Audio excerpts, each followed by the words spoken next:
Dear colleagues, we should start. Please take your seats. And before we start, just a technical note. If you need a translation, please grab the earphones at the entrance to this room. Шановні колеги, починаємо. So, dear colleagues, we are starting. If you need a translation, please take the headset at the entrance of this room. It's my privilege to announce the beginning of the discussion program within the frameworks of the First Parliamentary Summit of the International Crimea Platform.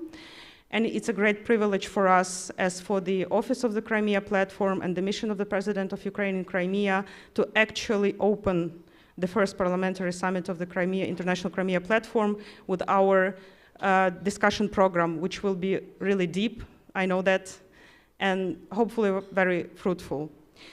And we will proceed immediately by the first panel discussion. Now we will start actually with the video messages of the heads of the parliaments, of the speakers of the parliaments of Ukraine and of Croatia, of Verkhovna Rada of Ukraine, Mr. Stefanchuk, and of the Croatian Sabor, Mr. Jandrokovic. We will start it now, and after that, we will proceed immediately. But before we start, let me just thank to our Croatian colleagues, to our Croatian partners for hosting our event and for the immense help that they provide to Ukraine and for this event to happen. So I wish you a fruitful and interesting day and great discussions. And now let's listen to the heads of the parliaments. Thank you.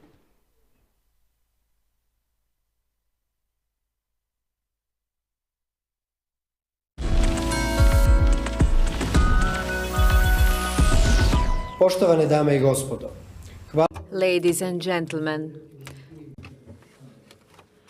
Prvo želim istaknuti kako smo inauguracijskim summitom Međunarodne Krimske platforme u kolovozu 2021. godine dobili iznimno vrijedan I prijeko potreban mehanizam međunarodnog pritiska na Rusku federaciju. Time je državama sudionicima platforme olakšano koordiniranje akcija za suprotstavljanje posljedicama privremene okupacije Krima I uspostavljen značajan format za razmatranje koraka za vraćanje Krima pod ukrajinski suverenitet. Uloga mreže stručnjaka The role of the Crimea Platform Expert Network proved to be exceptional in reporting on the situation on the ground and informing. Through the involvement of this network, the international public became more aware of numerous problems arising from the Russian occupation of Crimea, from human rights violations, political persecution, and imprisonment of journalists and human rights activists, to the truly extremely difficult situation of the Crimean Tatars and other serious issues. Unfortunately, we can see that the aggressor was not satisfied only with the annexation of Crimea, that his appetites are much bigger, and that their idea was to share the cruel destiny of Crimea people with other people in Ukraine. Ladies and gentlemen, I would also like to point out here that Croatia remains available to continue with the concrete assistance to Ukraine, political, humanitarian, technical, and in every other way. That is why I did not hesitate for a moment when my Ukrainian colleague, Mr. Ruslan Stefanchuk, asked to organize jointly with the Ukrainian Verkhovna Rada the first parliamentary summit of the International Crimean Platform in Zagreb. I'm particularly glad that we were able to contribute by making it possible for you to have unobstructed discussions today in our capital, in our national and university library. In that same building tomorrow, we will make an additional step forward, building on your efforts as well as those made so far at the government level with the new parliamentary dimension of the Crimea Platform. And today, I wish you all quality, constructive and fruitful discussions. Thank you very much. Dear participants of the discussion, I'm glad that your distinguished event is not just an integral part of the first Parliamentary Summit of the International Crimea Platform, but even precedes the summit itself. This defines the high level as well as deep sense of discussions that tomorrow will be followed by the parliament leaders of multiple countries in Zagreb. I'd like to use this opportunity to express special gratitude to the chairman of the Croatian Sabor, Gordon Jandrokovic, and all of our friends and partners for the consistent support they provide to Ukraine in these difficult times. I'm delighted to welcome Croatian experts, human rights activists, officials and diplomats who will join today's event to share their own experience of victory, of the path back to normal life, of becoming an EU and NATO member, the path that Croatia has already gone through and that Ukraine is about to take. The fact that the first parliamentary summit of the International Crimea Platform starts with an expert discussion shows the high role of civil society in keeping the strong spirits of resistance up, deoccupation and future integration of Crimea. Since the very beginning of the Russian aggression in 2014, it was NGOs, experts and activists who picked up this challenging role to monitor the situation in the field and help those prosecuted for political reasons, repressed and tortured, documenting war crimes and crimes against humanity so that all of those liable are brought to responsibility. I would also like to underscore the role of the expert community in creating a strong intellectual and legal base for the Crimea Platform as a springboard for Ukrainian policies to gain back the control over Crimea. Your efforts were crucial in developing the law of Ukraine on the social and legal protection of political prisoners. Your contribution to the preparation of the draft law on the status of the Crimean Tatar people is also priceless. Keep on doing this important work in developing conclusions and solutions which tomorrow should and will become the basis for the occupation and reintegration of the Crimea into Ukrainian state. Blossoming of Crimea as a unique Ukrainian pearl. Wish you successful and fruitful work.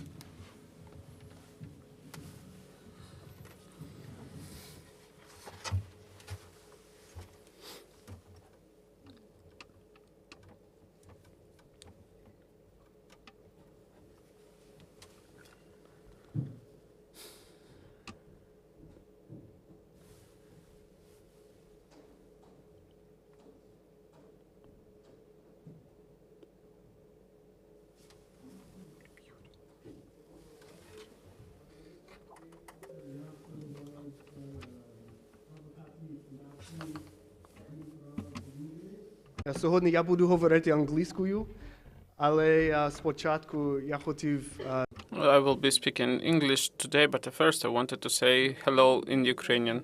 The new human rights challenges in Crimea since Russia's full-scale aggression against Ukraine. Human Rights House Foundation unites a network of human rights houses, local coalitions of civil society organizations across Eastern Europe, the Western Balkans, and the Caucasus. It is my distinct honor and privilege to share the stage this morning with four inspirational figures from Ukrainian civil society and representatives of organizations which work together under the banner of the Human Rights House Crimea. As a bit of housekeeping, this morning's sessions will be divided between short presentations by our panelists, after which we will welcome questions and statements from the audience. We had hoped to welcome a colleague from Human Rights House Zagreb, but she fell quite ill yesterday and will be unable to join us, and I will make the concluding remarks in her absence. I would also note that our photographer will be taking photographs this morning during the session. If you do not wish to have your image captured, please do let him know. And while this is the first session of the day, we will set the right tone for the rest of the day and conclude promptly by 10:10. So if I can welcome our panelists onto the stage, you're welcome. In 2016, two of our panelists, along with several others, published The Peninsula of Fear, the title taken from a statement from Ukraine's ombudsperson at the time, and which sought to highlight the human rights situation stemming from Russia's illegal invasion and annexation of Crimea. That report highlighted torture, kidnapping, and other persecutions of journalists, human rights defenders, and Crimean Tatar and Ukrainian activists, and other severe restrictions on civil and political rights, among other human rights. 2 years later, in 2019, the network of human rights houses organized a mission to Crimea in order to break the wall of silence erected in the time since Russia's invasion. At that time, we concluded that civic space where independent voices may be heard had ceased to exist in Crimea and raised alarms about systemic repression of freedoms of assembly, association, and expression. We further concluded that discrimination and persecution on religious and ethnic grounds was taking place against Crimean Tatars.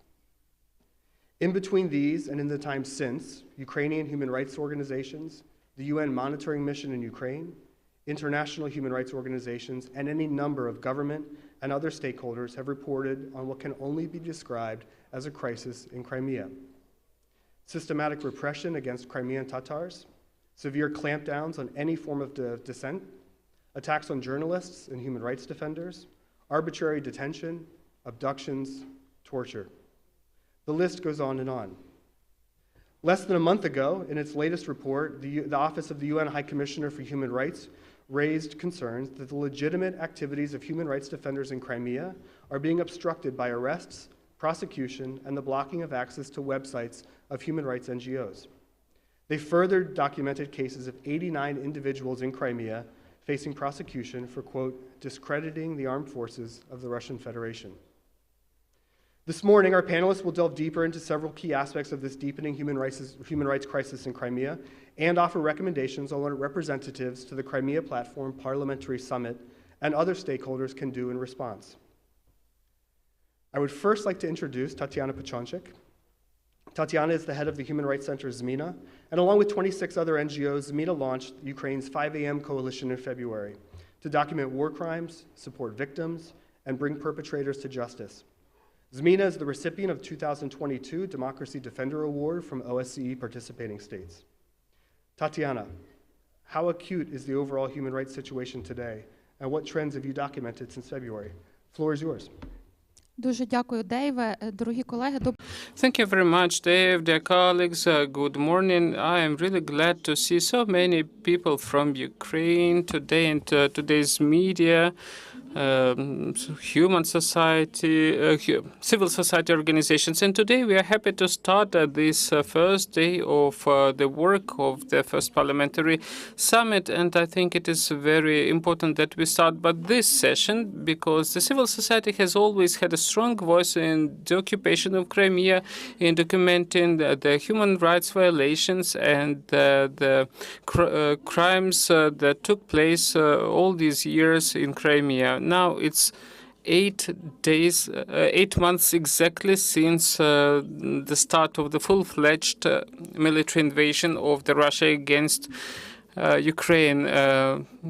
Raping, torture, murders, all of this continued for 8 months. Destruction of educational and cultural and religious sites, thousands of them. And for us as human rights defenders, this war started long ago, 8 years, 8 months and 4 days ago, when Russia started the invasion by the attempt to occupy the Crimea, the Crimean Peninsula. And for these 8 months, Crimea has been somewhat in the background because even more terrible things are happening in the newly occupied territories of Ukraine. But it doesn't mean that the situation in Crimea is stable. It is drastically worse now.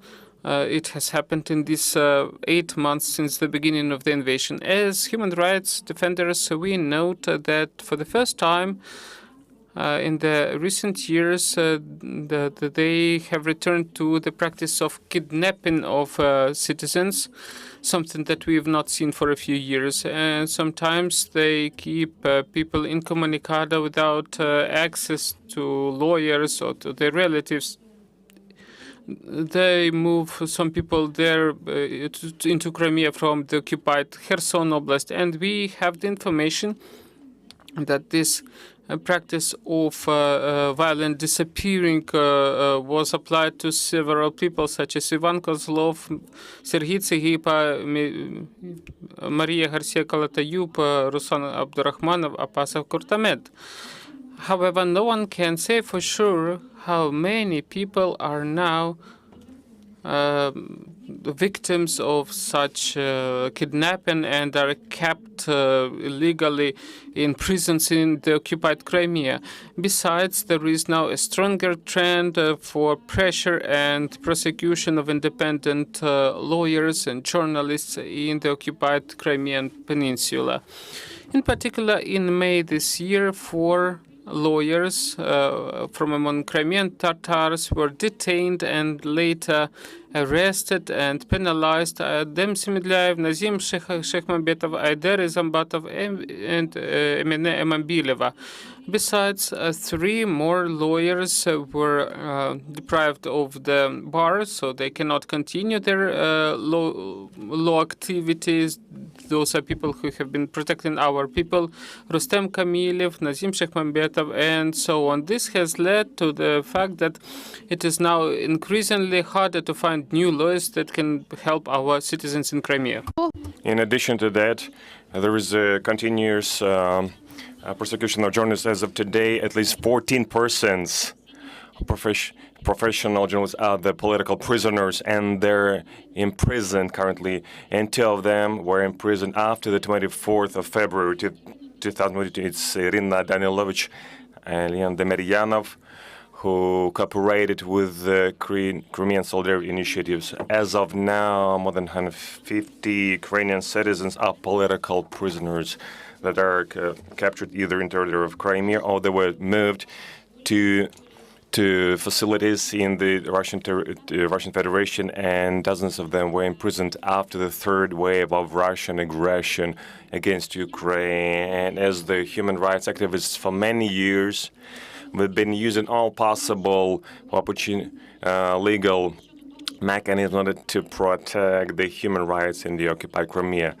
But for us, it's quite obvious that only the occupation of Crimean Peninsula will allow to bring rule of law to that place. And that's why this forum, the Crimean Platform that unites more than 15 countries, is the most powerful instrument to liberate our prisoners and restore human rights in the Crimean Peninsula. Thank you very much.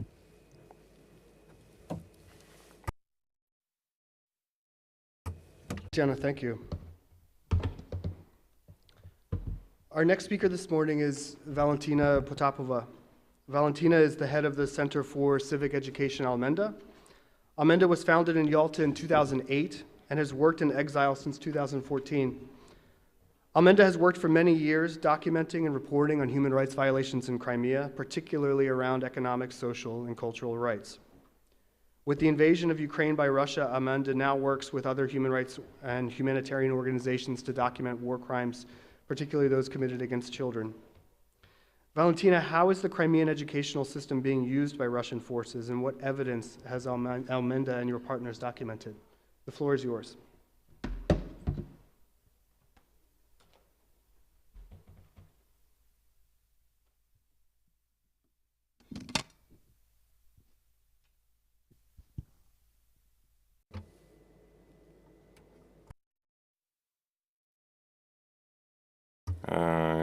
Good morning. Thank you very much, Dave.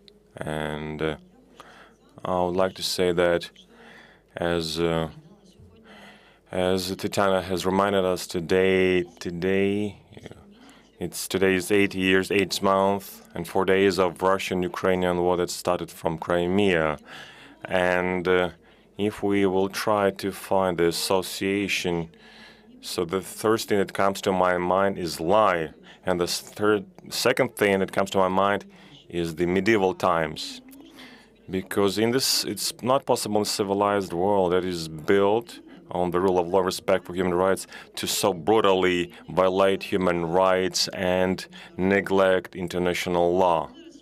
And when the Russian invaders back in 2014 captured and occupied Crimean Peninsula, they were tasked with a large problem.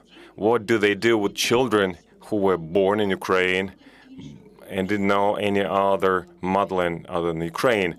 This youth could have become a very strong threat to Putin's regime because they knew what freedom is about.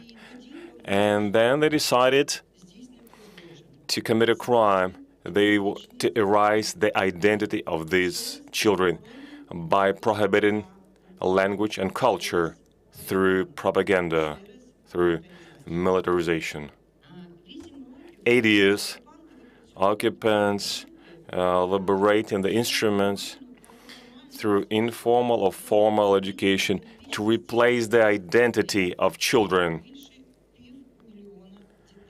Namely, more than 500,000 children at that time were in Crimea in 2014, and they become a target of Russian occupants. So, and while the entire world tried to make to pretend that the violation of human rights of the children and international documents that protect the children's rights during the military conflicts is not sufficient to impose sanctions, Russia built a Crimean model of cultural genocide in the occupied territories. Since in formal education, it meant the destroyed access to language, and they run the weekly conversation about important things, replacement of textbooks and prohibition of Ukrainian-centered subjects and perversion of Ukrainian history and history of Ukrainian Crimean Tatars, open the military lessons, so-called cadet classes at schools, replacement of teachers that were in Crimea with Russian teachers in accordance with Zemsky teacher program. So this is the mutilation through children's organization, Youth Army, big recess, and military patriotic camps, and holding military patriotic games, Zaranitsa and Zaranichka, for children of 7 to 9 years old.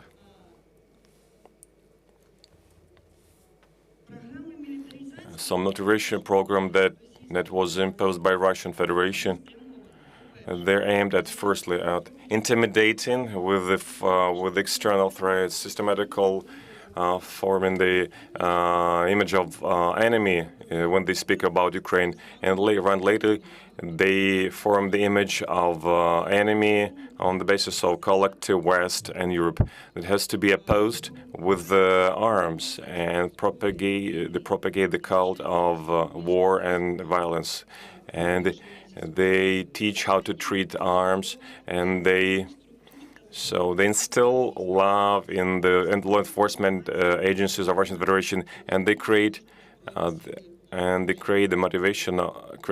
They motivate them to serve in the armed forces of Russian Federation. Right now, in the occupied Kherson and Zaporizhia regions, the Russian government tries to implement this Crimean scenario by imposing the Russian identity in libraries and schools. They remove Ukrainian books and textbooks. Instead of them, they bring the Russian books with the politically correct interpretation of history. Administrations and teachers of education institutions are forced to use Russian standards using different methods, including intimidation. And there are some instances when the teachers were abducted.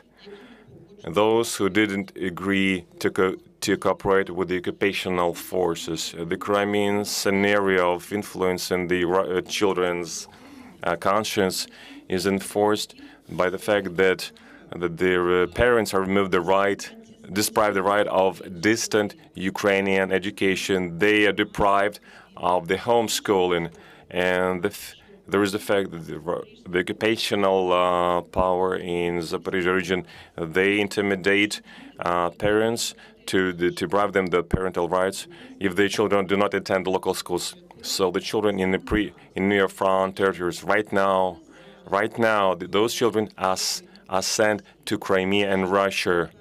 They sent around 2,000 children, and they plan to send 4,000 children to be sent.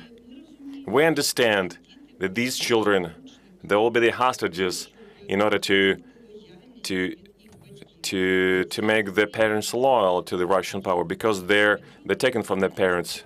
The scenario 2014 has been elaborated, and I can say this is the medieval scenario because there is no other idea that comes to my mind. So raising Ukrainian identity, and at any time, and I emphasize that at any time, it can be implemented in any country, in any military conflict. I have a very rhetorical question. Do we need to stop this? Can we together stop this? Thank you.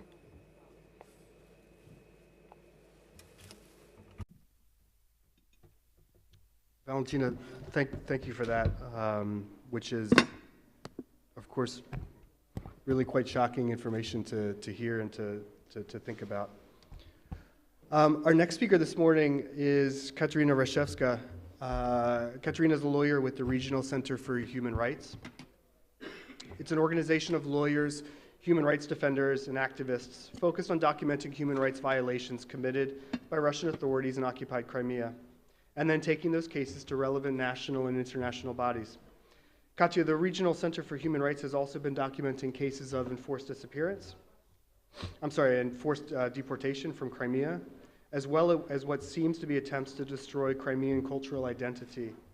What have you found in this regard? Ukraine is on fire. The country is being decimated before the eyes of the world. The impact on civilians is reaching terrifying proportions.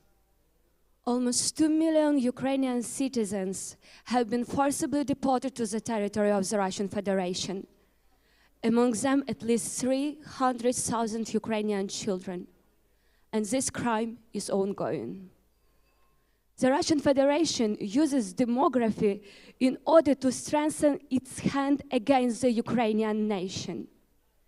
Demographic engineering is becoming defining feature of the Russian aggression. Through destruction, rapes, tortures, siege, starvation, Russian soldiers deported Ukrainian men, women, and children. And this strategy of the Russian Federation is not new. It was well tested during the attempted annexation of the Crimean Peninsula.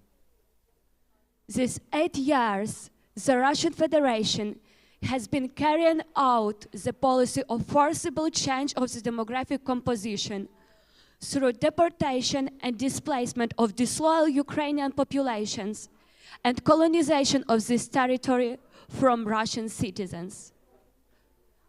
The so-called soft demographic engineering also occurs when Russia is trying to eradicate Ukrainian and Crimean Tatars' culture and identity.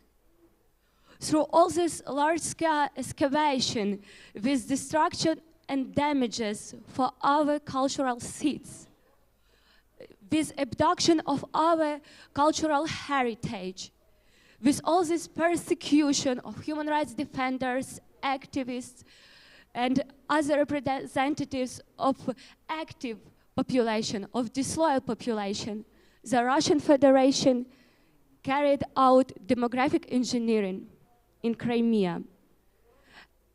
According to our calculation, at least 800,000 Russian colonizers moved to the Crimean Peninsula during these 8 years.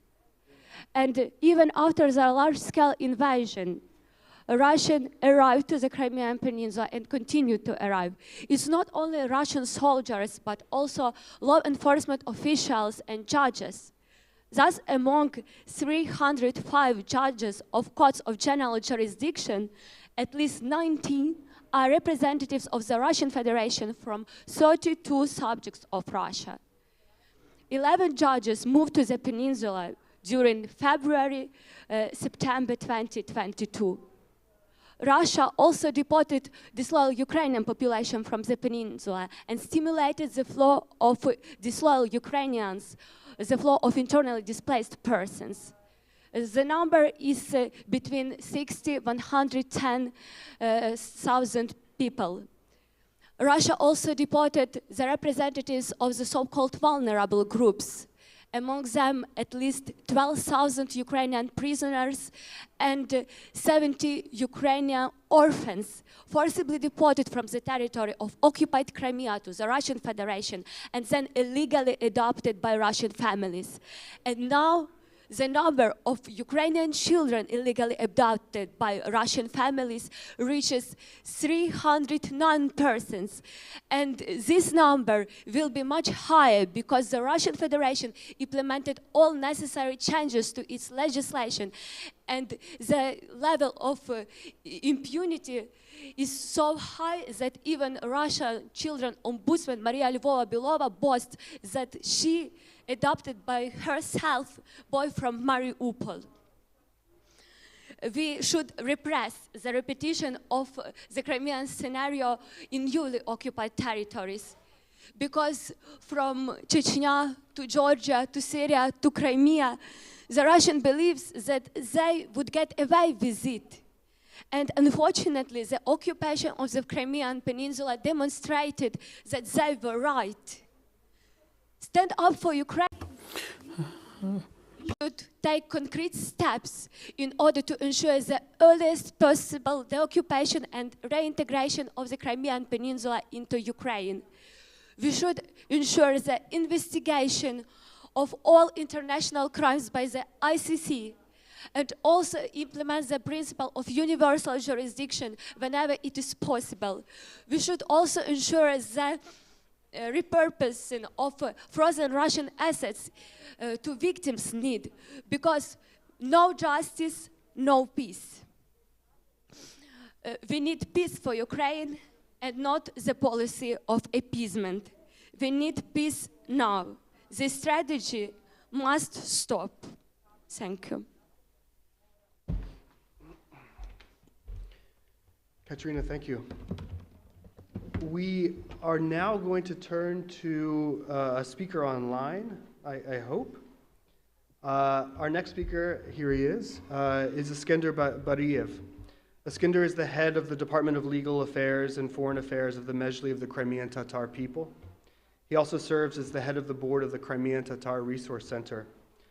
Iskender, this morning our colleagues have raised evidence of increased targeting of Crimean and Crimean Tatar activists, efforts to destroy Crimean Tatar cultural identity.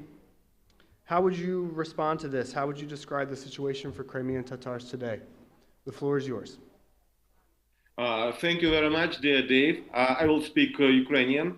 Шановні повноважні представники. Dear participants of the free nations of the world, dear ladies and gentlemen, I would like to sincerely thank all the nations and the countries that have supported the Crimean platform and united around it, because it's not just a club of interest, that's a big responsibility before the whole humanity. For these 8 months of full-fledged aggression, we've seen daily bombardments of Ukrainian cities and murders of Ukrainians. And there are already 8 years of occupation of Crimea, where they systemically prosecute Ukrainian citizens and violate the rights of the Crimean Tatars. It's more than 260,000 political prisoners. 189 of them are people from Crimean Tatars. 112 are representatives of indigenous people. They are in prison, and they include Nariman Dzhelyal. The forbidden is the Mejlis of Crimean Tatars, all the independent media of Crimean Tatars. Russians violate all the rights, including the rights to speech or the rights to receive the education in the native language. And on the newly occupied territories in Kherson and Zaporizhia oblasts, for the period of this full-fledged invasion, we have documented at least 289 cases of detentions. That is kidnapping, basically. 84 against the indigenous Crimean Tatar people. 18 arrests, 15 against Crimean Tatars.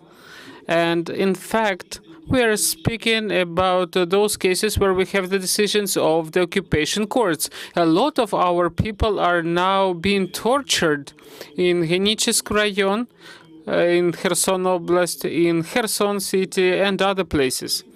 I would like to focus my speech on the example of the mobilization. On the 21st of September, so-called partial mobilization started, which was organized with the violation of the international humanitarian law. Since the 21st of September, they started mobilizing forcibly a lot of Crimean Tatars. There are cases when they were forcibly taken to the military commissariat of the Russian forces. Analyzing the data of the mobilized residents of Crimea, we see that in the lists of the mobilized people, Crimean Tatars are a much larger proportion than their proportion of the general population of Crimea. Sometimes it's 80 to 90% of mobilized. The Crimean Tatars are trying to avoid the participation in the war crimes of Russia, leaving massively to Georgia, Kazakhstan, and other countries.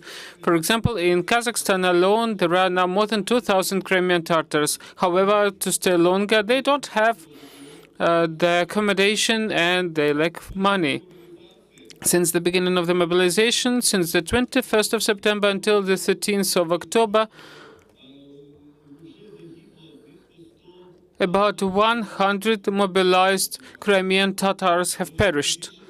Most of them never signed any contracts with the Russian army and were in the war zone not because of their own volition. And the forcible mobilization of the residents of the occupied Crimea to the military forces of the Russian Federation is a violation of the 51st article of Geneva Convention. So we recommend to the UN and the Red Cross and Red Crescent organizations to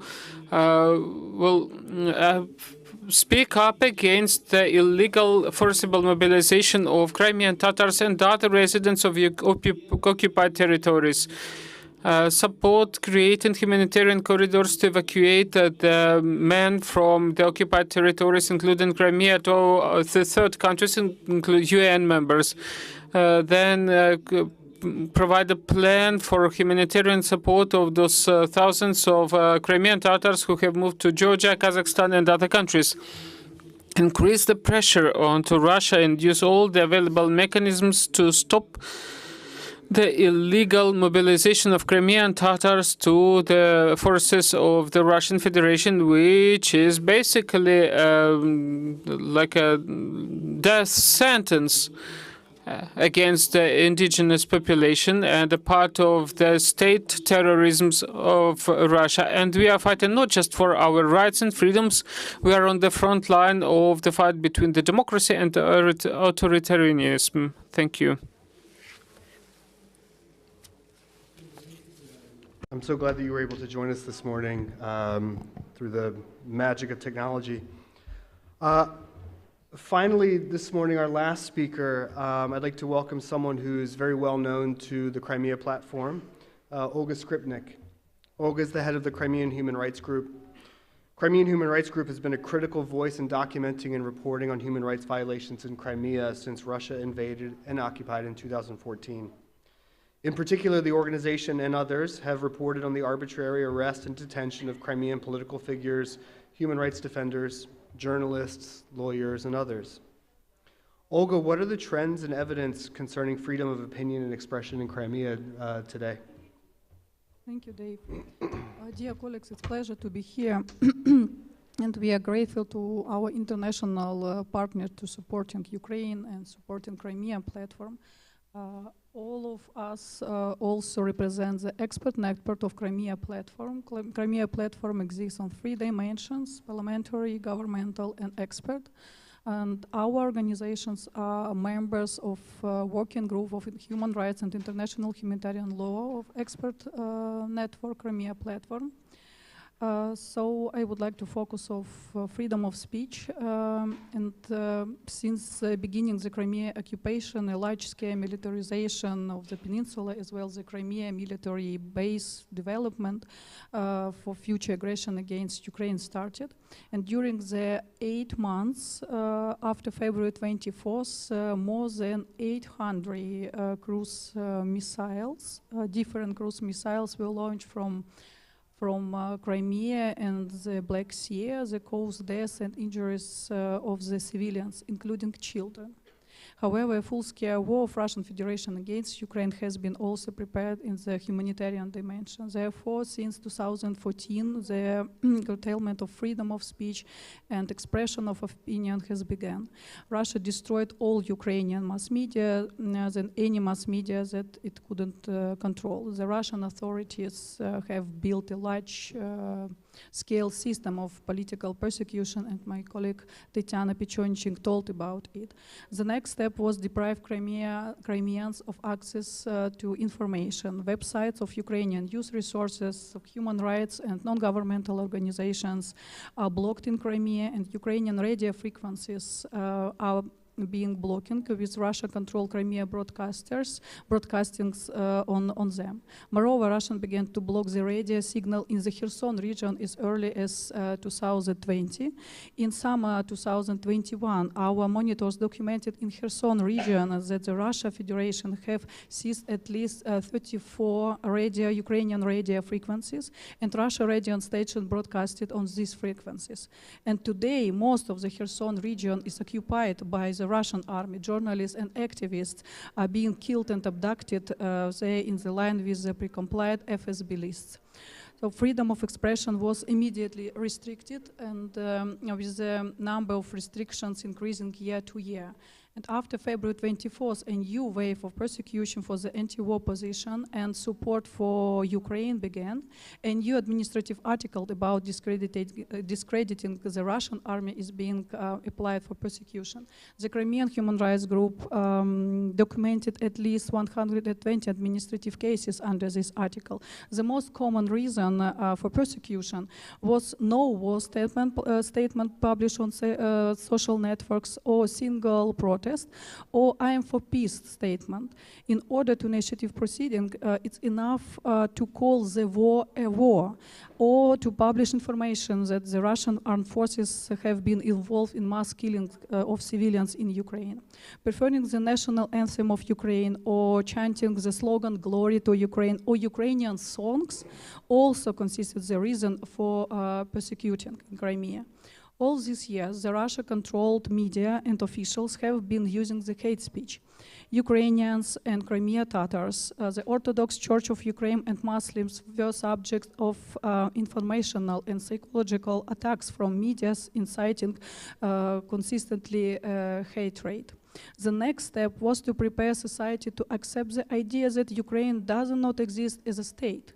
Then the Russian authorities moved to calls for the genocide of Ukrainians. Today, Russian journalists and public opinions leaders are not just propagandists. They are complicit in the international crime of incitement to genocide. Therefore, we call on democratic countries and the Crimea Platform members to support the investigation of these crimes and bring these people to justice. We suggest that human rights and media organizations join the collection of information about Russian citizens who have created content of propagandistic nature and have called, as well as are calling, for the genocide of Ukrainians, and the commission of international crimes have spread and are spreading such content and are financing such activities. These propagandists are working not only in Russia, but also in European countries, in the USA. For years, they have been educated hatred for Ukrainian civilians, calling for our elimination. This is why the world now knows about the most terrible crimes against unarmed men, women, and children committed by the Russian army in Bucha, in Irpin, in Mariupol, and other many Ukrainian cities. The Russian propaganda that has transformed it into incitement to genocide is a serious challenge for the entire civilized world. This is a powerful weapon aimed at destroying the system of democratic values. Thank you very much.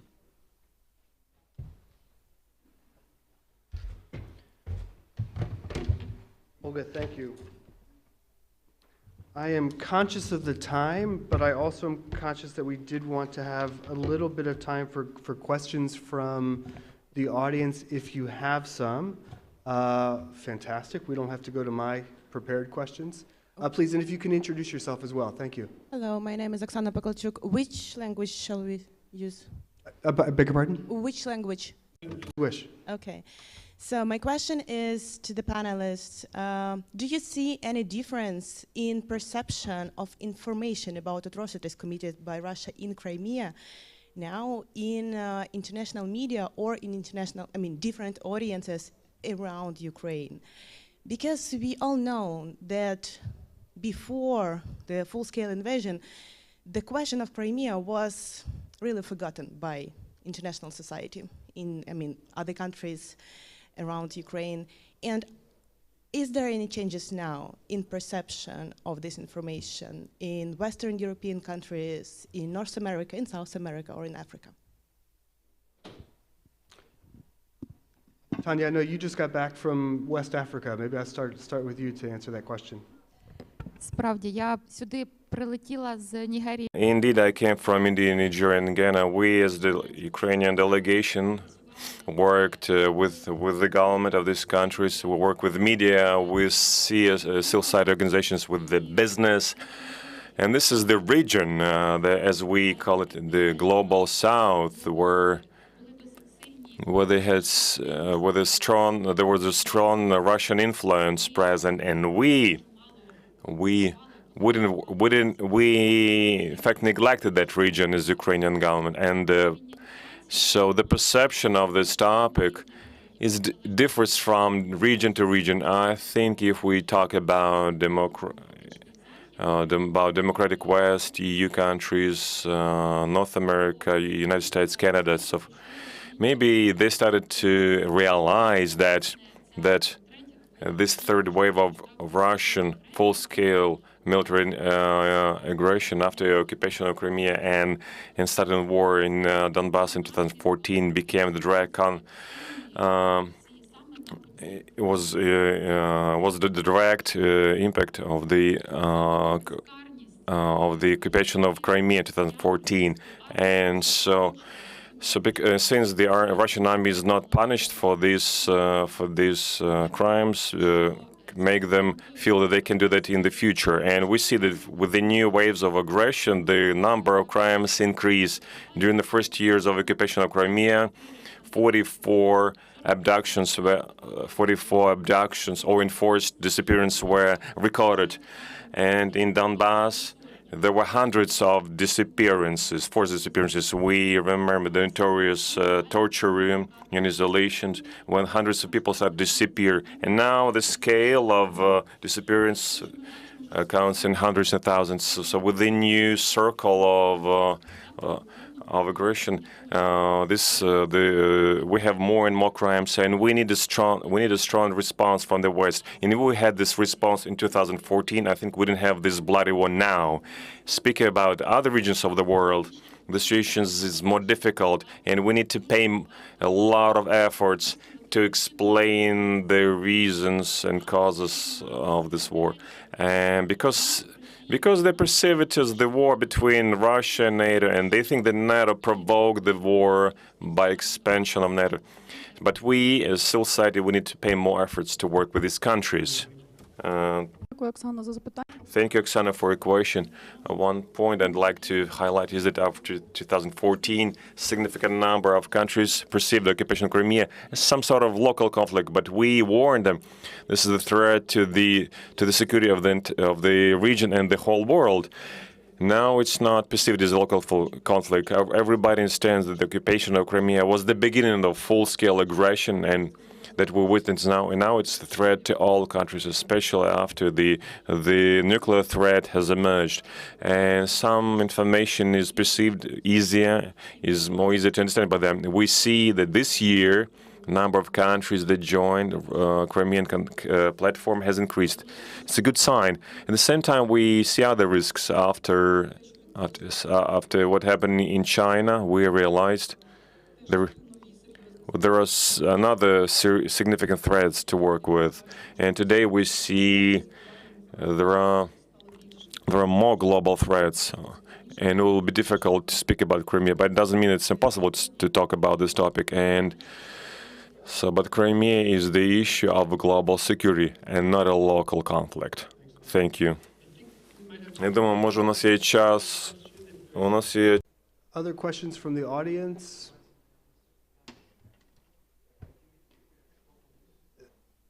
Then I will ask just one maybe to Katya and Valentina. You've both talked about and spoke to information that you gathered from and have been gathering from inside of Crimea. Obviously, without asking you to divulge sensitive or security-related information, what are some of the challenges that you're facing now in terms of communicating with groups and individuals on the ground in Crimea, and what are ways that the international community can be supporting those efforts? Якщо можна, я розпочну. Let me start. I would like to add to the previous question.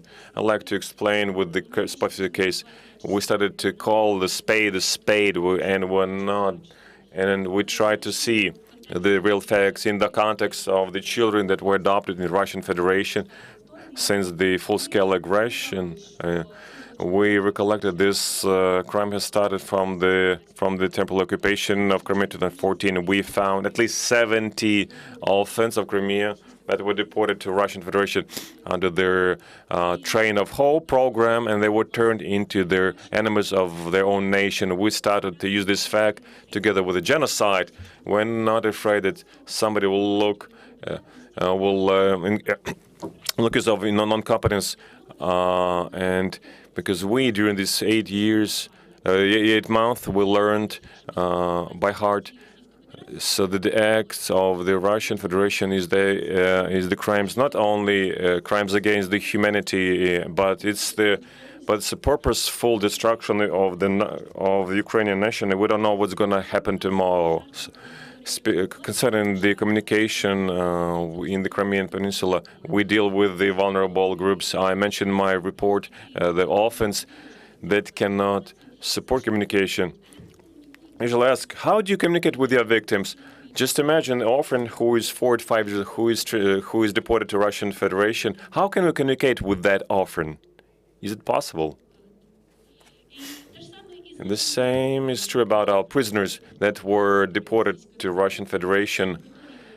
They were placed in the special facilities, and they're deprived of everything. So how can we communicate with them? This is just we're lucky that they can find a telephone, somehow contact us because they trust us, and they can relate information. So they're very unified in these Russian colonies, and they can tell what's happening to them. The same is true for Crimean lawyers. They protected our Ukrainian political prisoners, and they fought for the freedom in that piece of territory where there was no freedom after these 8 years. They were so brave. They continued to communicate with us by all possible means, regardless of the threats, regardless of the persecutions. People in that territory, they in fact, so they sacrifice themselves in order to make some changes, to reach reintegration, deoccupation, to showcase what's happening in the Crimean Peninsula. So the Crimean Peninsula would not disappear from the global agenda. And so the fact that we communicate with them, regardless of what was sent by Olga and Tatiana, regardless of the jamming of the broadcast, Ukraine broadcast, and so this is just, see, This is their understanding of the situation. This is the realization that they can suffer a lot because of their stance. But with some victims, we cannot communicate physically. Unless To come in, I'll have Viskinder give the last word. So please.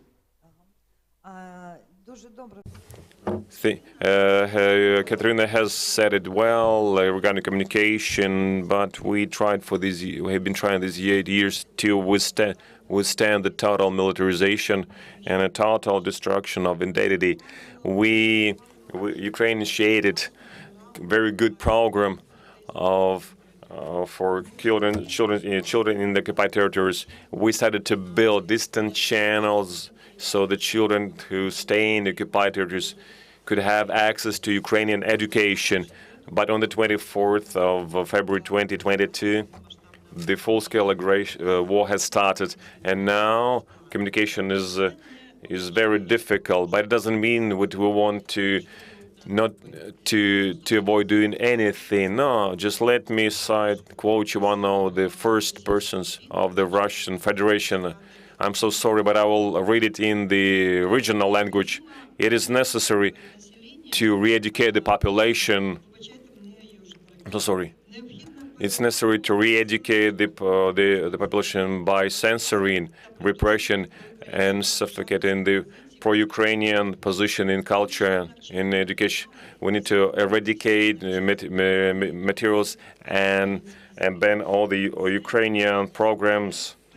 This is the quote from the first officials of the Russian Federation that are responsible for education. That's why when Dave asks us what kind of support we need the support of the parliaments of almost all countries of Europe in order to impose personal sanctions against people who are responsible for the crimes that they committed or still commit through educational facilities and many different educational channels. Thank you very much.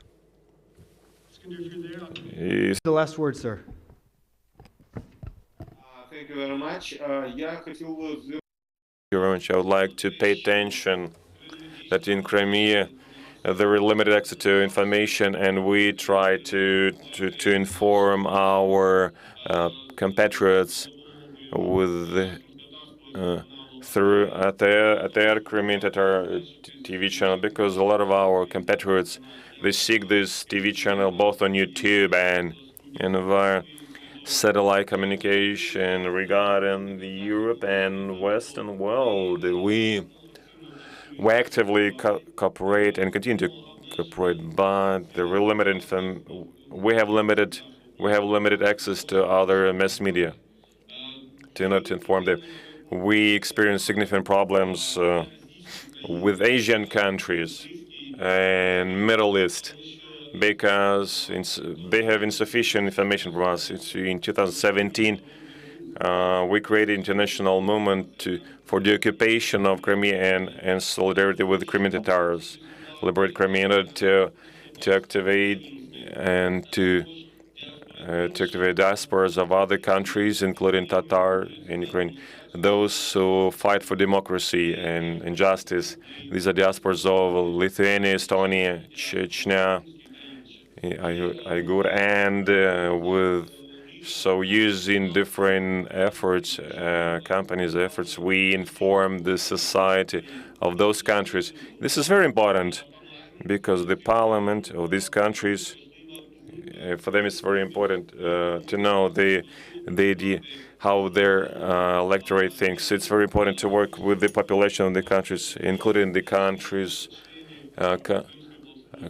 that are members of Crimean Platform, so the citizens in those countries could support the policy of Ukraine in the restating its statehood.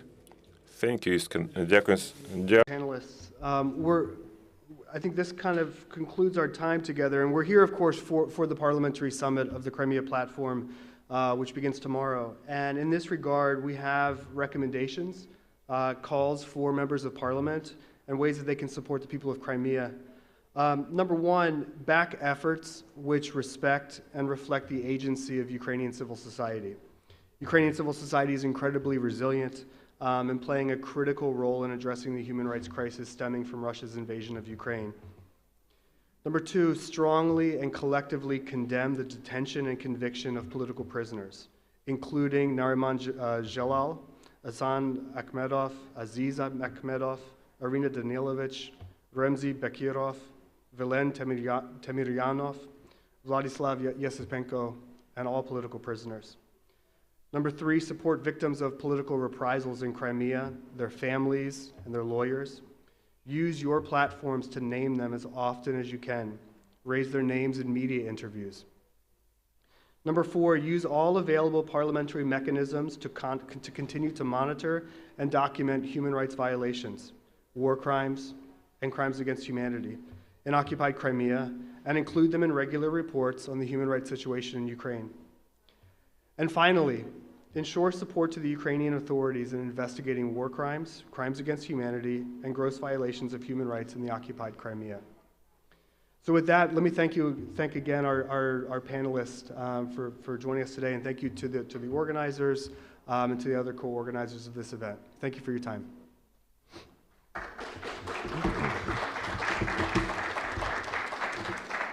Дякую, колеги, дякую, Дейв, за модерацію цієї панелі. І також я би хотіла анонсувати, що I would like to announce that we have taken from Ukraine a photo exhibition of 3 Ukrainian photo freelancers that for 3 years, from 2016 to 2019, visited occupied Crimea, made photos, collected information about what was going on the peninsula, and all of them were later denied access to Crimea for the term of 10 to 35 years. Alona Savchuk, Alina Smutko, and Taras Ibrahimov are the people in question, and I invite you all to go downstairs so that we could officially open this photo exhibition. Thank you. So, dear colleagues, we all invite you to go to the ground floor. We brought a photo exhibition from Ukraine. This is a photo exhibition from Crimea of 3 Ukrainian photojournalists, Taras Ibrahimov, Alina Smutko, and Alona Savchuk. Those journalists who visited Crimea from 2014, between 2014 and 2019, and later 3 of them received travel bans from the Russian Federation to enter Crimea from 10 to 35 years. And we would like to present you these photo stories and collected, documented facts and the life of the Crimean Tatar families.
Він на зв'язку, я з ним говорила, все нормально. Dear colleagues, we invite you to the main hall to proceed with our panel discussions. Please come.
Можно?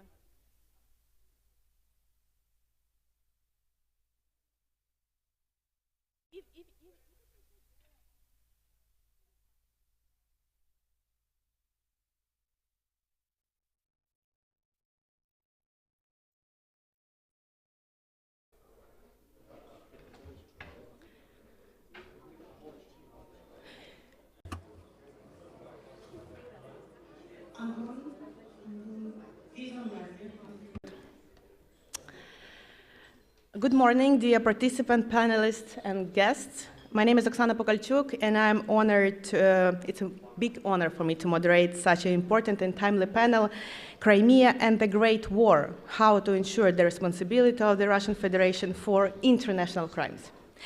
And first, I want to introduce our speakers to the audience. Ms. Vesna Shkare-Ožbolt, Commissioner for the President of the Republic of Croatia for the peaceful reintegration of the Danube region from 1995 to 1997, Minister of Justice of Croatia from 2003 to 2006. Mr. Ihor Zhovkva, Deputy Head of the Office of the President of Ukraine. Mr. Anton Kornevich, he is joining us online, Ambassador at Large of the Ministry for Foreign Affairs of Ukraine. Mr. Dmitro Koval, lecturer at the National University of Kyiv Mohyla Academy, legal director of NGO Truth Hounds, member of the Crimea Platform Expert Network. And Ms. Katerina Busol, Ukrainian lawyer and a senior lecturer at the National University of Kyiv Mohyla Academy, Ukraine. In the 20th century, humankind took an enormous step to put an end to wars and the horrible crimes connected with violence of one group of people against another. In fact, the establishment of the UN and countless political and legal mechanisms, both local and international, were supposed to work on prevention of such crimes. However, and history has shown, unfortunately, that the existing mechanisms and practices are not sufficient for prevention. Russia started its atrocious, terrifying war against Ukraine with the occupation of Crimea, and since then, as we see, its actions in this war have increasingly, blatantly violated norms and principles of international law. Meanwhile, Russia continues to hope for impunity for the atrocities it committed. We know that impunity gives rise to ever new crime. That is why today we are going to speak about ways to bring Russia to justice for the committed crimes and the difficulties we face on the way to restoring justice. Only full and uncompromising termination of impunity for crimes committed may set the process restoring the balance of justice for victims and survivors into motion. Given that the field of crimes is truly enormous, we have to focus on a part of them during today's discussion. That is why today we are going to speak about Russia's responsibility for international crimes. The concept of international crimes is not defined by a universal accepted formulation, but there are 4 categories of international crimes: genocide, crimes against humanity, war crimes, and crime of aggression. And I suggest our discussion be divided into 2 parts. During the first part, it will be dedicated to the crime of aggression, and the second will be dedicated to other international crimes. And every panelist will have 5 minutes to answer the question. So, my first question would address to Mr. Igor Zhovko. Dear Mr. Igor Zhovko, could you please tell us about what is currently happening in Crimea and in other Ukrainian territories occupied by Russia, as well as about the development that led up to it?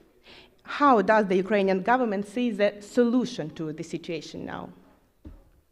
Thank you. First of all, thank you for the organizers for having this very important event ahead of the Parliamentary Crimea Platform Summit. Again, the initiative of President, which started last year with the Crimea Platform First Summit, today is spreading on several dimensions, parliamentary dimension and expert dimension today are very important.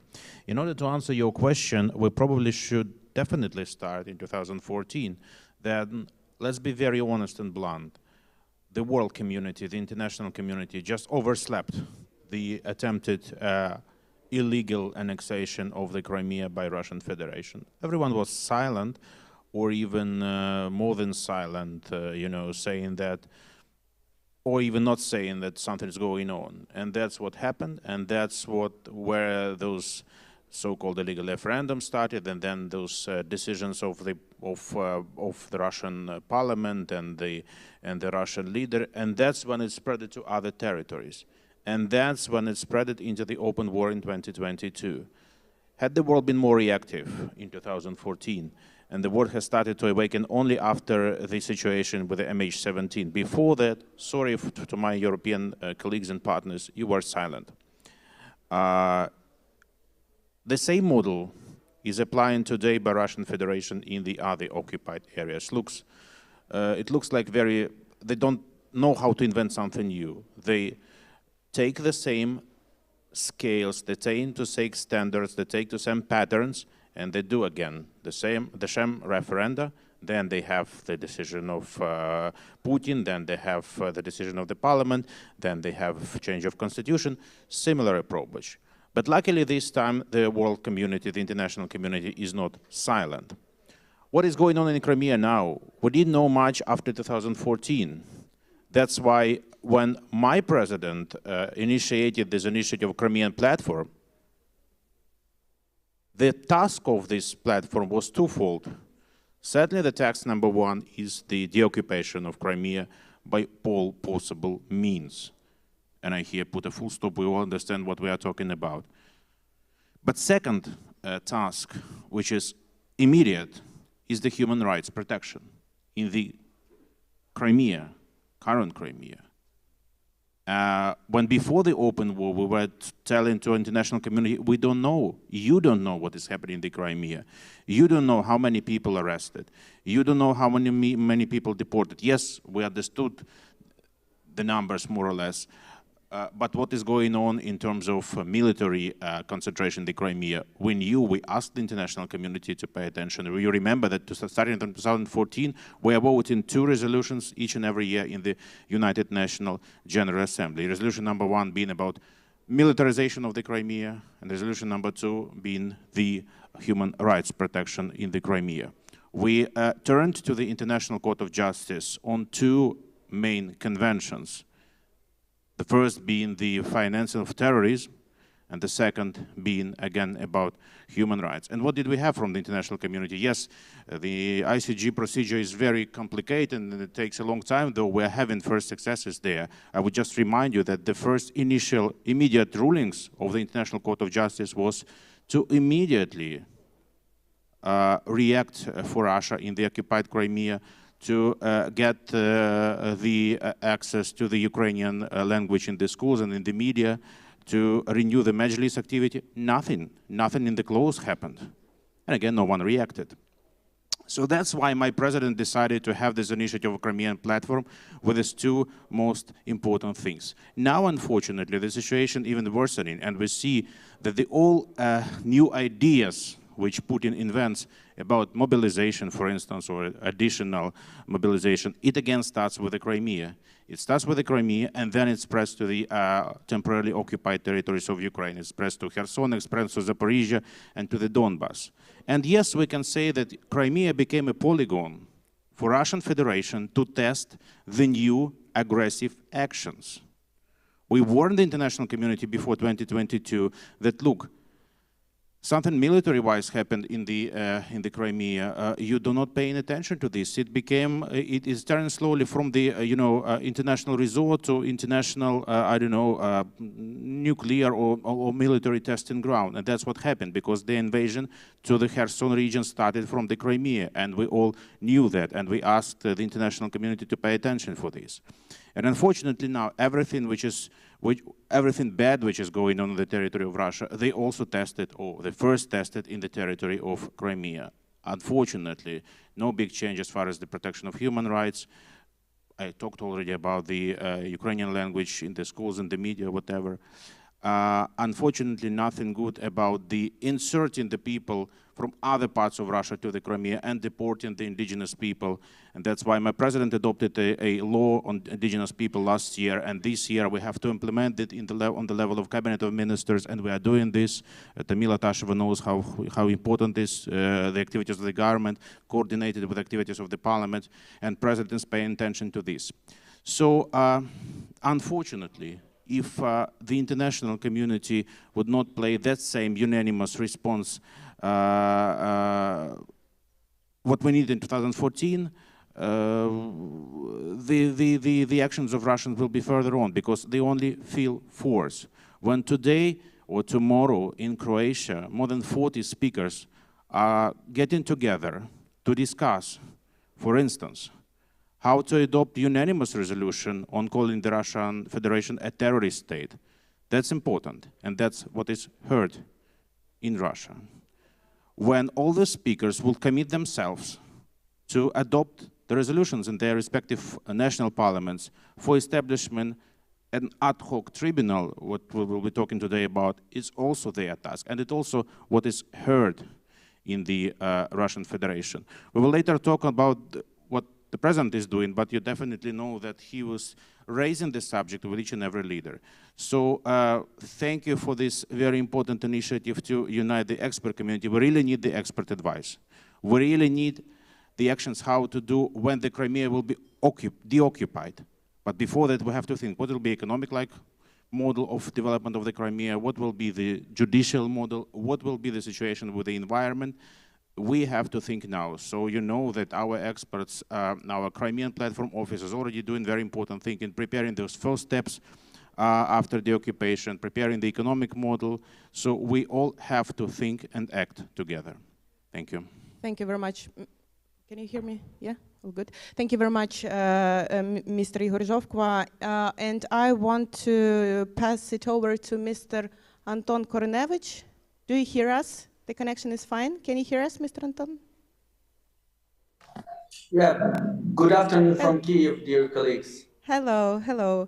Dear Mr. Anton Kornevich, we can hardly imagine how challenging it is to be working out the political and legal framework for the creation of a special tribunal, what now Mr. Igor Zhovkva has told us about.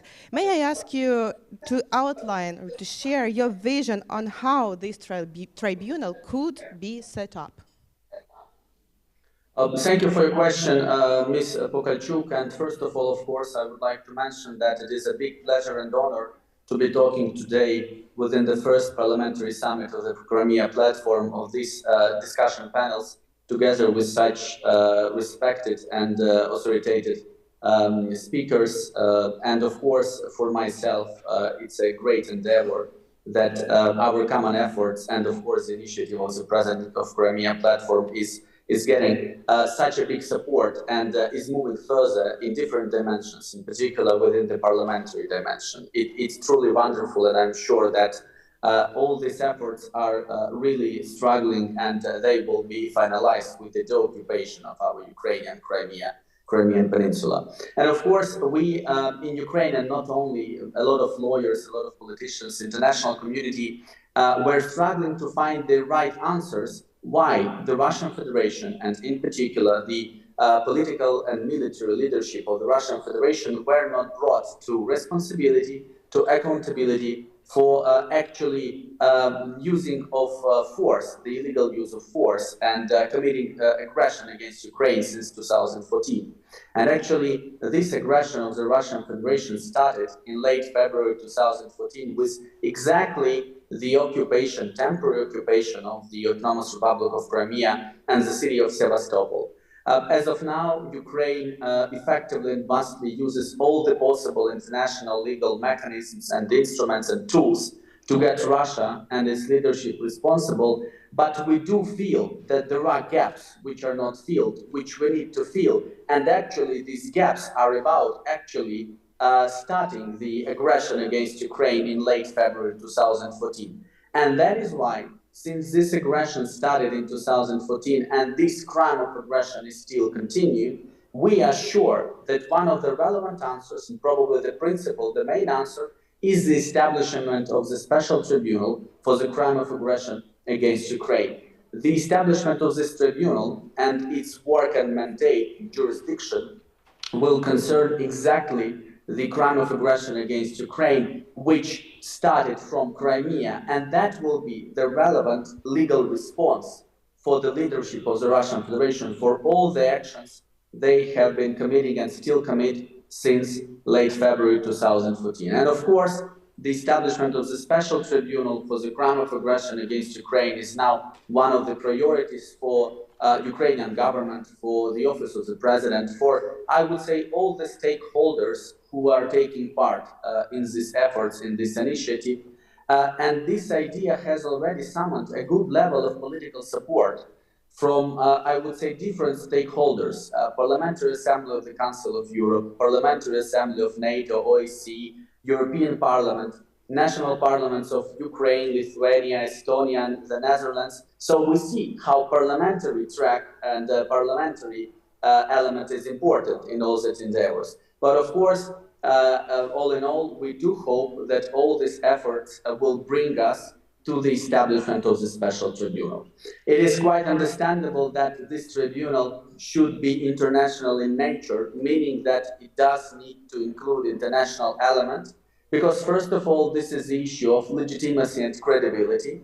Of course, it is well understood that we need support from international partners to establish this special tribunal, and on the other hand, this international element and legitimacy and credibility are really necessary for this tribunal to be able to act responsibly and in a right and correct manner. Because, of course, there will be some legal issues and challenges which we will need to overcome. In particular, the obvious elephant in the room is the issue of immunities, in particular the functional immunities of at least so-called Troika, head of state, head of government, and Minister of Foreign Affairs of the aggressor state. So in order to get all the things done, we, of course, are now dealing with several options how the special tribunal may be established. The first option is so-called Nuremberg model, which is about establishing the special tribunal on the basis of multilateral treaty between states, so that it means that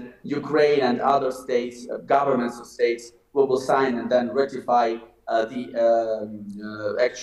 treaty about the establishment of the special tribunal, and also the statute of the special tribunal, which will be an annex to the treaty. This special tribunal may be also established on the basis of agreement of Ukraine with international organization. this may be a global international organization, meaning the United Nations, with having this issue also discussed on the level of General Assembly and with the adoption of the relevant United Nations General Assembly resolution, or on the basis of agreement of Ukraine and regional European organizations. Say this may be European Union or the Council of Europe, since really this aggression is the biggest war in Europe since 1945. And Europe, of course, is a continent of rule of law, of protection of human rights, and such acts of aggression and the relevant crime of aggression, which are now being committed by the Russian political and military leadership, cannot be ignored and left without response, in particular in Europe. So with saying this, we see that we can go either through the multilateral treaty between states or through the agreement of Ukraine and international organization. As of now, Ukraine has already prepared all the needed relevant drafts of agreement, treaty itself, and the statute. We have disseminated it throughout our international partners. These drafts are written in such a way that whenever option is chosen, we may then proceed with working on it, and the other things might be left out of these agreements. So to finalize, the big idea, I think, that is now being crystallized in the international community is that there must be responsibility for the crime of aggression against Ukraine. This aggression cannot be left without response. And thus, the only question is to how, which is the best option to establish a special tribunal, and I'm sure that together with our international partners, we will get this task done. Thank you very much, Mr. Anton Kornevich, for sharing your vision on how this tribunal could be set up. And my question would go to Ms. Katerina Busol. Ms. Katerina Busol, what are legal challenges in terms of the three approaches that were mentioned by Mr. Anton Kornevich? Thank you very much, Oksana, and thank you so much to the organizers for hosting us. However beautiful the city is, I really hope that we'll soon have the next meetings related to the Crimea platform in peaceful Kyiv and in peaceful Ukrainian Crimea. And in my presentation, I will address three challenges related or raised by international lawyers who inevitably advise their policymakers across the world with respect to the support of the creation of such tribunal. The first concern is the temporal concern. It's very obvious to Ukrainians and Ukraine's international partners, but not everyone around the world, that the tribunal should indeed look at all actions of the Russian Federation on the territory of Ukraine since 2014.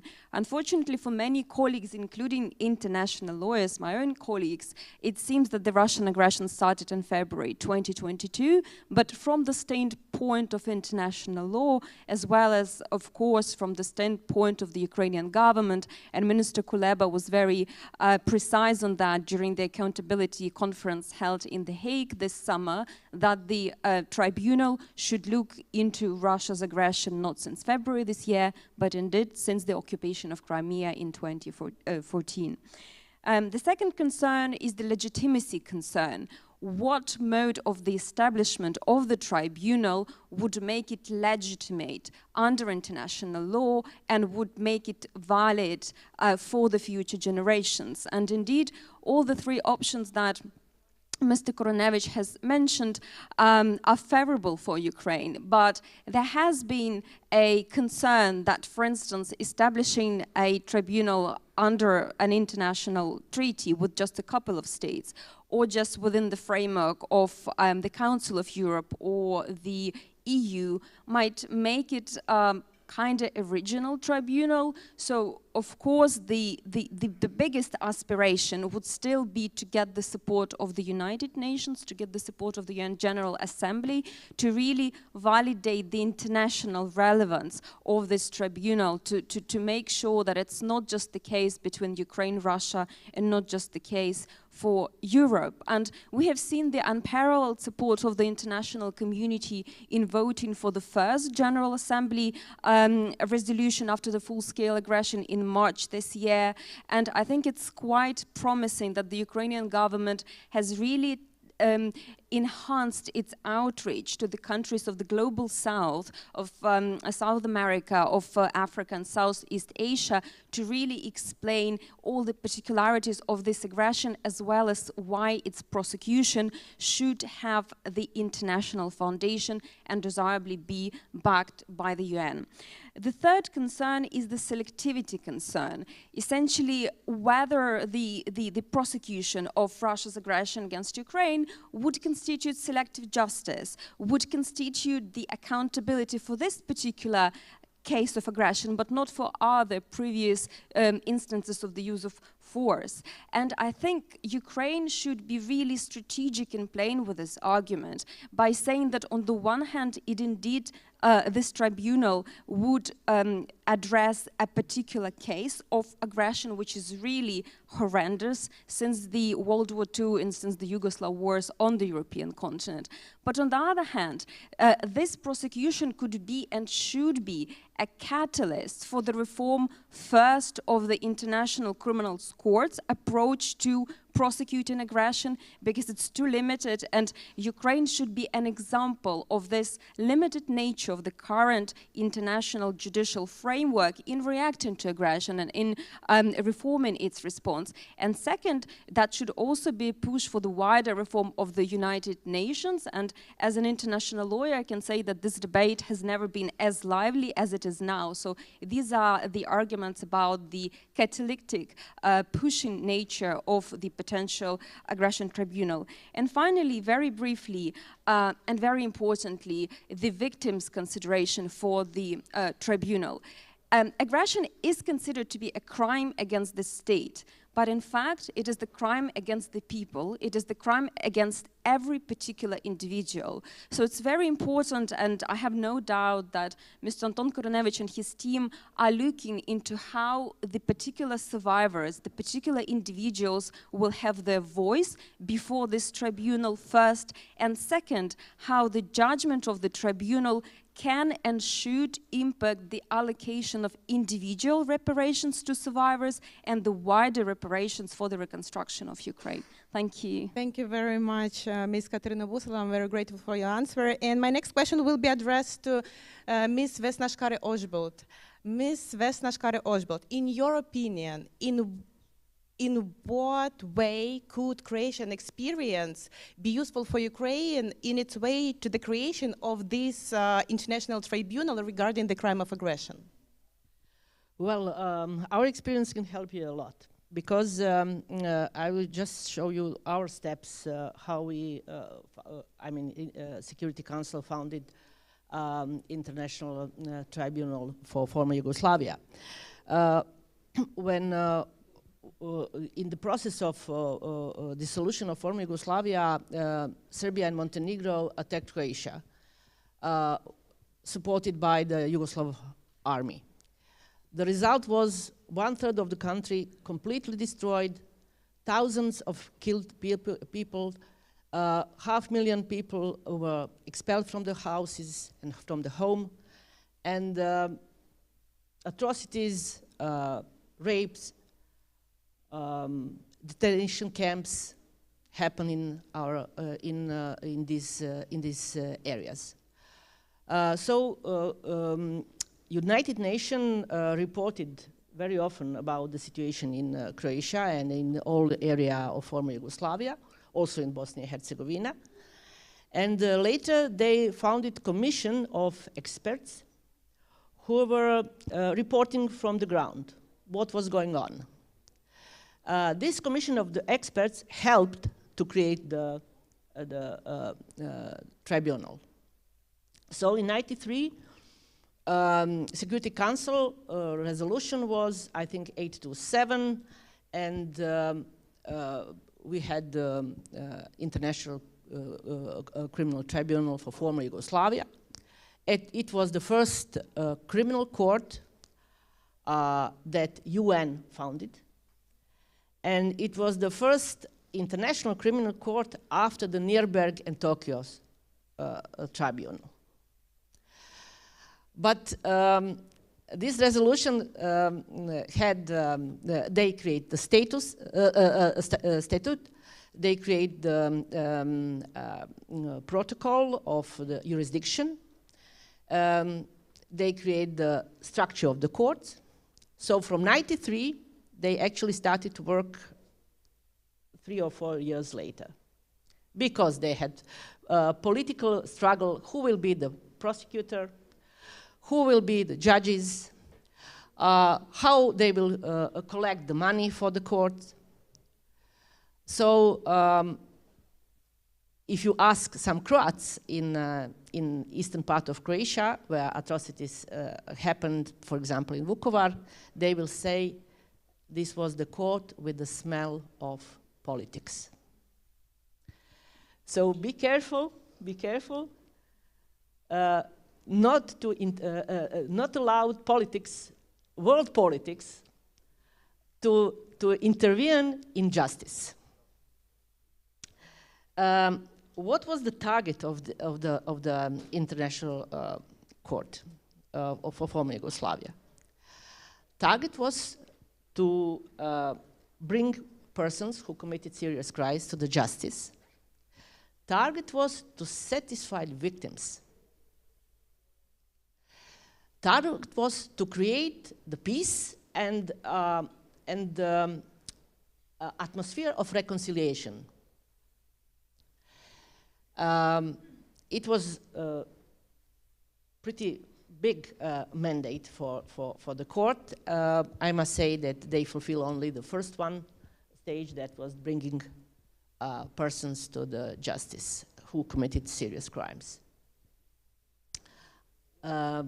Again, if you ask people in Vukovar, where 200 wounded people in the hospital were slaughtered, where we have mass graves, where are still 1,000 missing persons, more than 1,000 missing persons, still after 30 years, they will say that the International Court was tiger without tooth. During the war, I was reconciliating this part of the land by peace, and I was the National Reconciliation President. And I can witness that without justice, you cannot have honest reconciliation. That's my message. Thank you. Thank you very much, Ms. Vesnashka-Roshbo. That's really important to know. And I would like to pass it over to Mr. Dmitro Koval. Dear Mr. Dmitro Koval, in your opinion, and based on all the points and ideas shared by our speakers, could you please sum it up and say why do we need a special tribunal for the crime of aggression?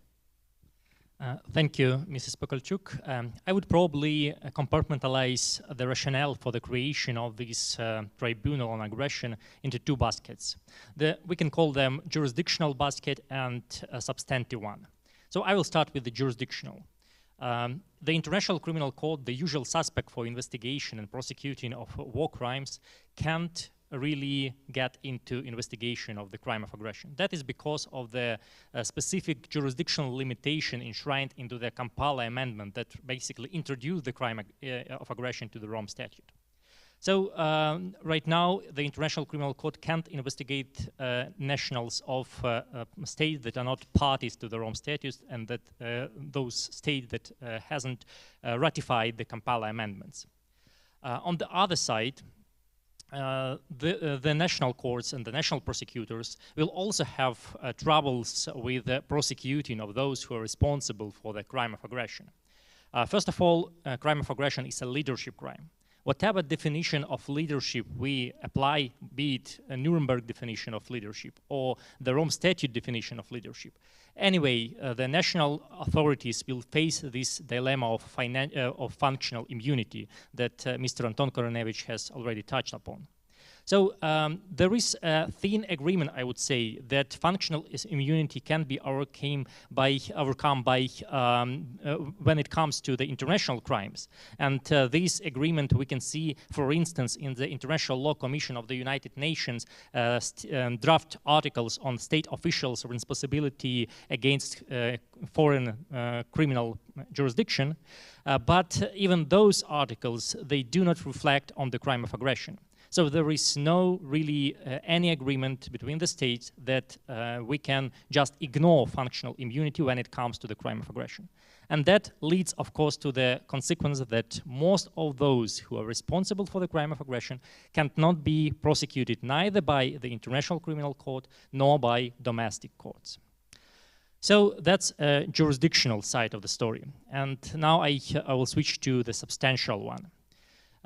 It goes without saying that crimes should be named, or if such a crime is committed, it should be prosecuted, or the persons involved in its commission should be prosecuted exactly for that crime, not for the similar crimes, not for the crimes that is much easier to investigate or prosecute either internationally or domestically, but basically for those crimes. That is very important for the truth-telling. That is important for the creation of the historic narratives.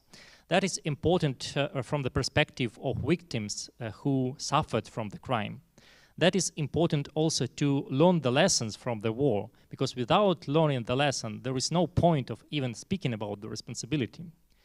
I have to say that Nuremberg Tribunal, for instance, was very much aware of this fact. That is why, both in the judgments, and we can see this in the memoirs of those involved in the Nuremberg Tribunal, prosecutors and judges, they paid so much attention to the crime of aggression, crime against peace, as it was called then. That crime was basically framed as an enabling crime, the crime that gave the path, created the path for all other crimes to be committed. And that's exactly the case with Ukraine. The aggression against Crimea, aggression against eastern regions of Ukraine, and now the aggression of the February that started on February 24th is the enabling crime of the top officials of the Russian Federation that led to the commission of all other crimes. That is why, from the both jurisdictional point of view and substantive point of view, it's so important to have this tribunal. Thank you very much, Mr. Dmytro Koval, for summarizing the need for the special tribunal. And now I want to switch to the second part of our discussion, namely genocide, crimes against humanity, and war crimes. And my first question would go to Mr. Anton Korinevich. Mr. Anton Korinevich, I can see you, you can hear us, great. What activities are being undertaken by the Ukrainian government to investigate these three categories of international crimes? Well, thank you for your question, Ms. Pokalchuk, and really I would like to stress and mention that now the Ukrainian government and Ukrainian law enforcement agencies do have one voice policy in relation to accountability and responsibility for these mass atrocity crimes, these three categories of international crimes committed in the territory of Ukraine. Our Office of the Prosecutor General does provide, I would say, really serious and important job in relation to investigation and prosecution of alleged war crimes and crime of genocide committed in the territory of Ukraine. There are specific units inside the Prosecutor's General Office, in particular the so-called War Crimes Department, which is the leading institution in relation to everything which deals with investigation and prosecution of the war-related crimes, in particular war crimes and the crime of genocide. A lot of our international partners do assist our Prosecutor General Office in those investigations and prosecutions. We may all see and hear how the investigations teams from different capitals do come here to Ukraine, to Bucha, to Irpin, to Izum, in order to analyze, in order to investigate on the ground and to get their information from the first hand in relation to that crimes. A lot of advisory groups were established together with our international partners, both on the level of Prosecutors General Office and inside international organizations, for instance, inside the UN, the Accountability Friends of Accountability Group for Ukraine, which enlists really huge number of states. There is also an important work of a joint investigative team, which is established with participation of Ukraine, Estonia, Latvia, Slovakia, Poland, Lithuania, Romania, other states, and it is also important that Eurojust and the Office of the Prosecutor of the International Criminal Court, for the first time in its own history, is a party to this joint investigative team. There is also important work of the Office of the Prosecutor of the ICC in relation to its investigation of the situation in Ukraine. And it is really good that the preliminary examination is over, and finally there is a stage of investigation, which is of course another step towards justice and towards accountability. We all know the importance, and we may feel the importance of the investigation of the situation in Ukraine for the Office of the Prosecutor of the ICC. And of course, we are sure and we hope that rather soon, sooner than later, there will be some in particular indictments and arrest warrants for the alleged perpetrators of these mass atrocity crimes in Ukraine. Ukrainian parliament, as we are today talking about the parliamentary track in particular, also does an important job in relation to securing accountability. In particular, recently, there were several laws adopted by the Verkhovna Rada of Ukraine, which are adopted in order to ensure effectiveness and efficiency of the work of the Office of the Prosecutor of the ICC in relation to the situation in Ukraine. In particular, as a result of these laws, of adoption of these laws, there is now a specific chapter inside the Ukrainian Criminal Procedural Code, which is about cooperation with the ICC. So that means that really we do pay a lot of attention to cooperation with the International Criminal Court and the efficiency of investigation of the ICC of the situation in Ukraine. I'm of course not myself a member of the Prosecutor's General Office, but I know from my colleagues who work there that the contacts with the ICC are really provided on the daily basis, and that this is an important work and important track. And really, we do hope that having this very serious response, both from the side of Ukrainian law enforcement agencies, in particular the Prosecutor's General Office, and from the side of the International Criminal Court, of course, will bring the results. And the results, of course, are about accountability and responsibility of those persons who allegedly committed war crimes, crimes against humanity, and the crime of genocide in the territory of Ukraine. I would like also maybe to stress an important notion that, as you know, there is an interstate dispute application of Ukraine in the International Court of Justice concerning allegations of genocide case, which were filed in the end of February this year, in particular on the 26th of February. And it was also like the response from the Ukrainian government in relation to that false allegations of genocide, that manipulation and speculation with the notion of genocide, with the very concept of genocide by the Russian political leadership, in particular saying that some alleged mythical genocide committed in the territories of Ukraine, in particular in Donbass, led to the use of force by the Russian Federation against Ukraine. In that case, in the International Court of Justice, we will do our best with it, together with our international partners.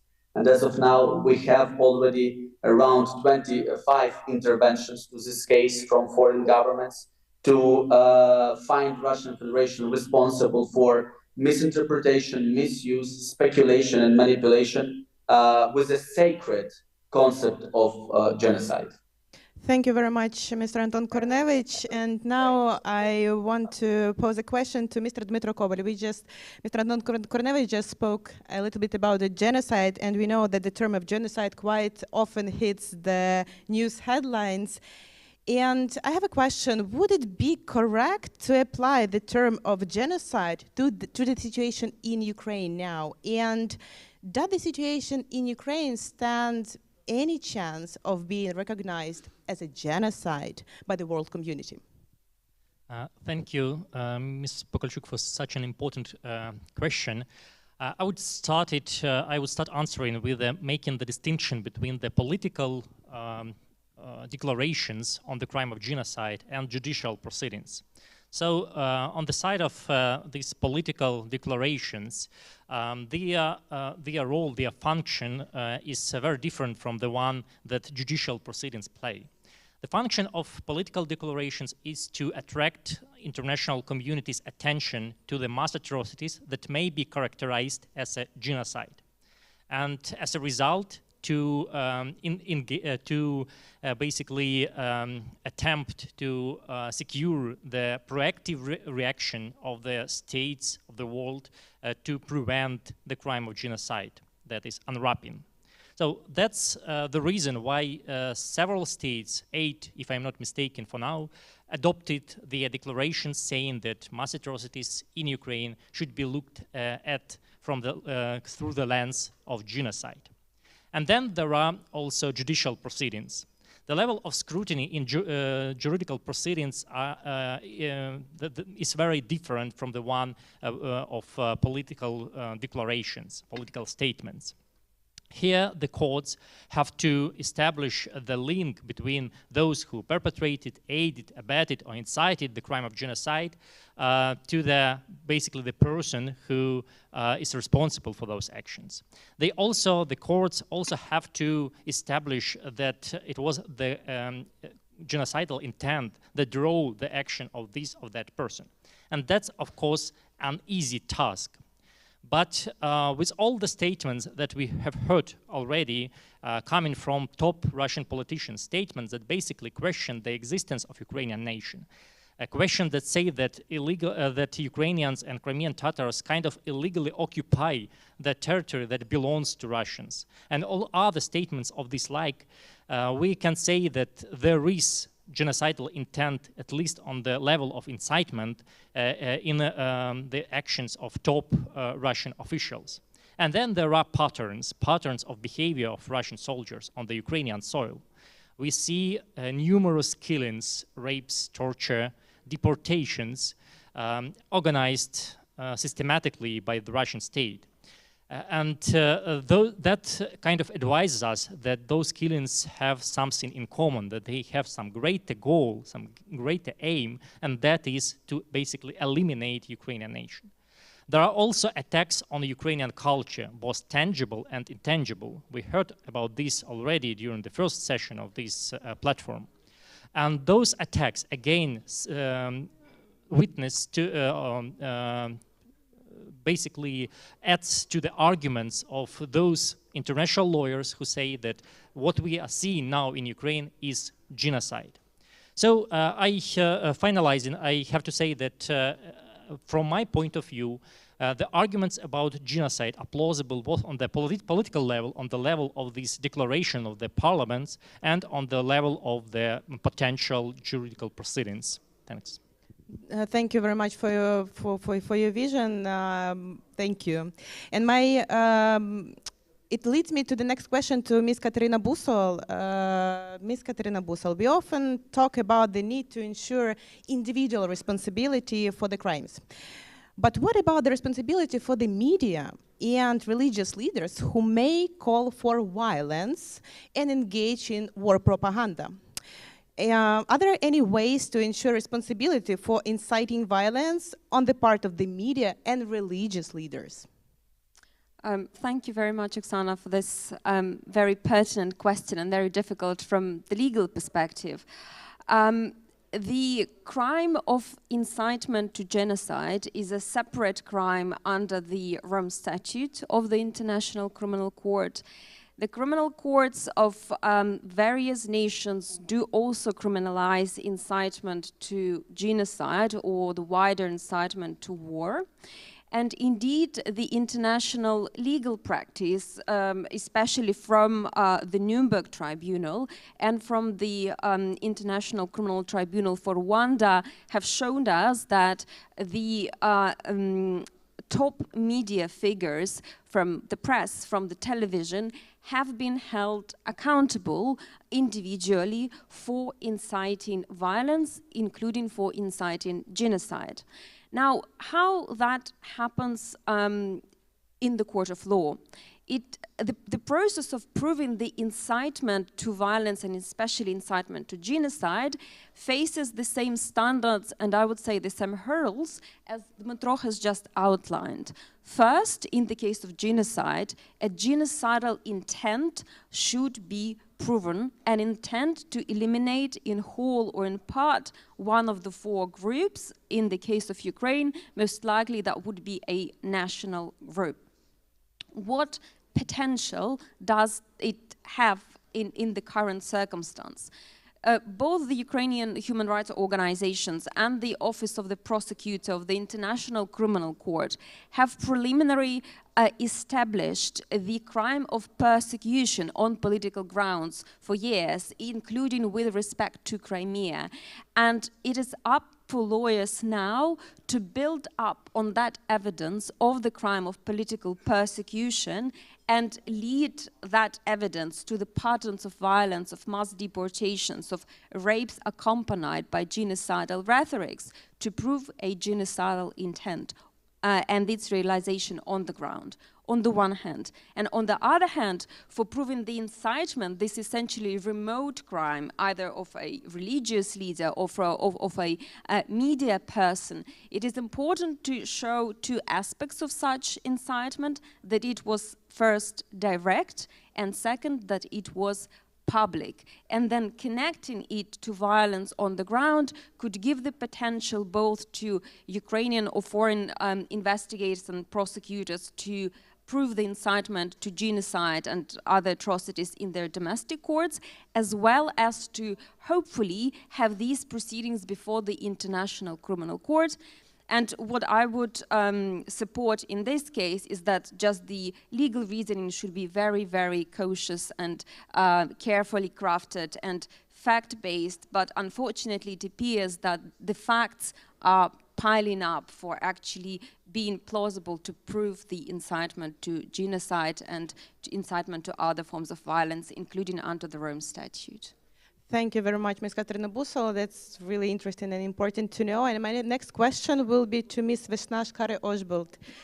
Dear Ms. Vesnashkare-Oshbolt, we spoke a lot here about the international mechanisms and verdicts of international institutions, whatever it will be, tribunal or however we will call it.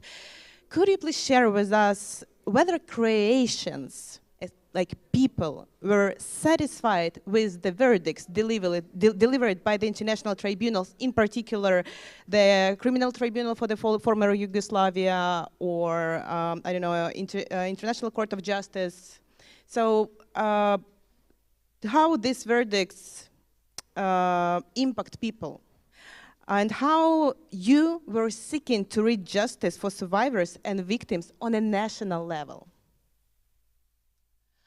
That's a very good question. It depends. If you ask people in eastern part of Croatia, in Vukovar, where a lot of people were killed and where the mass graves was founded, then they will say no, that was not the justice. That was not. We are not satisfied, and even now they are still asking for stronger penalty, for stronger punishment. Actually, as the International Tribunal finished its work, some cases are still opened, and very important cases. And we transfer, I mean, Hague Tribunal transfer some cases to the national courts. And in 2005, we actually educated judges, specialized them for judging the war crime. And we created in our country 4 investigation war crime centers to investigate. Even during the war, courts were judging, but in absentia, in absence. So all those who were judged in absentia, in absence, they could have opportunity to again have trial. So we still have on court's agenda the war crimes cases, still, after 30 years. Thank you. Thank you very much. Thank you for your answer. And I want to pass the last question to Mr. Igor Zhovko, if I may. Mr. Igor Zhovko, summing up everything mentioned above, could you tell us about what steps the Ukrainian government is taking to set up an international tribunal regarding the crime of aggression, as well as investigate other international crimes, and how could the international community support Ukraine and Ukrainian government in this effort? Well, thank you. First of all, it was really a big intellectual challenge for me to listen today to the panelists and to Madam Vesna from Croatia. Yes, the experience of Croatia is very important for us, and that's why we're here. It's one of the reasons we're here as well. And the decision to have the Crimean Platform in Croatia was very brilliant on behalf of your government. So it is really vital to have your experience now, bad and negative and positive experience, to be taken into account. For the time being, as we're still in war and we have to win this war, and we definitely win this war, we will follow all the possible ways of bringing all those responsible to punishment. Well, today we examined all the possible models. I will not dwell on it, but definitely the domestic courts, they will do what they can, and I hear the experience of Croatia. The ICC was mentioned several times today. Yes, we are having a wonderful cooperation with ICC as of now. Immediately after my president asked to turn to the ICC to start the investigations in the liberated areas of Kiev region, Bucha, Borodyanka, Irpin, Kostomel, then there were other cities. Immediately Prosecutor Han came to Ukraine. He was several times already in Kiev, meeting my president, meeting the Prosecutor General, working, as was today said by Mr. Korinevich, with the joint investigation team. And this is very important and timely, because you all who have the experience here know how it's important to have the timely and immediate collection of evidence, and we're really enjoying the support from the ICC team. And yes, we're enjoying the support from our individual countries. Immediately after the areas were liberated, several partners suggested to us the immediate help as far as their forensic experts concerned, criminal experts, and I can name you several countries. I think one of the first was France, then immediately Slovakia came, and now almost each and every member of the European Union are helping in this or that way. Someone gives us laboratories, someone gives us the experts, someone gives us financing. And that's where we are in collecting, fixing the evidence in order to place them in the due time to the court. So ICC is doing a very important job, and certainly we will count on the ICC to the extent where their area, their scope, where mandate is affording to us. And definitely International Tribunal ad hoc is the main important task now for all the institutions in Ukraine, starting from the president. We are really my president really raising this topic at every meeting or phone call or appeal with the international leaders in the international forum, starting from G7, proceeding with the United Nations, European Union, Council of Europe, and we see the immediate reaction. When my president was speaking in the Parliamentary Assembly of the Council of Europe, the resolution which was adopted after his speech had a very important procedure on the tribunal. And yes, the Council of Europe suggesting us to be the platform for the tribunal. I do agree with Katerina that this approach might be limited, as well as the European Union, but we will now study and work in each and every direction. And something will work for us. International treaty is also, this model is also very important. We presented this international treaty to already more than 30 partners of ours. Ambassadors at Kiev, foreign ambassadors do have on a permanent basis the information how it's going on. We will work with the United Nations General Assembly. On obvious reasons, Security Council is not the possibility, but the United Nations General Assembly, we are drafting the resolution, and hopefully in November, the resolution will receive the support. Obviously, it will not have 143 votes like we had during the last General Assembly resolution. Really, once again, many thanks for each and every country supporting this resolution. That was tremendous result, not only for Ukraine, but I think for the whole international community, when only 4 rogue states supported the position of Russia, and the rest of the civilized world supported the position of Ukraine, the position of a civilized world. So we will be working with the United Nations. We're already working with the countries of South. Katerina was right that we secured the support of those countries.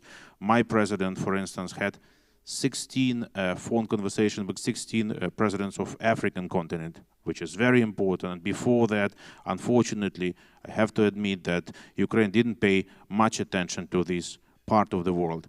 Now, my president is correcting the mistakes. We are speaking to Latin American leaders, and definitely we are securing the support in our European and Euro-Atlantic community. So definitely we will win, and definitely we will succeed in bringing all those responsible to punishment. Thank you. Thank you very much, Mr. Horzovko, for summing it up and for formulating the calls for international community. And on this positive note, I want to express my sincere gratitude for the speakers of this panel and for sharing their meaningful and insightful input. I do hope that this discussion would lay the groundwork to restore justice for all those affected by the international crimes committed by Russia. And I hope that the result of this discussion will not be long in coming. And hope to see you soon in Bakhchisarai. Thank you.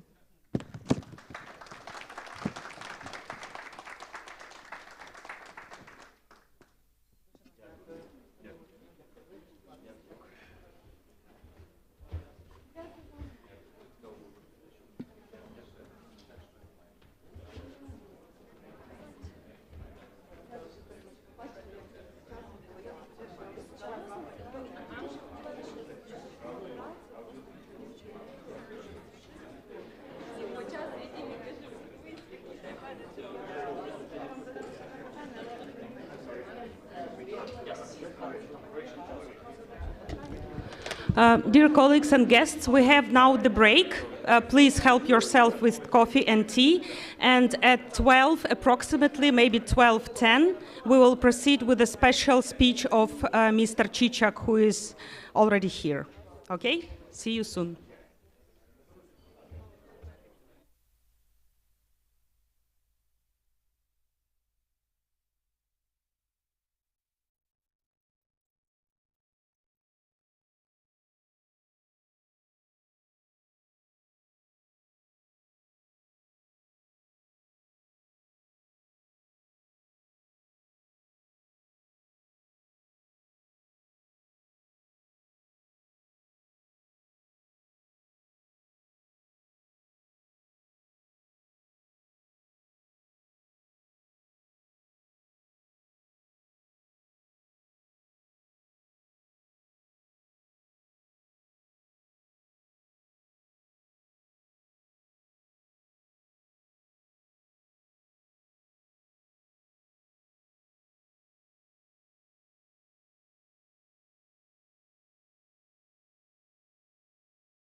Test.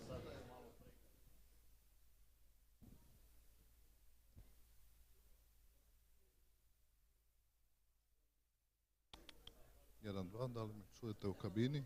Čujete me? 1, 2, 3. Upalite mikrofon, niste upalili mikrofon. Tako je, sad je u redu. To je koji kanal. To, ali tiho pričam. Da ne dam. A drugi hrvatski, probajte hrvatski. Na hrvatski kanal se prebacite. Dobro, to je to.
Evo engleski kanal. Čujete li me na engleskom kanalu dobro? Halo, čujemo se. 1, 2, 3, engleski kanal.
Dear colleagues, dear guests, we're going to proceed with our program with the special speech from a distinguished Croatian human rights defender, Mr. Ivan Zvonimir Cicak, who is the president of the Croatian Helsinki Committee for Human Rights.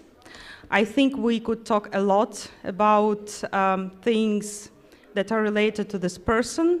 I would mention just that he have received the prize, the Bruno Kierski Award in 1997, and this is award for the distinguished human rights defenders, human rights activists, which was also given to Nelson Mandela some time ago. So that's why we decided to dedicate this special time, like 15 minutes, to the speech of Mr. Cicak, and I invite you, Mr. Cicak, to take the floor with your speech.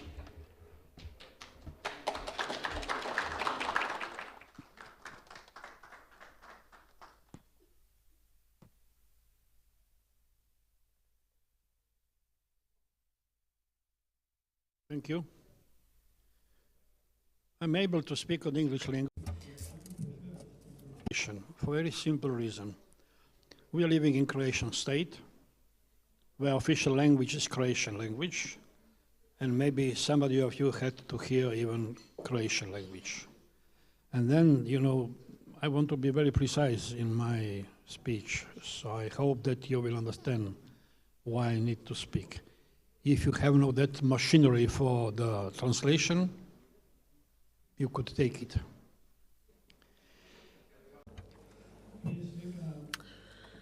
So, first of all, I'd like to go back to what the previous speakers have said about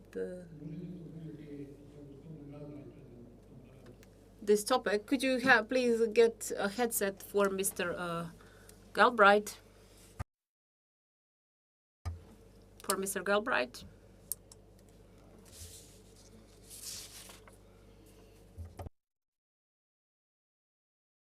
Do you understand Croatian?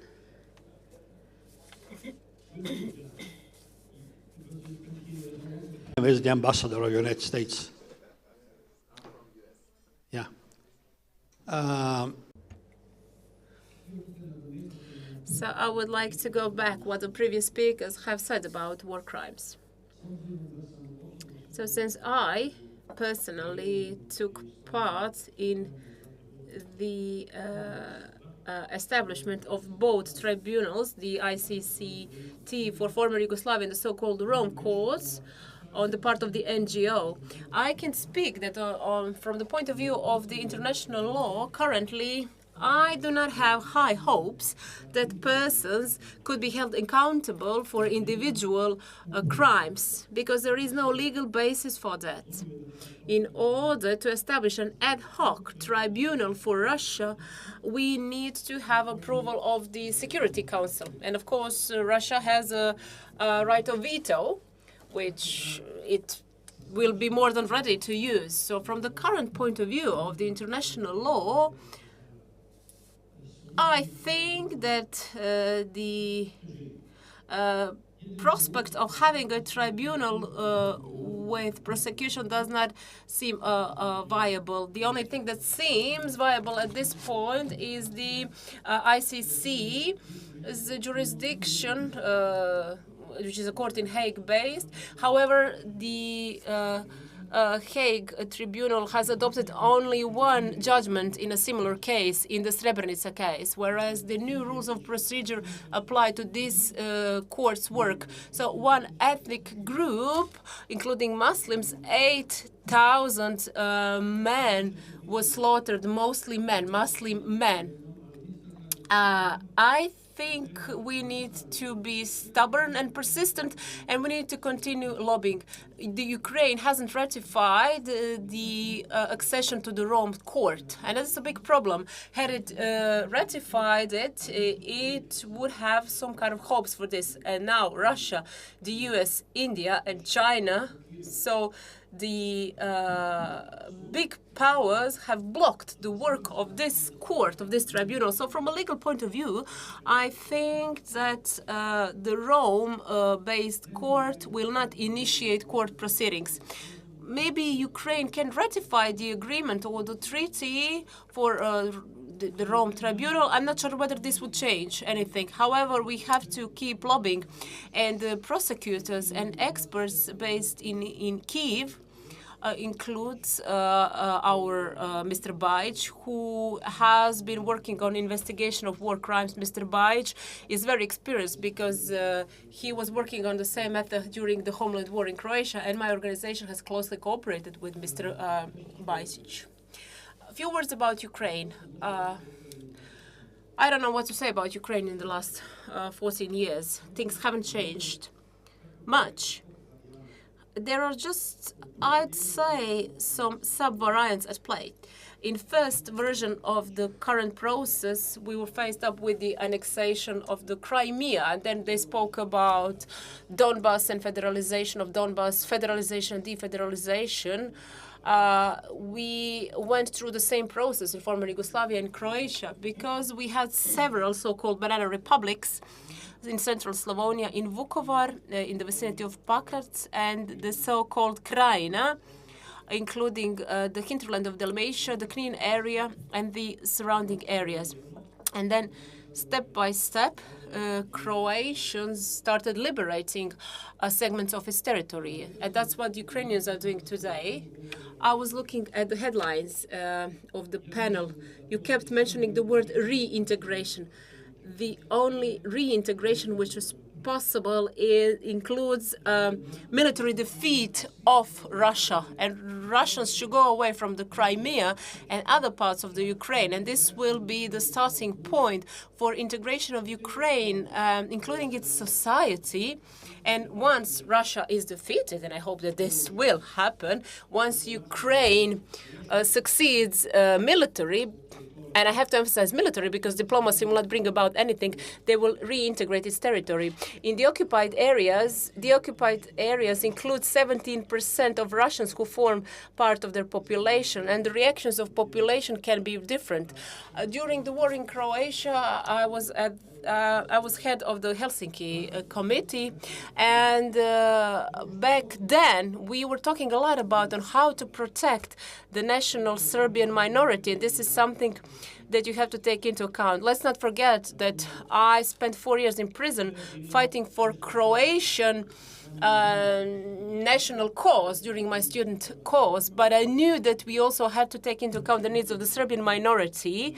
And during my work in Helsinki committee during the war, my colleagues realized how important it is to take into account the issue of minority. And this is something that the NGOs in Ukraine will have to deal with. You will have to protect Russian minority, and this will make you very unpopular among the locals. So I will now dwell on all the details that you will have to tackle. I am reading the news, I'm keeping track of all the events in Ukraine, and I have to speak personally. I feel depressed by all this news. My friends and myself are depressed by the atrocities committed over there. And another thing that really shocks me is the lack of empathy among general population. And I have a feeling that people are not interested in the Ukrainian cause, are not interested in the war, especially given the economic difficulties that we have found ourselves in. And people blame Ukrainians for this. I'm a Catholic, and I'm really shocked by the number of right-wing Catholics who are pro-Russian, and I can't believe this. You know, I have a Facebook list of friends, and I've deleted 2 of people who support Putin, and I can't have people supporting evil among my list of friends, because this is a fight against good and evil. I don't want to sound metaphysical here. I have my feet firmly on the ground. I'm being honest. We can speak about Putin, about the Putinian regime, about Russian and Serbian barbaristic collaboration. We have to call things as they are. In the Second World War, Germans had awful punishment and penalties for people who were raping women. In Germany, the German forces were not allowed to rape.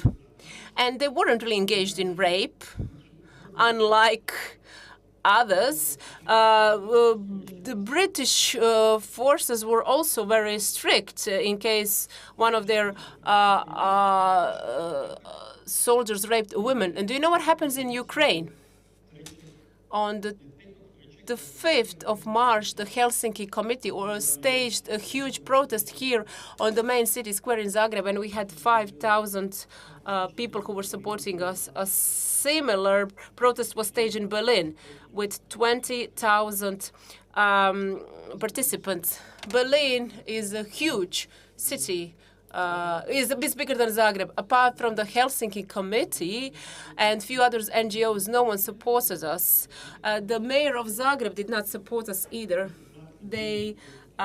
We had to pay for the stage to speak up, and we staged a protest against the war atrocities in Ukraine. Not a single NGO apart from mine ever said anything about the war in Ukraine. However, on the 8th of March, International Women another march was organized, headed by the mayor of the city of Zagreb, and they were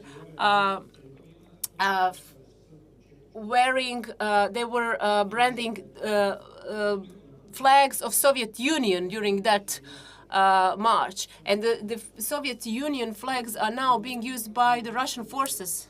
How can we allow this? Not a single women's organization in March ever said anything about rights of raped women in Ukraine. Not a single feminist organization has said anything about the rights of these women. And recently they've staged a protest about, position of women in Iran. Why not speak about Ukraine? Why not speak about Ukrainian women? Not a single woman has raised her voice against raping Ukrainian women. That's what's bothering me. I feel shocked by this. And when talking to my friends who are also Catholics and who blame Americans for all the evil in the world, and then I tell them, what has this got to do with the U.S.? They say, no, this was a war staged by the Americans. They played all out. But we know what is at stake here. I have a statement with me, a statement from the Helsinki Committee from 2014. This statement is valid now. The thing that is Putin doing in Crimea is the same thing that Slobodan Milosevic did here. It's the same recipe, it's the same formula. Serbia was defeated military, and that's when its great Serbian politics came to an end. They were defeated in Krajina, in central Slavonia. And regarding reintegration, Mr. Galbraith and the U.S. diplomacy at the time helped us a lot. They helped us to defeat Serbians in central Slavonia. I remember General Krajina, who was a Serbian general. Who was a general involved in the reintegration process. It's a Croatian general. And then he told me, do you know how we managed to defeat them? Well, we were backed by the UN forces, their peacekeeping forces. And then when we realized that, Serbians were exporting oak, Slavonian oak from Slavonia. Then we asked them, what is this? They said, it's my oak, it's my timber.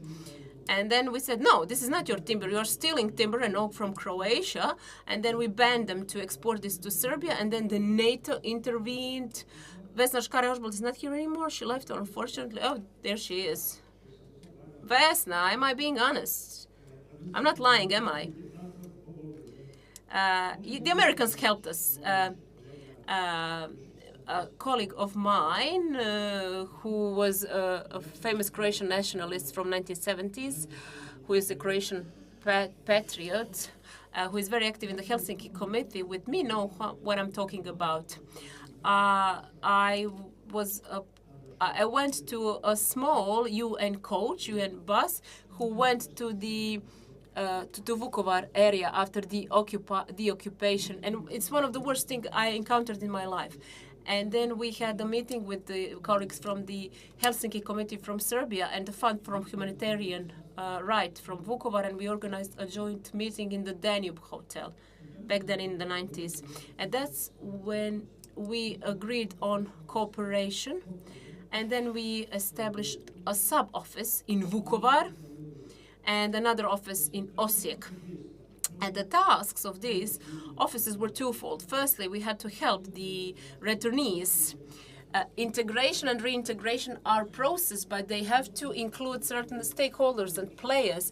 So you have to rely on the local self-government, on the law enforcement forces, and you need to start changing things. And this does not happen overnight. So integration and reintegration is a demanding, time-consuming task.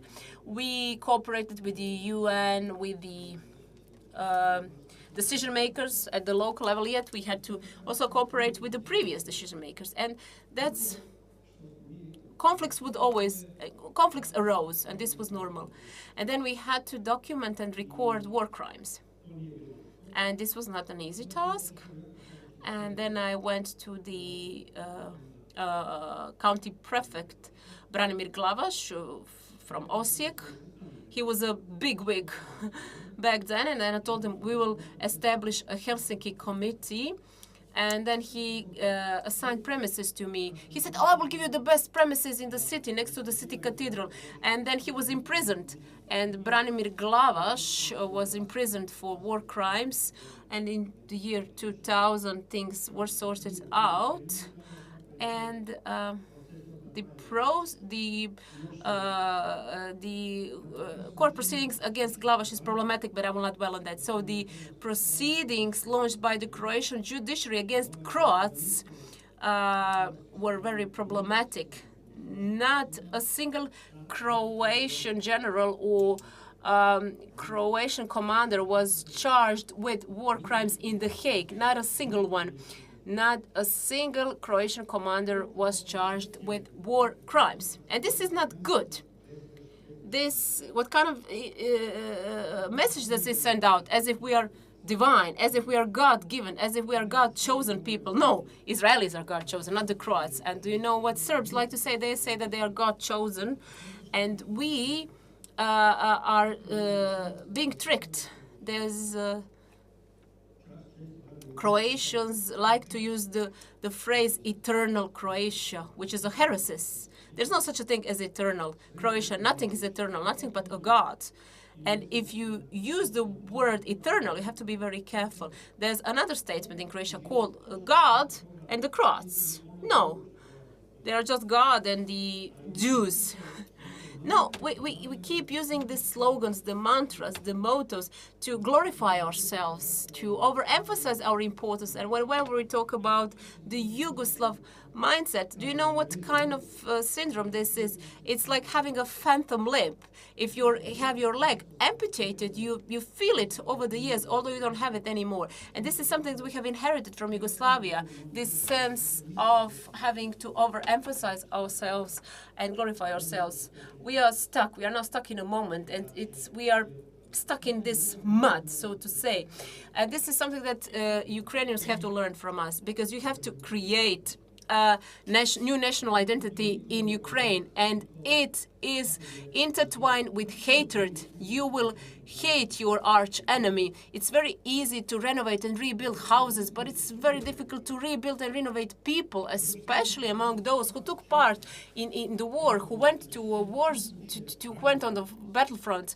Can you imagine thousands of wounded people who will come back from the battlefield? Not to mention family members of the deceased, of the victims. They will hate Russians. They will have this imaginary hatred against Russia. First, it will be imaginary. Later on, this hatred will be embodied and it will be personalized. So Ukraine will have to undergo a collective therapy. And I don't know what the best treatment is. I'm an elderly person. I'm over 70 years of age, but I'm not experienced in this. I don't know what to tell you. I think this will be the biggest problems for Ukrainian. Ukrainians. It's very easy to defeat someone military. It's very easy to rebuild the houses. It's very easy to create a new powerful state. But then what? Then what? So then you have a big arch enemy which dreams of being a superpower, yet they are losing political clout. They are using the power. Poland, Ukraine, Slovakia, and the Czech Republic are a new Slavic bloc. On the other hand, you have the Nordic bloc, which has a firm stance against Russia. And these countries will give power to NATO. And there will always be this permanent conflict between France and Germany. There are so many things that play here. Regarding Ukraine, I believe in the strength of the Ukrainian nation, with its 40-something million inhabitants. We don't know what the exact number is because so many people are resettled. These are the figures before the war. Then we have a problem of the so-called repatriation of children. I'm using the words very carefully. How to bring the children back to their families. Who knows where there are children, where the children are taken? Their identities have been changed. And these are the children which are being recruited by the Russian military, by the Russian secret services. And these children will be raised in a way to hate their parents. And this is something that Ukrainians will have to deal with. I'm just listing some of the problems. The list is open-ended. Some Croatian people are hostile to Croatian war veterans. They say that they enjoy too many prerogatives and too many perks, but this is not the case. But this is a problem that all war veterans have to face. This is a problem that the US had after the Second World War. People were criticizing the protection that the war veterans enjoyed. And in the US, after the Second World War, war veterans were given cheap loans for war veterans, and they were criticized against this. It's a common problem. I will not speak about the political issues. This will be tackled tomorrow. But I don't see very many faces from Ukraine here. I hope that I will go to Ukraine soon without wheelchair. I have to undergo a knee surgery, and I hope to address my colleagues in Ukraine, and I hope that I will be able to tell you then what to do. But those of you dealing with human rights in Ukraine, let me tell you, Ukrainians will hate you in the future because you are fighting for a utopian Ukraine. There are no things such as a perfect society. There are no perfect people either. We are all just humans, humans made of flesh and blood, with our own problems, with our own emotional burdens. Am I running out of time? I have 1 minute left. Okay, icing to the cake. I will end on a special note. I'm really glad that you have given me an opportunity to address you, to share my opinion with you, to share my experience with you. I was very much involved in the Ukrainian cause. I have fully supported you. When I was 20 or something, I was listening to Shevchenko. I was obsessed with him. When Crimea was annexed in 2014, I took part in a protest staged by Ukrainians on the main city square. Then we made a statement that we submitted to the European Parliament that has received a lot of media attention. We have done many things. During the last World Championship, when FIFA condemned Croatian football players, Vukovic and Vita, for shouting glory to the Ukraine, I wrote a text. I wrote a paper specifying that these are the words of a song from 1840. I translated the verses from Ukraine, and then I told them, why should you prosecute these football players for citing a song? Yet they were penalized, and the Ursula von der Leyen, the president of the European Commission, is now shouting glory to the Ukraine, and they all shout back glory to the Ukraine. There are the Croatian politicians in the political elite who are pro-Russians and who are trying to feed anti-Ukrainian sentiment. However, I do believe that Ukraine will win. Glory to the Ukraine.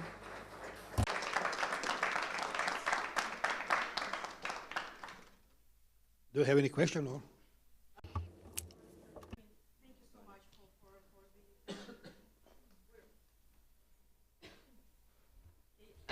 Thank you, Mr. Chichak, for this very touching speech and for the support of Ukrainian territorial integrity. We appreciate it very much. Now we will proceed with the panel number 3, which is going to be moderated by the brilliant journalist Natalia Humanyuk. And we will have, of course, brilliant panelists that she will introduce in a minute. Thank you. Hi, hello. We have a discussion on the reintegration, which consists with 2 parts.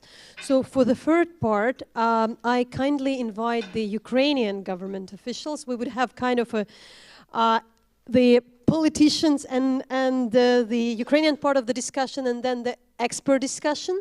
So I kindly invite to get to this stage Tamila Tasheva, who is the permanent representative of the President of Ukraine in the Autonomous Republic of Crimea.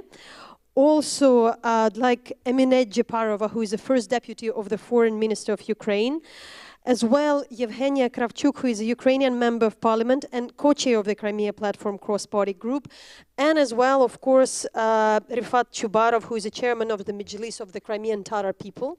So I will explain how it will work now. That we would have this discussion in Ukrainian. You will have your translation. If you really need a translation, please take your headsets. And then in an hour, we would have the expert discussion with our panelists, which we'll also introduce to the stage. Instead of our current speakers, they would have an opportunity now to listen and to assess what really we are speaking now. So let's proceed. I want to save the time because, in fact, there is a lot to say. So this discussion is really devoted to the process of the reintegration of Crimea.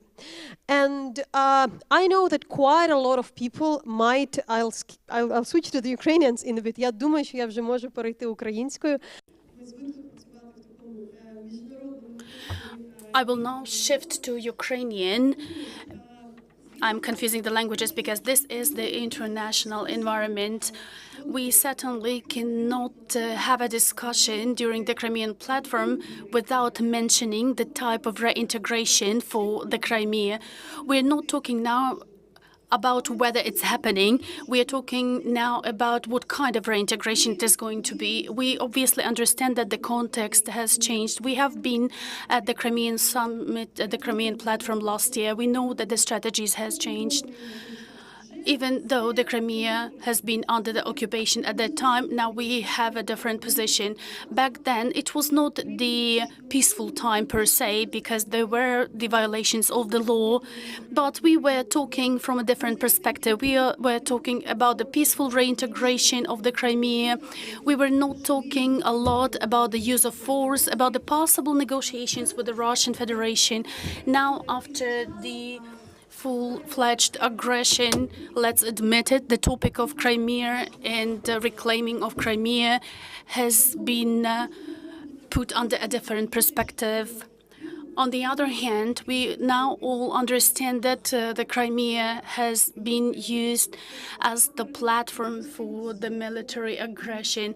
This is the peninsula that they use to attack the rest of the territory of Ukraine from. Let's talk from this perspective and in this context. How has the Ukrainian strategy for the reintegration changed? What is the change about? How feasible, how realistic it is? Have any of the timelines changed? We do understand that many things depend on the law and the legal framework. We have been talking a lot about few things that are dependent on us. Many things depend on Russia, but I know that the team who are working in the parliament and in the foreign ministry, they have been always saying, like, we still need to do our job. But please, let's try to explain to everyone, including to the international community, what is your vision of this strategy? How has this changed in the context? And what is our timeline? The first to take the floor will be Tamila Tasheva, the permanent representative of the President of Ukraine in the Autonomous Republic of Crimea. Thank you, Natalia. I'm happy to welcome everyone. To start with, I need to express my gratitude to the Croatian colleagues for having this opportunity to be here today. We have received the total support on all of the levels from the Croatian counterparts, including also in the organization of this panel discussion on the reintegration. Yes, indeed, Croatia was not a random choice, because you have had your own path of the post-war recovery of your territory and of your country. After our victory, and already now we have started working on all of the reintegration-related processes. It is a great pleasure for me to speak now after the speech of Mr. Chichik, who delivered the beautiful, inspiring address. He highlighted all of the important challenges that we have seen for the past 8 years from the moment of the temporary occupation of the Crimean Peninsula. Yes, indeed, we can see it happening. You have always mentioned that reintegration is related to the issues of violence, the emotions that some people feel towards others, and also it includes our hatred against the aggressor state who have occupied parts of our territory. Yes, indeed, the National Office of the Crimean Platform and the Representative Office of the President of Ukraine, we have actively been pursuing the issues that are related to the deoccupation, obviously because everyone is focusing on that, but we are also focusing on the specific matters related to the reintegration of the temporarily occupied territories, because we are certain that we need to start our preparation now, because if the occupation is not happening tomorrow, it's happening the day after tomorrow anyway. And that's why we need to have the plan of actions ready now. This year we have had the summit, the second summit of the Crimean Platform.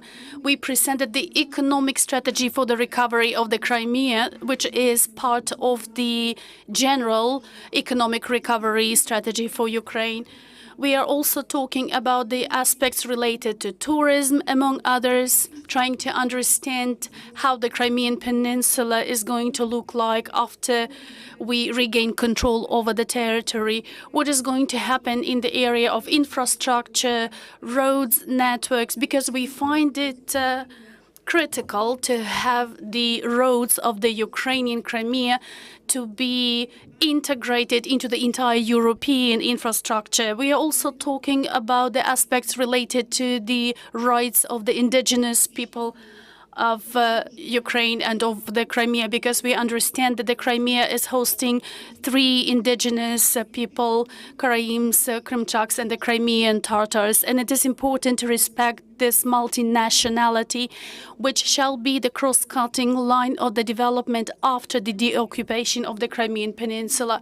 These are also the aspects related to humanitarian and information areas. We have prepared this document, which is still on the stage of the vision, but it is important to have it because the citizens living in the temporarily occupied territories need to understand what is happening to that territory after we regain control. And then we continue to work with the experts and the international partners, trying to engage and involve investment and other support for the deoccupied future of the Crimean Peninsula. The President of Ukraine has said the important tasks that will be entailed after the occupation. We established the important working group with the 36 experts, national and international parliamentarians and government officials. And we are talking about the details related to the resumption of power in the territory of Crimea, because currently there is none. There are thousands of people who are working in the so-called authorities, in the occupation administrations, and we certainly understand that they need to be brought to justice for that. But we are still going to identify the forms of responsibility and liability. This is still on the stage of the framework and vision. We obviously need to talk about specific matters such as the judicial registers and surveillance.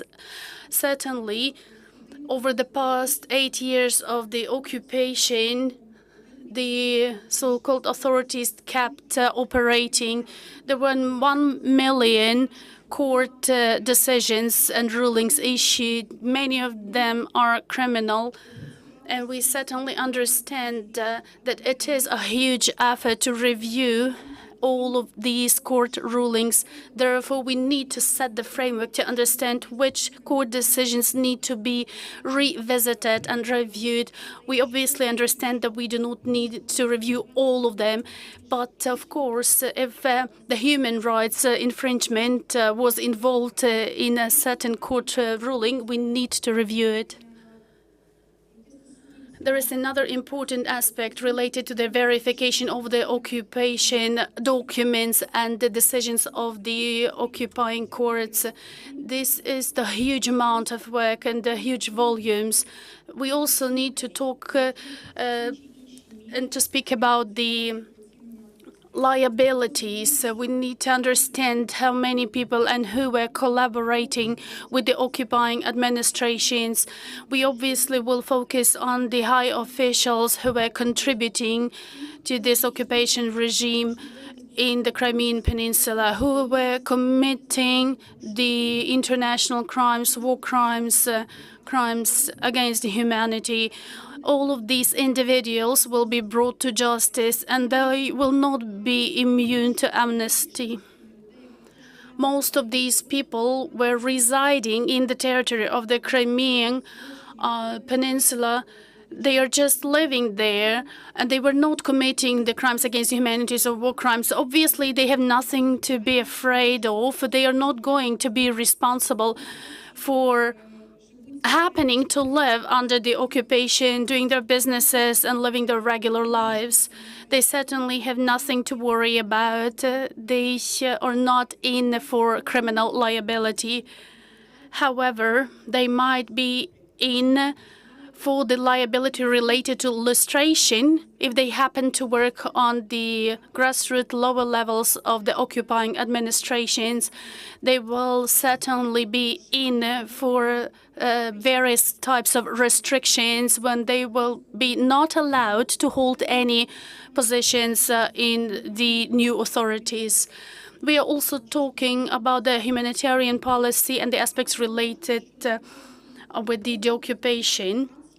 Over the occupation period, the international crimes have been committed, such as 36,000 persons have been conscripted to the Russian army, which is the illegal acts under the international law.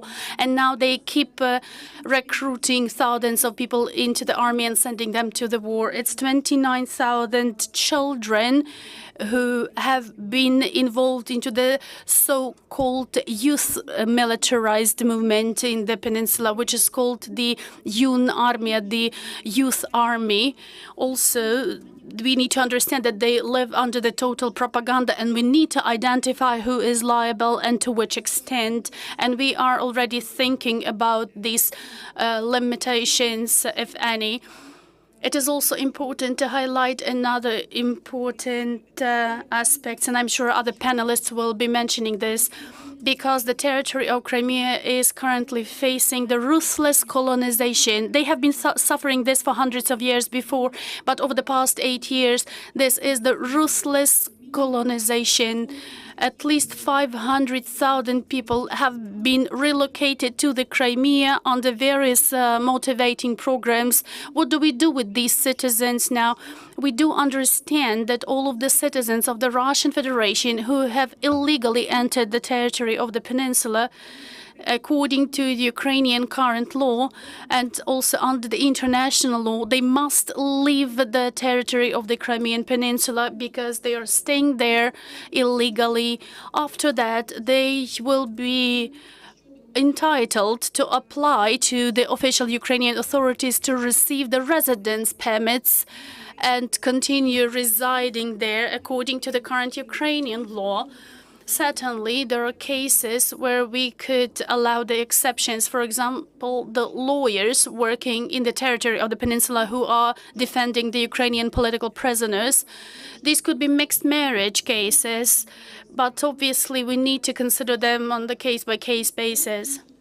And there are also many other related aspects that are part of our agenda as assigned by the President of Ukraine. We are going to actively cooperate with the Ukrainian Parliament, and we are grateful to this interfaction association of the Crimean Platform and the specific people who are involved there. And we are working on these aspects related to reintegration and to regaining control over the Crimean Peninsula. We are in for the difficult challenges, and Mr. Chichik mentioned many of them, and we are aware of them. Many issues will be related to hatred against each other, and we will need to overcome these challenges. The full-fledged reintegration will certainly start after our victory in this war that the Russian Federation broke out against our state. We will certainly regain control over all of our territories, according to the President Volodymyr Zelensky of Ukraine, who has said it multiple times. Ukraine will be choosing its own path, whether we are going to use the political and diplomatic path or whether we will involve some military elements in regaining control over the Crimea and other temporarily occupied territories. I have a dream to come back to Crimea, to see my parents, to have the most tasteful coffee in my mom's house.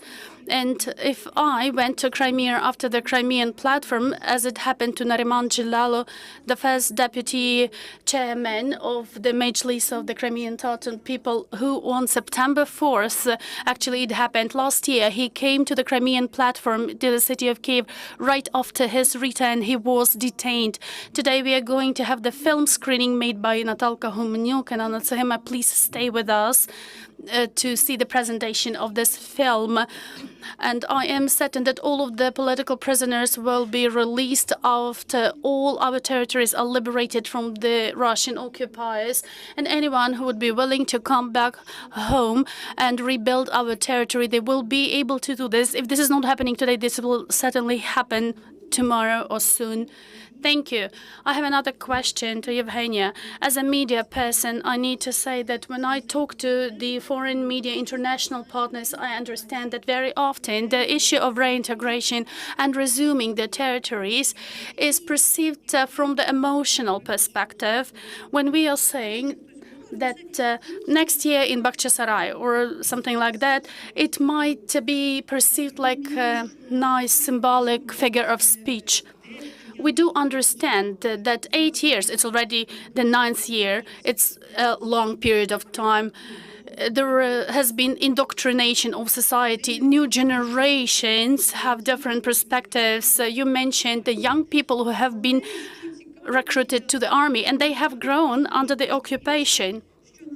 I know more about that, so I can tell that behind these words, there are specific actions that might look quite boring for the media or for the public statements, like the law about changes in replacement of the high officials, or the laws related to education, to private property, and other aspects. They not the attractive topics for the media to be covered. However, these actions, they illustrate the important progress. Last year, we were talking about the changes to the Ukrainian law that were going to come. But let me get back to the realistic timelines, realistic actions, actually, that are bringing the changes closer, and they are preparing the country for the reintegration. On the other hand, in the new context, we do understand now the Ukrainian parliament needs to amend the big number of Ukrainian laws to fit the needs of the full-scale aggression of the war. So what are the priorities in this respect? Thank you so much. Speaking of the legislation, usually it's quite boring. That is why I would like to try to tell everything to you in a simple language. In New Zealand, there was a special law on simple language of explanations to people what is happening in the country, and they really like it. So I caught myself thinking that my daughter, she was born in 2014, in the end of January, just when the war started, and similar children were born on the Crimean Peninsula. They are now studying in the third form, and from the very beginning of the school, from the very first lesson, they have been studying the Russian Empire and things like that. And of course, right now, in the era of the internet, we cannot say that we do not have access to information. Each information can be checked. However, take into account our first Crimea platform. We were in Kherson on the 21st of August. We brought European parliamentarians, MPs to Ukraine. We showed them how administrative services center work for Ukrainian citizens, including those in the temporarily occupied territories of Ukraine, the Crimea. So these centers is where you can get all kind of documents, a birth certificate, for example.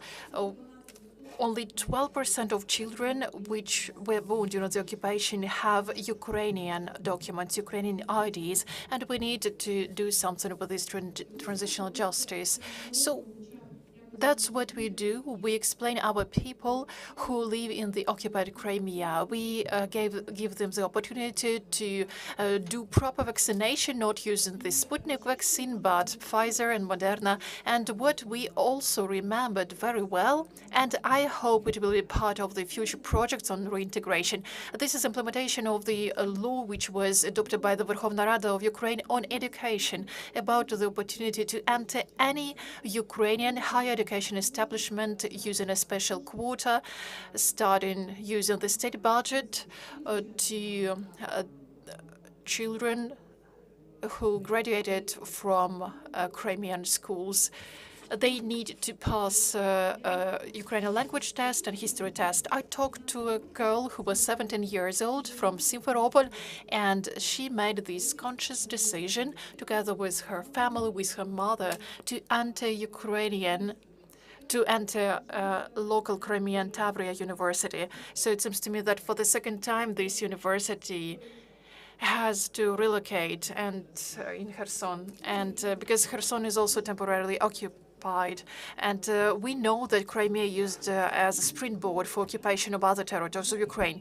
This is a good example when some steps for integration have been made.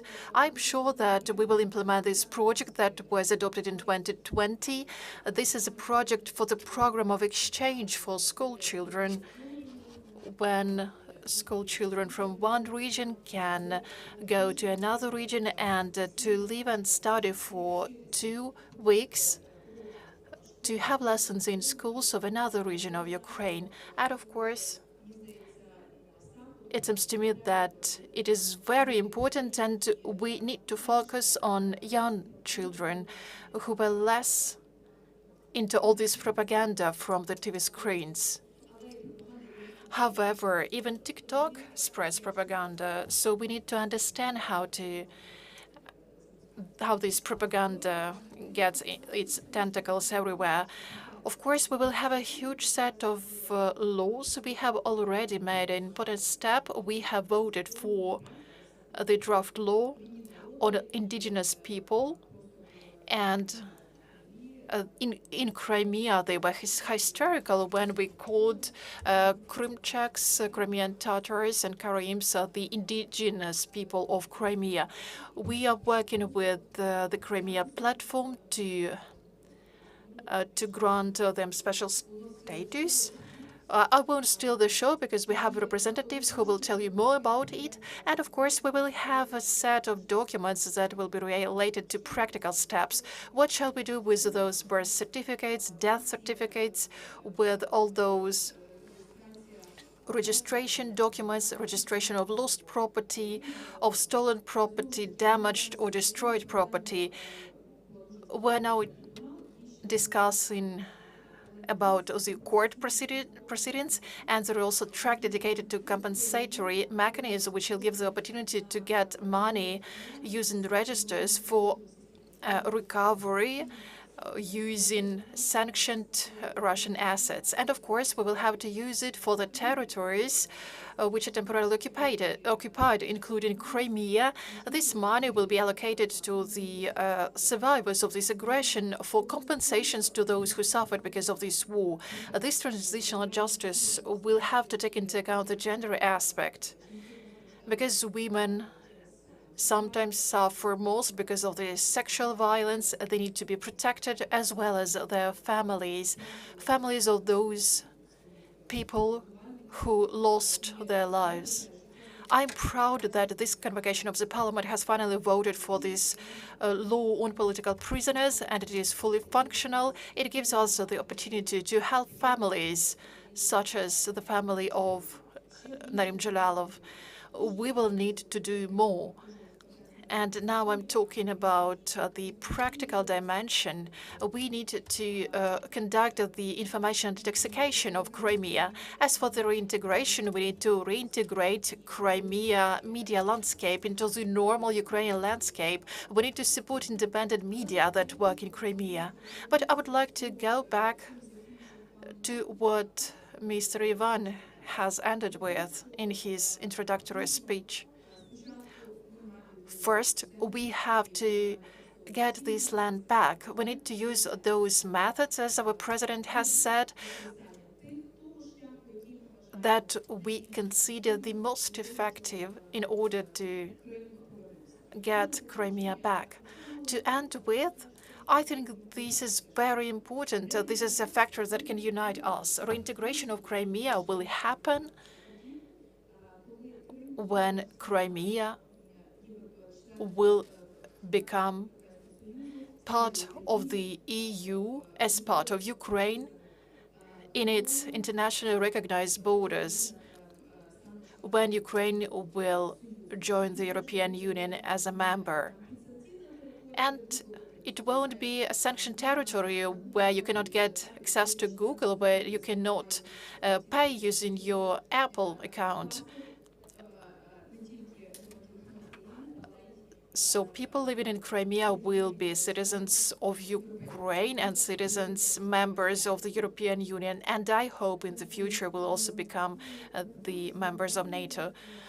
Thank you, Mr. Rifat. We mentioned the situation with the indigenous people. So my question is about reintegration. So you are the best person who can explain all this context. We understand that partly because of the deportation, the Crimean Tatars, those who cannot and shall not leave Crimea. We know that forced conscription in Russia creates this context that maybe they have to leave. We know cases of forced conscription among the Crimean Tatars. So within this context of aggression of the Russian Federation, the territory of Crimea is used as a springboard for the military operation. Where do you see the priorities in reintegration? How do we balance between what we have to do with the perpetrators, for example, about collaboration collaborators that need to be brought into account. And on the other hand, we don't have to scare the local population. So what shall be our priorities from the point of view of legislation today? In the situation that we are in right now, when we have to hold this international summit outside of Ukraine. Thank you so much. I will start with saying thank you to the organizers, to the parliaments of Ukraine and Croatia for this opportunity to hold the second summit of the Crimean Platform and this panel discussion in Croatia. We are really grateful to them. And now let's proceed to answering your questions. First, you need to be honest. You need to be open and sincere. We have gone through the stages when we tried not to scare someone, often to please someone. And in 1991, we hold as a general repetition of what would happen in so-called DNR and LNR. We have created the Autonomous Republic of Crimea, where there wasn't a subject of self-identification, but we needed to do that because the Crimean Tatars, the indigenous people, were going back. They have been missing from this land for 45 years, and we had to bring them back. Of course, we had the Soviet Union back, but it collapsed, and we had this bomb which exploded in 2014, unfortunately. So what kind of legislation do we need? From the moment Crimea is liberated, we need to make sure that its development as part of the post-war Ukraine is smooth and for the benefit of the local population. We shall say that last year was a breakthrough from the point of view of the dialogue between the state and the people. If by dialogue we understand adopting resolutions, adopting legislation, March 2021, the Security Council of Ukraine has adopted a strategy where the occupation of the temporarily occupied territories of Crimea and Sevastopol. In a couple of weeks, the president has signed this resolution, and this strategy comes into full force as an official document. In a month, another document is adopted by the Verkhovna Rada of Ukraine, the law on indigenous people of Ukraine. It was also initiated by the president of Ukraine, Volodymyr Zelensky. And finally, in August 2021, we have conducted the inauguration summit of the Crimea Platform. We are really grateful to the Ministry of Foreign Affairs of Ukraine. One of Emina Japarova, who was one of the leaders behind this process, is sitting here next to me. Right now, Crimean Platform has become the tool of international work, which is related not only to Ukraine recovering its sovereignty over Crimea, but also from the point of view of tackling issues related to Crimea in the future as an integral part of Ukraine. So last year was a breakthrough year, but probably you remember that Ruslan Stefanchuk, the head of the Parliament of Ukraine, said that we are preparing a draft law on the status of the Crimean Tatar people. Tamila and other representatives already said that we had a lot of discussions. We have developed this draft law, and I hope that it will be soon registered in the parliament and adopted by the parliament. I mean that we're nearing the tackling the problem, the most pressing problem, which is related to the indigenous people of Crimea, those problems that Ukrainian state haven't been able to tackle since the day of its independence until the temporary occupation of Crimea by Russia. I mean those questions of the legal status of Crimea, Crimea is an autonomous republic. This is part of the constitution of Ukraine. This is stipulated by the constitution of Ukraine. And we are nearing our key task is to find a new format for this status. We need to define the self-determination in Crimea with a source of Crimean independence, if we can say so.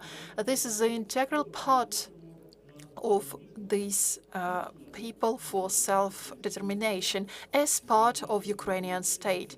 And of course, through this mechanism, through the mechanism of self-determination of the indigenous people, we have to tackle the question of strengthening Ukrainian identity, Ukrainian state on this part of our state territory, and to make sure that human rights are respected on the peninsula. Of course, there are dozens of cases in the international practice. We need to do that in Crimea. We need to amend the constitution of Ukraine, clearly define the Crimean autonomous republic as something that was created because the indigenous people self-determined themselves like that. So I have another question that has already been raised. So with much respect, I listened to Ivan Chichak when he told us about hatred. He said that hatred shall not destroy us from the inside. But on the other hand, we have to understand that no matter what decisions we take, how tough they are, they need to be based on the law. They shall be based on international norms and regulations, based on human values, human rights, and it cannot be based on hatred. I'm talking about the future of Crimea, about different variations of such phenomena which can impact the future, the destiny of those people living in Crimea. In 1944,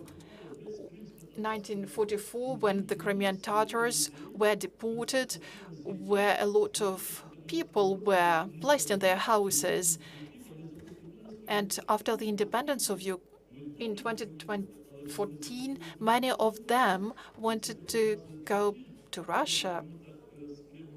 So that's one of the reasons why all this situation with Crimea happened in the first place. Some people might think that Moscow is persuaded it won't leave Crimea, but the truth is that Moscow understands that sooner or later they will have to leave Crimea, but they do anything they could to stay in Crimea. Those 500,000 up to 1 million citizens of Russia who now live in Crimea. This is the presence of Russia in Crimea, even after the Russian military will leave Crimea. But we cannot accept that. We might have taken into account some humanitarian aspects, but first they need to go abroad and then to reach out to Ukraine. Maybe they have invested their money illegally and bought property illegally in Crimea. There are other illegal actions that they might have done. So the question of decolonization as a physical living of people who came to live in Crimea, violating international humanitarian law and Ukrainian laws. This is a special precondition, special guarantee for development of Crimea, for recovery of state sovereignty of Ukraine over the Crimean Peninsula. Unfortunately, I don't have time with much respect to other speakers. I would like to end here. Thank you so much. Emina, the question is to you right now. You were the driving force behind organizing the first summit of Crimea Platform. After 8 years of the occupation, this question was one of the most important. In 2021, the Crimea Platform Summit was one of the key topics for the Ukrainian external policy. Of course, we have other priorities. Ukraine does its best to procure weapons from our international partners, to put pressure on Russia to continue helping Ukraine. So what are the current priorities for Crimea Platform? In this particular aspect, I would be really grateful to you for explanations. What can be the role of our partners within the context of our discussion about reintegration? Thank you so much, Natalia.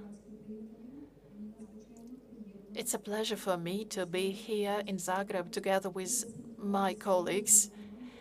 We have a serious team here in order to show our solidarity together. And this platform is about fairness.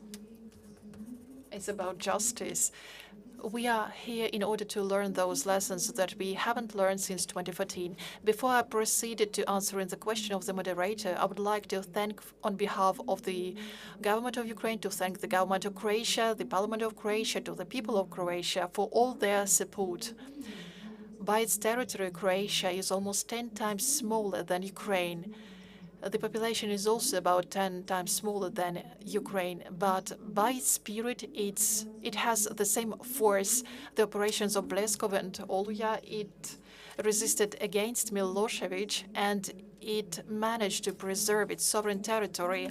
Serbska Krajina, something similar to so-called Donetsk and Luhansk People's Republic. However, the Croatian people won their fight for its territories. For us, this is an excellent experience that we physically absorb and translate into what we consider to be important. Rafat gave me the permission to share some of the secrets about the organization, about the creation of Crimea Platform. Why are we here in Croatia? Because my personal story is related to Crimea Platform. In 2014, I was living in Crimea. I was working in Crim Realia TV channel. I was a journalist. I was a TV journalist, and I traveled across the peninsula. And this feeling of injustice, what has happened in 2014, when I left the peninsula in 2 cars with my daughter, with my cat, it gave me an impetus to find the answers to all my questions. In a couple of years, I have started drafting the concept with Yulia Kazdobina, the advisor on policy, on a simple A4 paper. Today, this initiative unites almost 1/3 of the entire international community.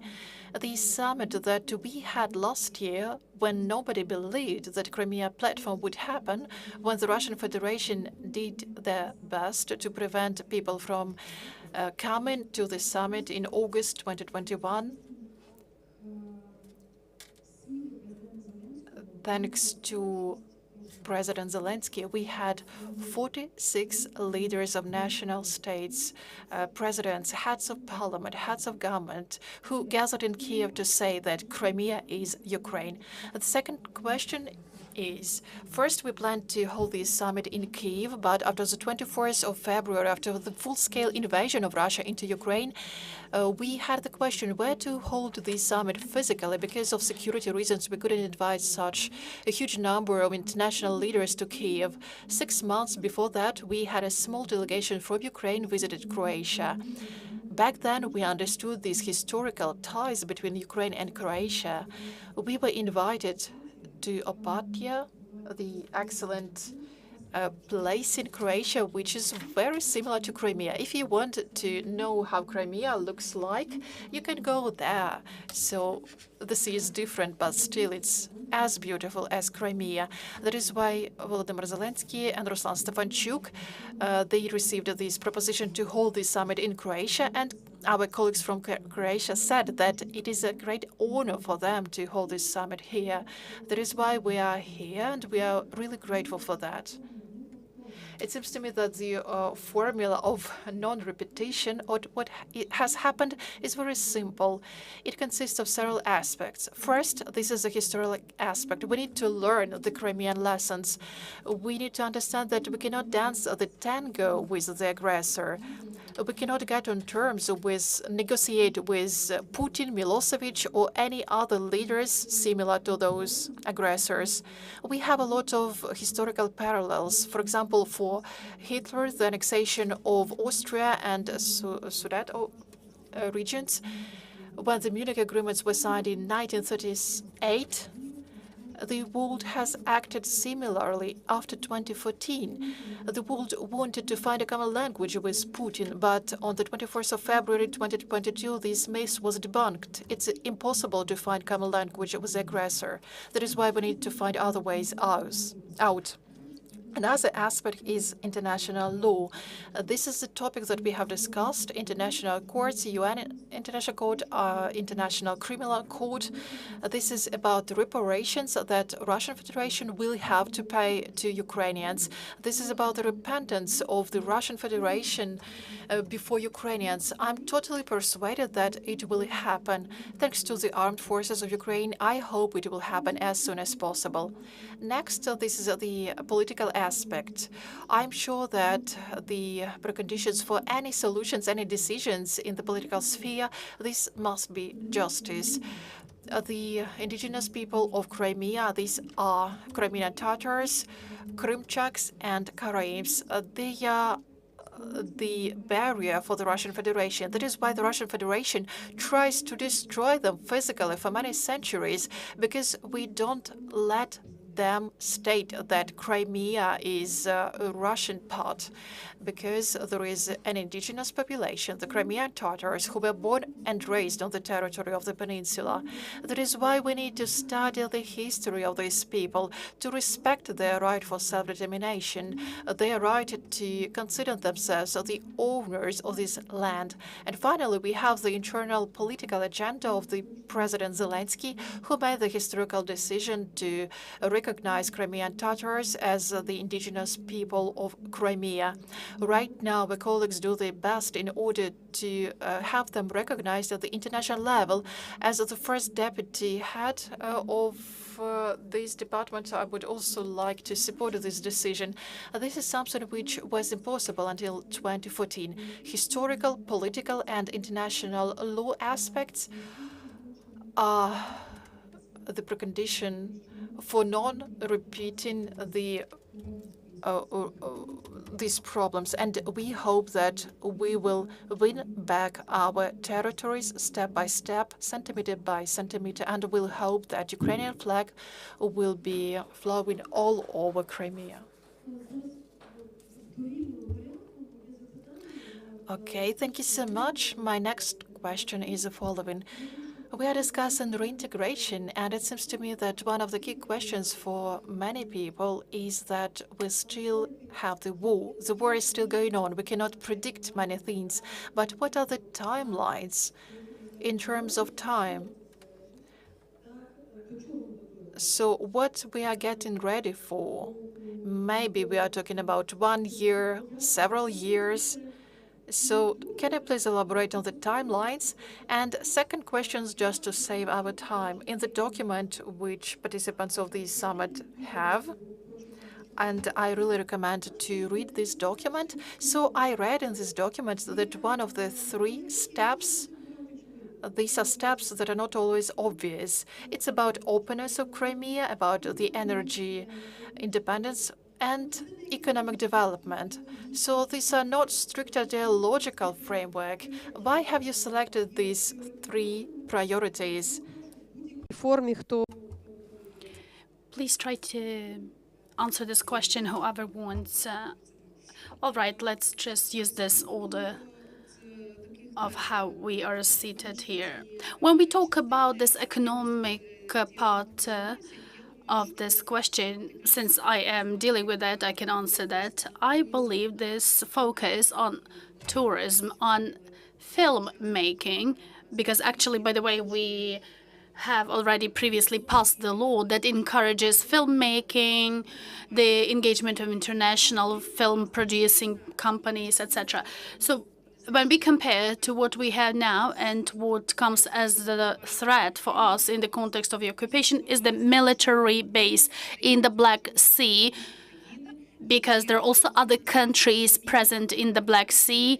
Even the mines are already approaching these other countries, because in the shores of Bulgaria, they have found the mines, the war bombs. because of the war and the occupation of the Crimea. So Crimea certainly must be open and must host tourists. And we are getting back to the EU membership of Ukraine and Crimea. And we need to develop the cultural itineraries, routes. We need to focus on the development and support of creative industries. Also, we need to talk about the environmental security. There are national reserves, natural reserve areas and parks, and they have the military facilities established there. All of these are the war crimes, the ecocide. They are destroying the cultural heritage, and it is also important to raise this issue. We are also going to face this during the deoccupation. They are going to steal museum exhibits, the findings of the archaeological surveys, and we need to be talking about the sanctions of the Ukrainian Academy of Sciences and art institutions who are doing the archaeological surveys and excavations in the Crimea. They have hundreds of the museums, and they already are talking about the evacuation. This is going to be the same to what was happening during the Second World War. They are stealing the cultural heritage items. So we already are talking to UNESCO not to have Russia in any of the executive boards. Also, we need to talk about the security architecture that must be in place and that must be efficient. Unfortunately, the UN Security Council and the UN itself, established after the Second World War to prevent any such conflicts or wars, it didn't work. It failed. So we need to talk about the new type of security architecture, and we need to openly and loudly speak about that. It would not be enough to say just let's get together and discuss things. Of course, I'm also happy to see some resolutions passing, but Russia certainly has no right to hold the seat in the Security Council because they were not the legal successors of the Soviet Union. Nobody elected them. There are no any such documents in New York to support this position. So we need to raise this question that this security architecture of the world after Ukraine's victory must isolate Russia. If I may, I would like to continue. When we talk about the strategy that you received in the handouts, we have been working on this as part of the presidential assignment, and the representative office of the Kyiv School of Economics and the Ministry of Infrastructure and other related entities. I'm sure that other colleagues present here will be able to speak more about this security aspect in this strategy. We just call this friendly militarization as a concept in this strategy, because we certainly understand that the Russian Federation will stay nearby, at least for some time after the deoccupation of the Crimea. We certainly understand that the Russian fleet must vacate the peninsula, but we need to secure the safety and security on the territory of the Crimean Peninsula. We need to understand that we need to have our armed forces there and the Ukrainian fleet present there, but we need to talk about other boundaries and in other forms, unlike what the Russian Federation is doing today, when they have the total militarization of the Crimea, when hundreds of thousands of people who have arrived to the territory of the peninsula, including the military members, the so-called law enforcement and security forces. Why would we focus on that? Because as of today, Crimea is the closed territory for the rest of the world, and our citizens are staying in the gray zone. They are not open to the world. So the first thing we said that this territory must be the place where people could freely travel. I don't remember whether this strategy has it presented in the graphic form, but when we started connecting Simferopol city and the European capitals, and when we tried to calculate, the distances and connections, and when we compare these distances and connections to the Russian Federation, in fact, the distance between Simferopol and Moscow is much longer than the distance to a European capital. I'm not even mentioning Kyiv and Kherson, this is obvious. Therefore, when we talk about the reintegration of our citizens and of the entire information and tourism infrastructure into the general European context, it was an important focus of this strategy for a reason. Obviously, there are also humanitarian components there, and we hope that we will be opening the Museum of the Occupation on the territory of the Crimea after it is liberated. And we want to have the museum on the indigenous people of Ukraine and the world. And it could be like the research lab to study the aspects of indigenous people. We do have this feeling that the fact that we used to think that in the longer term, Crimea would be returning longer, we believe it's going to be much faster. That's why we have already started on the reintegration processes. What would you say about that? Here we can see the difference between the journalists and the politicians, because journalists want to know the timelines and the deadlines, but politicians are trying to find the answers to the difficult questions. And here I would like to give my answer short-term and long-term existential aspect. The Russian Federation as a neighbor is the existential aspect. We cannot cancel it. We cannot eliminate it. Wherever we integrate, they will always stay there as the neighbor. We might have the federative composition and type of existence, and I believe that very soon the Russian Federation will start the difficult processes and the Russian Federation will collapse. It will disintegrate, and the world must be prepared for the security crisis and to understand the better foreign relations system in that context. But also there are questions that might be raised to the EU and to the full membership of Ukraine and also full NATO membership. We understand we have the consolidation, but in return we expect certain security guarantees because the previous guarantees failed. The Budapest Memorandum failed. Ukraine was shocked in 2014 because we lived in this paradigm of brotherhood, and it took us 8 years for us as a state to finally understand that the Russian Federation is the enemy, is the existential question.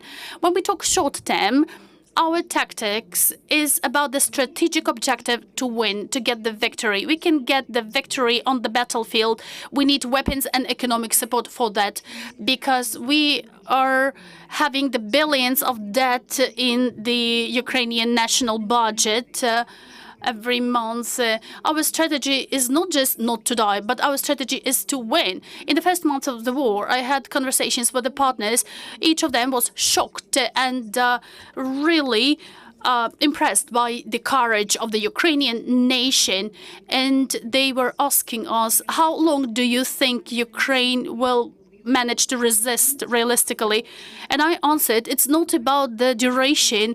For us, it's either death or the life and death issue. After the operations, successful operations in the east and the south of Ukraine, everyone eventually believed us and that the Ukrainian army and the Ukrainian nation has the capacity and can win. That is why we are getting more support in terms of weapons and political understanding, and now we have more sanctions and more isolation for the Russian Federation. Very often, President Zelensky would say that we live in the times when we are making the history, when the classic formats do not work anymore. We can see this as illustrated by the diplomatic formats, and the Crimean Platform is actually the non-conventional format when we expelled the Russian Federation from the Council of Europe and the Human Rights Council, but now we do not have the tools and mechanisms to expel the Russian Federation from the UN Security Council. But our history can show that when you have a dream, all things are possible. Mr. Rafat, we are here to have your final concluding statement. Let's talk about deoccupation of the territory. What does that mean? You are taking away the foreign troops, the foreign people, and you are regaining your sovereignty in that territory. This is the deoccupation. How soon is it going to happen? I believe that depends on the force and strength of the Ukrainian factor, the Ukrainian army. But many things will also be contingent on the fact of how well the world understands that this is not only the threat to Ukraine, but the threat to the entire civilization and the world. What is the object of reintegration? It's a human being. We were talking about the experience of Croatia, and this experience of reintegration is going to take long. However, today we must set the basic rules. And these rules will be used for people to understand how they should act in the Crimea, how to behave. These basic rules, to a certain extent, they have been described in the strategy that I mentioned. The list is not full and exhaustive. I remember how we debated these items on the strategy, and some of our proposals in the Mejlis of the Crimean Tatar People failed to include all of these wordings and items on the strategy. But in any case, I would like to remind you of the principles of the strategy. Non-recognition of any legal acts committed by the legal or physical presence on the temporarily occupied territories against the law of Ukraine. This is the rule that we already must have today, so that people could know what is happening to them tomorrow on the occupied territory. Second, non-recognition of the forced or the automatic citizenship accrual for the citizens of Ukraine who live on the temporarily occupied territories when they assume the Russian citizenship. And this shall be treated as the violation of the Ukrainian law and the international humanitarian law. It's important to have these rules now so that people were not just living and waiting for the liberation. They must abide by the rules now. They must understand that they should not accept the Russian propaganda and all things related. But we already have this in the strategy. It has been included, and we must make it public and talk to the people about that and explain things. There are many other important aspects mentioned. I'm not going to repeat that, but it's also important to focus our effort on the regaining of the lost rights, on the punishment of the perpetrators. It's very important to have, but we need to have clear criteria and parameters so that people could understand where exactly they will be liable and responsible if they violated the Ukrainian law, and where they would probably be only morally liable in other forms. That is why when we talk about the deoccupation and the reintegration, let me highlight this again. The timely adoption of the laws and regulations will help the occupation to come and will help the further reintegration. I find it absolutely unacceptable when we have different events and also in various legal acts. The authors of these draft laws are having the wording from the moment of regaining the state sovereignty of Ukraine over Crimea. This is what they also had when they described the status of the Crimea. This is the plan of action of the government about the strategy. This is how they word it. Submitting the draft laws about the status of the Crimean Peninsula, and the timeline is set as from the moment of regaining the Ukrainian sovereignty. No, I do not agree. This must be done much earlier. With our international and foreign experts. Дуже вам дякую. Тоді в нас буде зміна людей. We are going to change the setting and the people, the participants of the panel. Now, let's thank the Ukrainian participants. This discussion, Peter Galbraith, who is an American diplomat ambassador of the USA to Croatia from 1993 to 1998 and co-mediator at the Erdut agreement that ended the Croatian War of Independence. As well, Vesna Škare-Ožbolt, who was the former Minister of Justice of Croatia from 2003 to 2006. So please take this seat near me. And as well, Alina Frolova, who is the Deputy Chairman of the Board of the Center for Defense Strategies and member of the Crimea Platform Expert Network. So we will go on. I'll give a minute. And I also want to say that we had also the former Deputy Minister, just a second, we had a bit of the change in the group of the people who are talking, because unfortunately we do not have with us today Mate Granic, who was a Croatian politician due to the health reason, but I do think that we will make this discussion as fruitful as possible. So thanks a lot for paying attention, and I'll have a few questions to you. First of all, we have around half an hour, 40 minutes for this part. And we understand that, first of all, the context is different. Of course, we here also to listen from your experience, because non-repetition was also something which is critically important. But at the same time, I want a bit your reactions to hear on what you hear from the Ukrainian officials, because as a journalist who are reporting, who talking to a lot of international experts, I do feel sometimes that Ukrainians are sometimes considered naive when they really speak about the reintegration of Crimea. However, at the same time, we know that indeed it's not just about the symbolic things. There are things happening in the parliament, there is a process, and despite there is now the vision of possible even the military campaign in Crimea in the context of the full-scale invasion of Russia in Ukraine, there is quite an anti-militaristic rhetoric, because on the reintegration we see that quite a lot of officials were speaking, about the legal changes, about really basic things. So generally, what is your take? Do you think, more or less anything, any of your reaction on what you heard? So please, Peter, take the mic first of all. The first, is this on? Yep. Yeah. So the first point I would make is about the importance of Crimea.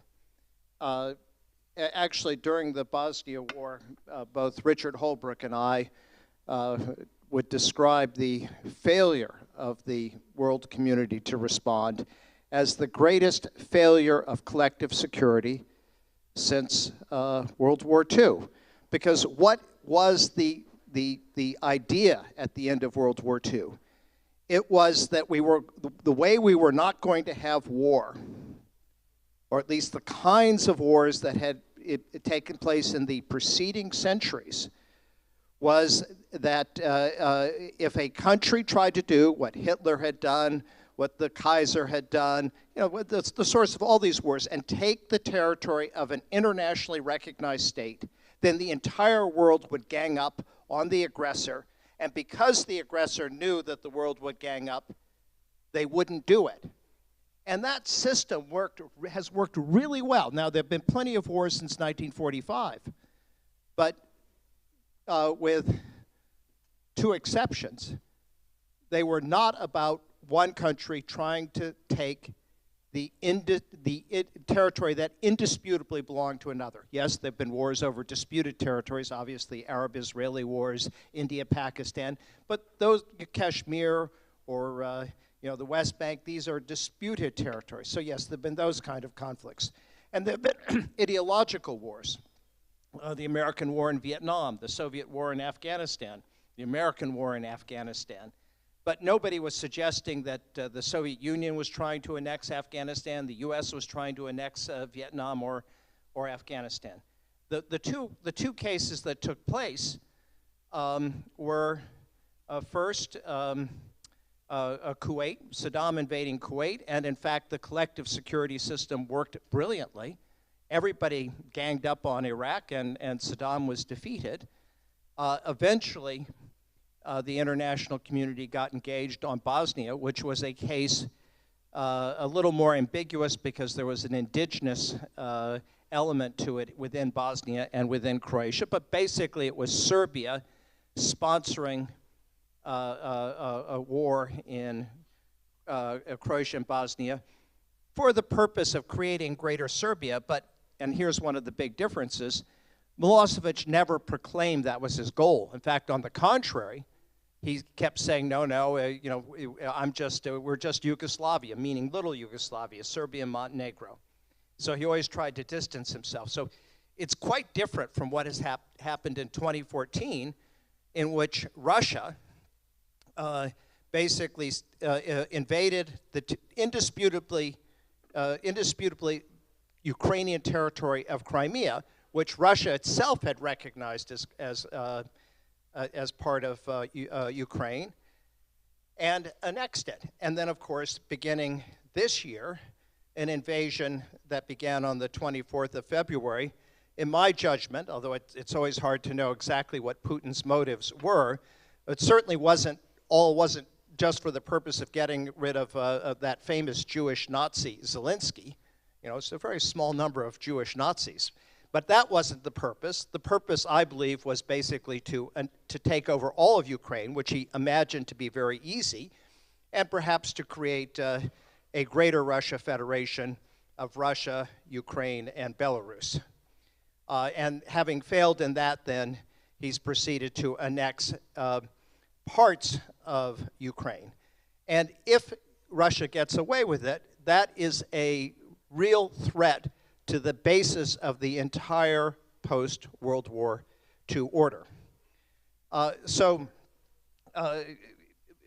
We could discuss, and Vesna and I were negotiating partners and sometimes not such partners, adversaries in this whole process in Croatia, which basically had two parts. One that didn't succeed, which was an effort to find a peaceful solution to the larger part of the Serb-held territory, that is, at least geographically speaking, that is the Krajina region, where the international community, and I know Vesna wasn't enthused about the plan, but she was helped by the Serbs who refused to discuss it, where very substantial autonomy was offered, and where the Serbs simply refused to discuss it. In fact, this former policeman, Milan Martic, who didn't finish high school, turned and looked at the representatives of the United States, Russia, the United Nations, and the European Union, in those days the most powerful countries in the world, and he said, "You think you're professional diplomats, but you've made a huge mistake." I say one of the highlights of my career was to be able to repeat his words back to him in the Hague Tribunal in 2006, turning and facing him in the docket. But in any event, this isn't really a relevant model for Ukraine because, in fact, you do offer Crimea very substantial autonomy. That's why it is an autonomous republic. And I presume if it was necessary for reintegration that the amount of autonomy would be something that would be negotiable if there were to be some kind of negotiated return. So the second part of the Croatia experience, particularly Vesna and I worked on, which was the successful reintegration of Eastern Slavonia and Branja and Western Srem into Croatia under the Erdut Agreement with a two-year UN mandate. And in which this was basically, with some additional rights for the Serbian community, reintegrated into the regular constitutional order of Croatia. I think there are some lessons from there, particularly as I listened to the discussion among the Ukrainian officials. Maybe I'll say what really, one thing that stood out to me, which is what Croatia did was not to consider the local Serbs to be traitors, but basically to accept them and allow them to continue in office, even though they had, if they won elections. Well, you know, sometimes the trouble with peace negotiations, people would say this at Dayton, why don't you include the NGOs? Why don't you include women's groups? Well, the trouble is you make peace with the people, you don't make peace with your friends, you make peace with your enemies, and they're the people you disagree with. And so you have to weigh the costs and the benefits. And if you adopt approach, at least toward those in Crimea who collaborated with the Russian administration, that is strictly punitive, you're not going to win them over. In fact, you're only going to give them an incentive to be obstinate. And that means you have only one alternative, which is a military one. And you know, I guess I've spent almost all my career in places where there are wars. And so I always caution about the military approach. I think, as Mr. Putin has discovered, wars just don't always turn out the way you think they will. And he thought he'd be in Kiev in 4 days. The Americans know that. Vietnam, Afghanistan, Iraq. So I think you have to be cautious he way overestimated what he was able to do, and I think Ukraine probably should be cautious. Maybe I'm not going to make myself popular here, but needs to be cautious about what it might be able to do militarily in Crimea, especially since, unlike the other parts of occupied Ukraine, this is probably an area in which Russia will use maximum force to defend. So that's sort of one lesson. More broadly, though, the situations aren't parallel because, of course, not only did Serbia not say it was annexing the parts of Croatia or Bosnia, but Serbia wasn't Russia. It's a small country. It doesn't have nuclear weapons, and frankly, the entire world was against it. One of the reasons the whole peace process was successful in Croatia and in Bosnia was that the Russians were part of it. They were cooperative. Well, of course, in the case of Ukraine and Crimea, the Russians are the cause of the problem. They're the invaders. They're the aggressors. So in that sense, that there isn't a parallel. So then, how it's, one always has to ask, how is a war going to turn out? And in the midst of a war, quite often you can't see how it's going to turn out. In fact, during some very dark days when I got here in 93, 94, I would describe the situation in Croatia as being a Cyprus, a permanently divided place adjacent to a Lebanon, Bosnia, with all these different factions and groups. And yet in a couple of years, we did reach peace agreements. They're far from perfect, but they did the essential element of ending the war. So right now, it's very hard to see how this war ends. My guess on how it ends, my guess is that there are two steps. The first is at some point it may become a frozen conflict. And that's not the worst thing. One has to remember that war, there are lots of people who are being killed, lots of Ukrainians, lots of young Russians who really would prefer not to be there. Then you see the extraordinary toll that's being taken on Ukrainian civilians, the destruction of Ukraine's energy infrastructure, systematic, cruel, clearly a war crime. But these are also things that you would like to limit if there's a way to limit them. So maybe there'll be a frozen conflict for a period of time. But I think the ultimate solution, and this may happen very suddenly, is the end of Vladimir Putin. There is nothing. If you're a strong man, and he's a strong man, he even goes around bare-chested. If you're a strong man, the thing that is absolutely the worst for you is to launch a war and lose it. Look what happened to the Greek junta in 1974 when they did games in Cyprus. The Turks invaded, they were out. And what happened to their leaders? The last of them died in prison last year. Been in prison from 74 to 2021. What about the Argentine junta? Bunch of tough guys, generals, took over the Falklands. They were defeated. Guess what? All of them have died in prison. Slobodan Milosevic, the architects of the war in Croatia and Bosnia, where did he die? He died in prison while on trial for war crimes and genocide.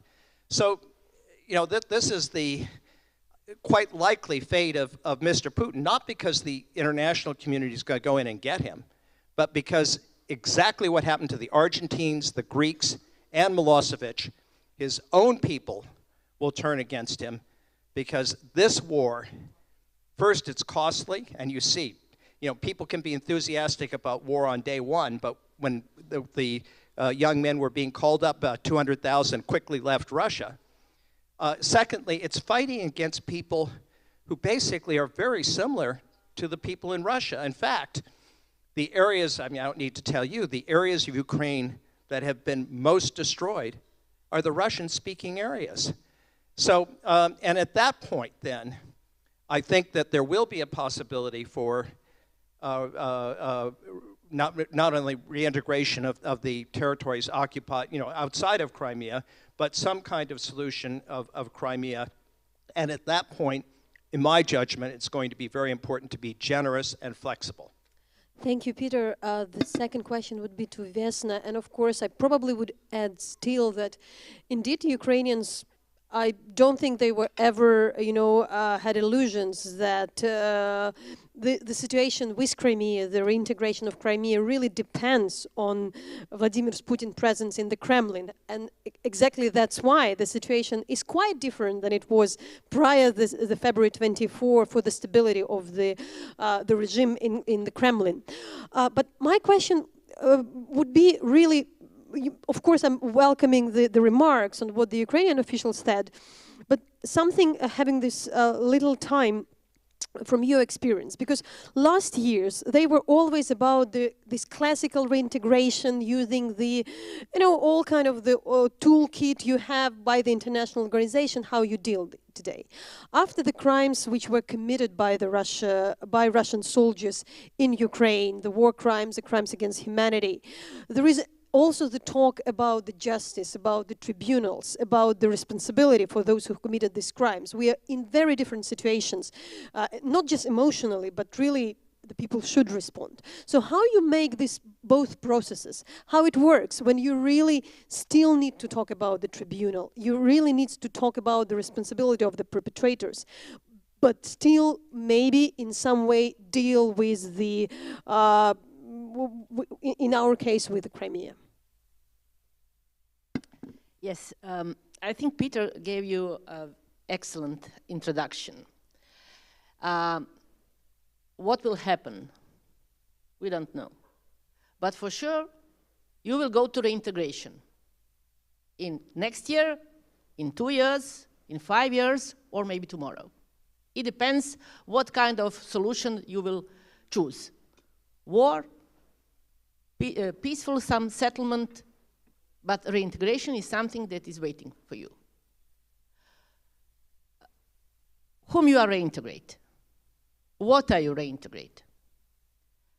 Destroyed land, destroyed houses, abandoned area, empty or full with the Russians? That will be the question. How you are going to return your people, Ukrainians who live there, that is another challenge. And the challenge will be more if someone live in their houses now, if this house is occupied. We had such a situation. What we did? Peter and I worked on the basic agreement, how to reintegrate this eastern part, the last part of occupied part of Croatia. I must say we had, there was difference from Ukrainian situation. We had international troops, UN troops. Two completely failed. UNPROFOR and UNCRO, and the third one, UNTAS succeed. Why? These two missions were peacekeeping, and the third one was peacemaking. That's the big difference. So if you will have some sorts of international observers or some troops who knows what will be, try to choose peacemaking. Okay. Now, demilitarization, first step. How you are going to secure the area? Transitional police forces. Who will be the part of these transitional police forces? We had one Croat, one Serb, and one UN soldier. Then we had demining. Then we had the integration of public services, schools, health system, pension system, all kinds of system we integrate there. Elections, local elections, another challenge. And finally, reconciliation, the most difficult one.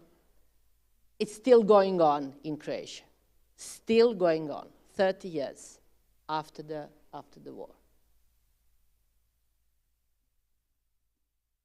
Alina, before I go for you, I want just also to say that, of course, I'm asking you about the future, but your Center for the Defense Strategy actually is known for very solid analysis and prognosis of the current situation. So it's not really like the prognoses which are coming in some way, but we can, in fact, rely a lot on you because you're really trying to base it a lot on the ground research and the current situation.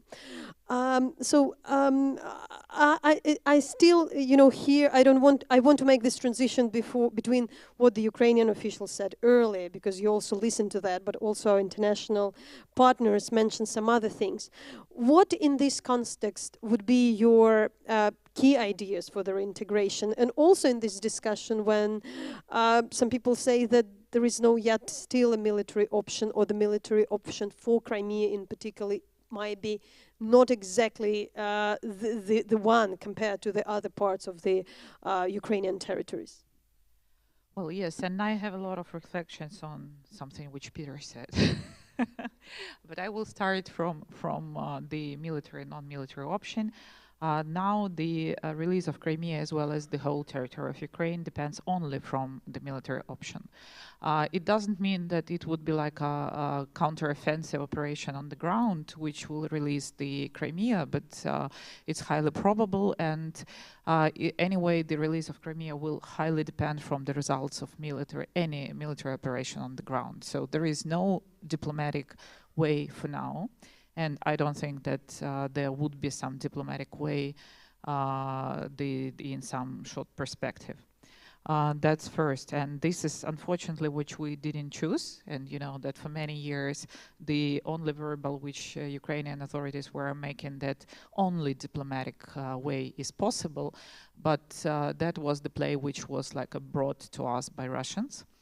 And I would like to say that everything is simple with this war for Ukrainians, because all those wars and all those conflicts which were mentioned by you, Peter, were for some goals. There were declared at least goals, yes. So like to solve the, I don't know, national issue, to solve the some kind of economical issue or oppressions. The goal officially declared by Russia in this war is elimination of Ukrainians. So we don't have any other option than to protect ourselves and to defeat ourselves. And we don't have any other. Should we go in some kind of freezing agreement, it will mean for us death for whole population. I don't think that someone is ready to choose death for yourself and your kids and your relatives.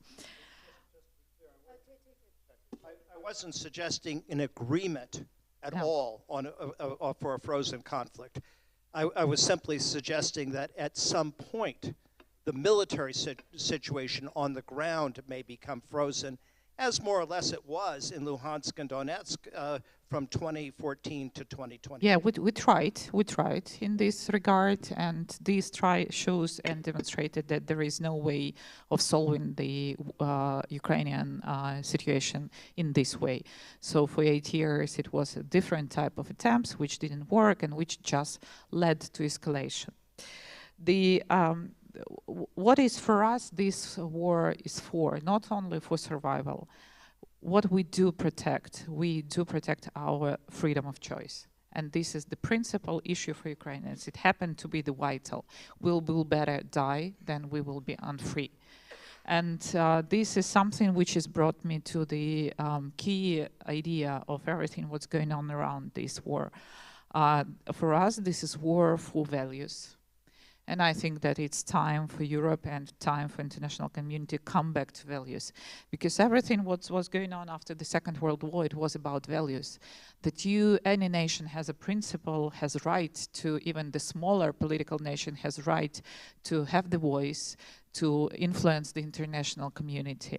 And step by step, somehow, the world started to be compromising on this. And step by step, many European nations forget why we discuss it and why we settle up the security configuration like this. And that was very clearly shown when we, after the Crimea was occupied, had to be calm about Crimea, because everyone, all our partners were saying, okay, let's discuss Donbass, but the Crimea, it's a little bit different. But this is not different. This is Ukrainian situation acknowledged. We got the guarantees which were not followed. So I think it's time to discuss about the values, and these values are also important when we want to plan what would be with Russia after they will lose this war. We, like Europe for many years, for 30 years, was promoting the idea that, okay, Russia is quite difficult, probably they have another view, but we need to have a discussion with them. We need to have some kind of open ways to communicate. It didn't work. For 30 years, it didn't work. All the efforts, all the policies, all the declared policies, it didn't work. We had like a multiple in each think tank and each university of United States, there is a center of studying Russia. Where are the results? I mean, that this war, it questioned a lot of approaches. It questioned the international approach to security configuration, to international relations. UN is not capable, Red Cross is not capable, many international organizations is not capable. There could not be peacekeeping or any other military operation. You know why?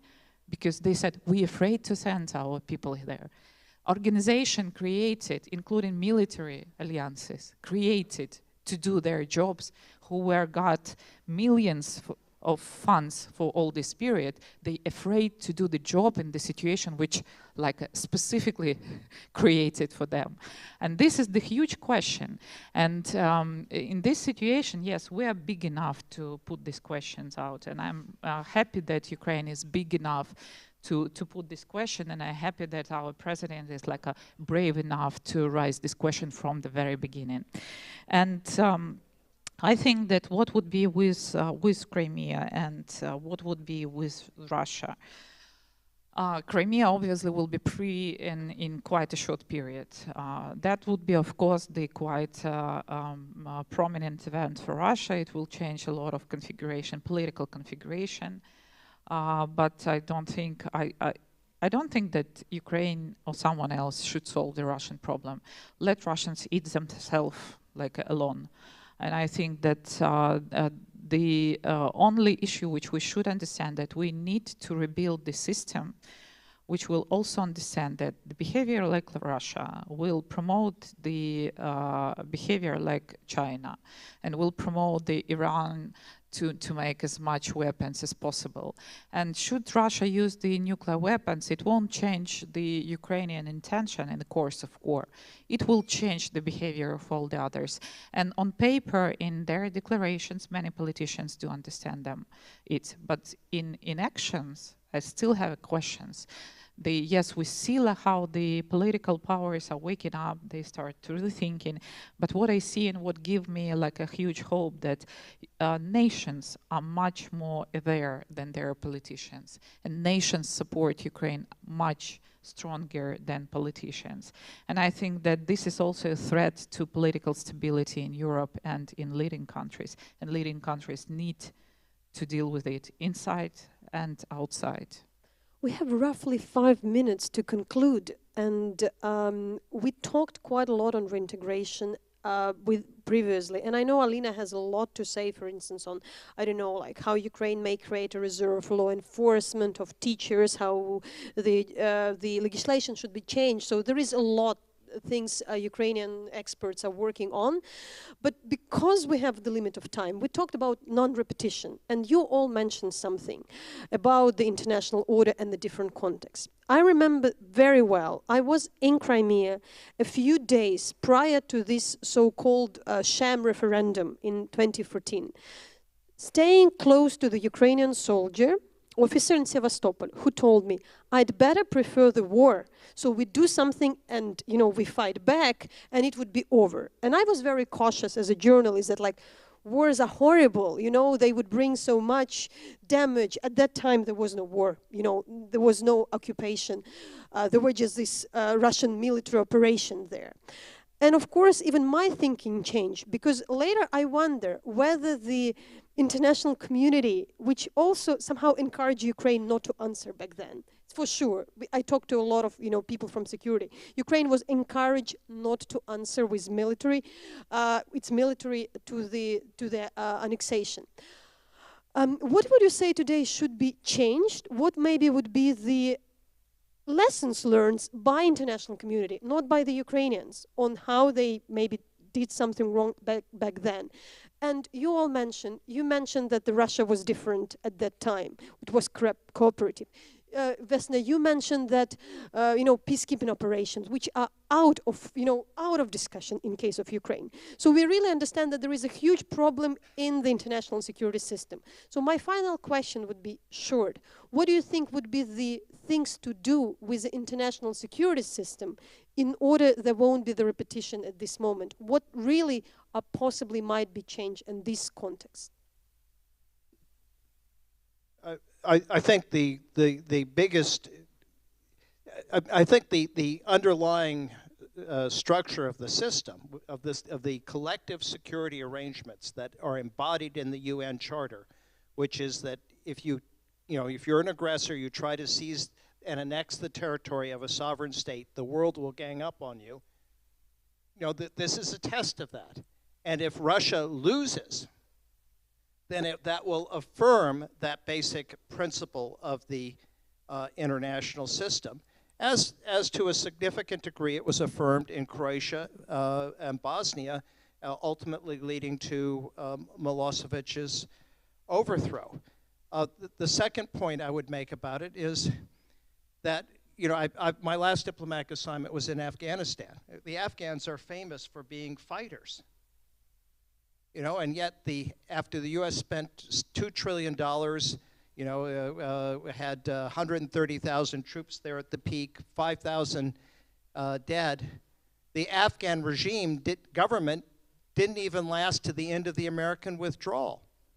Why? Because the United States and NATO were basically doing the job that Afghans ought to have been doing. What's going on in Ukraine is that Ukrainians are fighting. And you know, I mean, I think it would be a disaster to introduce NATO forces, not only because of the danger of a larger war with Russia, but because, you know, the Ukrainians are doing it. So let's continue to do what we're doing, which is to provide ammunition, weapons, systems, training, more and more sophisticated weaponry, keep it flowing. Obviously, the Russians are having problems. Let's, you know, the U.S. and NATO can be the arsenal for democracy. I have to, because you'll have Speaker Pelosi here, I have to have a note of caution, which is that the Republican Party, which under Ronald Reagan was the anti-Soviet party, has become the pro-Russian party, and Kevin McCarthy, who might well be Speaker, is saying, well, maybe we won't continue to fund Ukraine. So, you know, so maybe Europe is going to have to step up if America steps back. That is a problem. And the final point I make, I taught at the National War College for 3 years. We had a slogan, and I think it's a very good one, which is, hope is not a strategy. So as you look at the situation, it isn't just what you hope will happen, it requires hard analysis. And I think that has to be done with regard to Crimea. Hard analysis doesn't mean you give up Crimea or accept Russia, but hard analysis means adopting effective strategies. And who knows how long it will take. You know, the occupation of Lithuania, Latvia, and Estonia by the Soviet Union in 1940 was illegal. And the U.S. maintained diplomatic relations with those countries until 1990, all through that year for 51 years. But eventually they became independent. So who knows how long this takes, but time is a great asset in international relations. Thank you, Vesna and Alina. Probably I, again, encourage you to be short. Yeah. Okay, so I know when the Crimea will be released. So that's like simply a question, and all the Ukrainians know, and that's like would be yes. And we do appreciate the support, and no one of us expect that NATO troops will be fighting with us. And so we know this. We are not the member of the NATO, but if to answer the question of the what to do, non-repetition, and how to reintegrate. First of all, really we need, and not only Ukrainians, because they do it now, but the international community is still putting a lot of questions, start to tell the truth about everything, just like a definition means. I mean that. And if the Crimea is occupied and if there are a lot of collaborators because of many issues, for example, you said that we gave the autonomy to Crimea. We didn't give it. It was like a blackmail of Russia in the time when they didn't want to sign the border agreement with Ukraine, except this. So, and that is why it led to this war. And so we need to tell the truth to ourselves on expert level, on political level, and said that the reintegration should be identified by Ukraine and should be identified by Ukrainian people, how it will be. And we know how it should be. And this is first. The second, accept truth. This is, I think that regional alliances will mean a lot. The situation demonstrated that when you forget about your defense, like it happened with many countries, and you just start to be dependent on some general opinion, political opinion, you're in very high risk. I think that in addition to NATO, we will see many regional alliances in Europe. Probably many new military alliances on cross-Atlantic, so which will stabilize the situation and which will give the floor for faster reaction if something is happening. Because look, we got the Ramstein, which actually substituted decision-making in NATO, and which happened to be more effective. So I think that this is my two key points: truth and smaller alliances. What to say, after all. Well, I will finish with one sentence. Hope is definitely not a strategy, but implementation and strong political will to return territory, yes. Thank you so much. Thank you so much. We'll have the short break for lunch, very short. We should be back in 10-15 minutes, not later. Дякую всім. Ми маємо повернутися за хвилину. Thank you very much. We are supposed to come back in some 10 minutes. We now have a break. Moderator, just to say that in 10 minutes we have the address of the Deputy Chairman of Verkhovna Rada of Ukraine, Olena Kondratyuk. So if you're interested, please come back on time because she won't wait. She had a tough schedule. Thank you.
So now, before we start the screening of the film, we're very delighted that the Deputy Chairwoman of Ukrainian Parliament of Verkhovna Rada of Ukraine, Olena Kondratyuk, agreed to speak before the film and to highlight the problem of human rights violations in Crimea.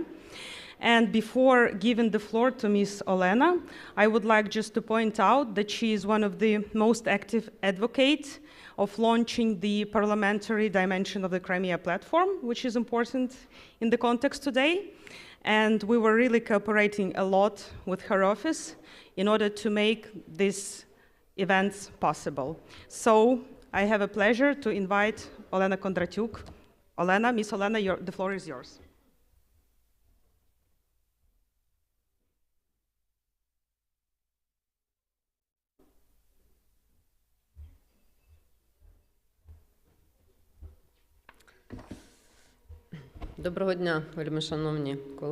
So, good afternoon, dear colleagues, dear participants of the Crimean platform. I'm really glad to see new and already experienced friends. I'm glad to welcome you all. In fact, you can say that it's just a formality to give a floor to Deputy Chairwoman of the Verkhovna Rada to say a few words before the film, actually a very important event. But I would like to speak on a more emotional note.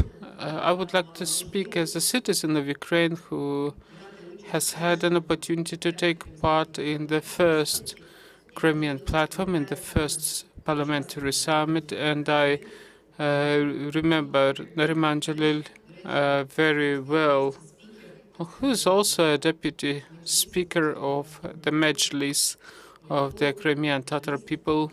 He's a politologist, a journalist, and I remember well his participation in the events of the first platform. And, you know, just after that Crimea platform meeting, he was detained, arrested, and then sentenced. He and his friends to a terrible, actually, punishment. And it just shows that people like Nariman, who had been staying in Crimea, they were very important. And for the Kremlin regime, the most important thing is to silence such voices. And that's the name of this film, The Voice of Crimea, Nariman Dzhelyal. It's about the voice that need to be heard not just in Ukraine. It's the voice of Crimea speaking about many things, about the human rights, about the truth, about the soul of the people and the terrible situation they are in. And to me, it's a big honor also to have been able to vote in the parliament on that law on indigenous people.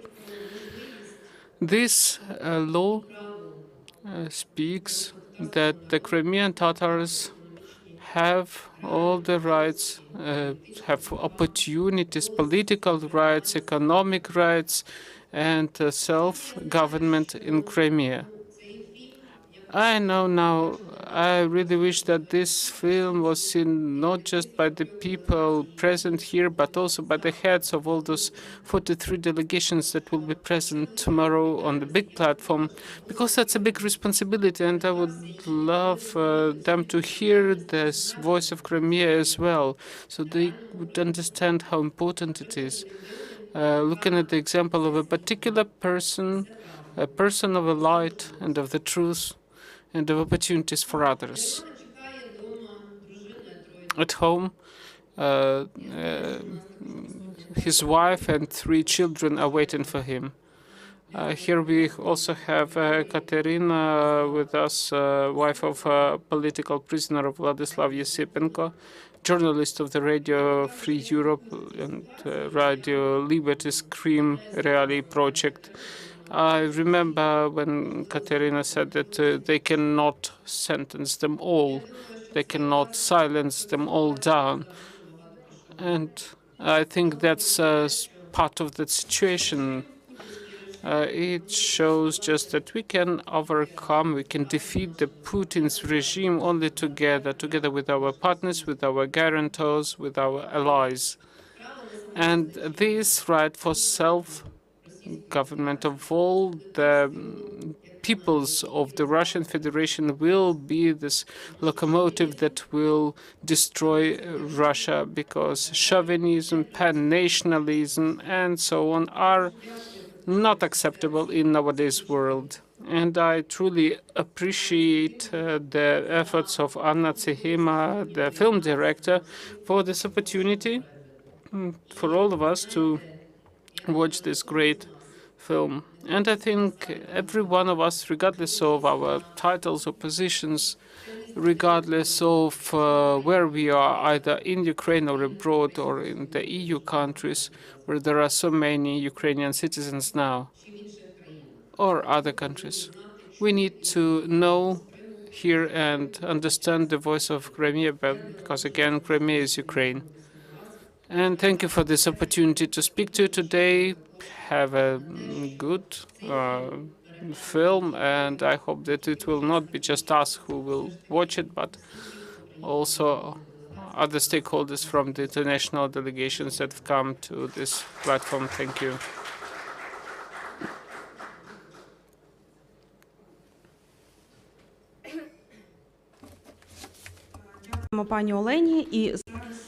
Thank you very much, Olena. And now I'd like to give the floor to Katerina Isipenko.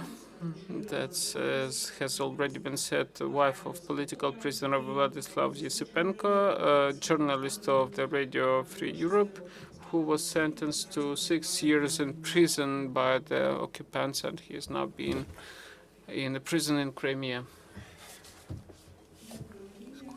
Thank you very much, Maria, and I'd like to welcome all the participants and guests of the First Parliamentary Summit of the International Crimea Platform. Vladislav Yesipenko, a journalist of Radio Free Europe, Radio Liberty's Krim Reali project, and my husband.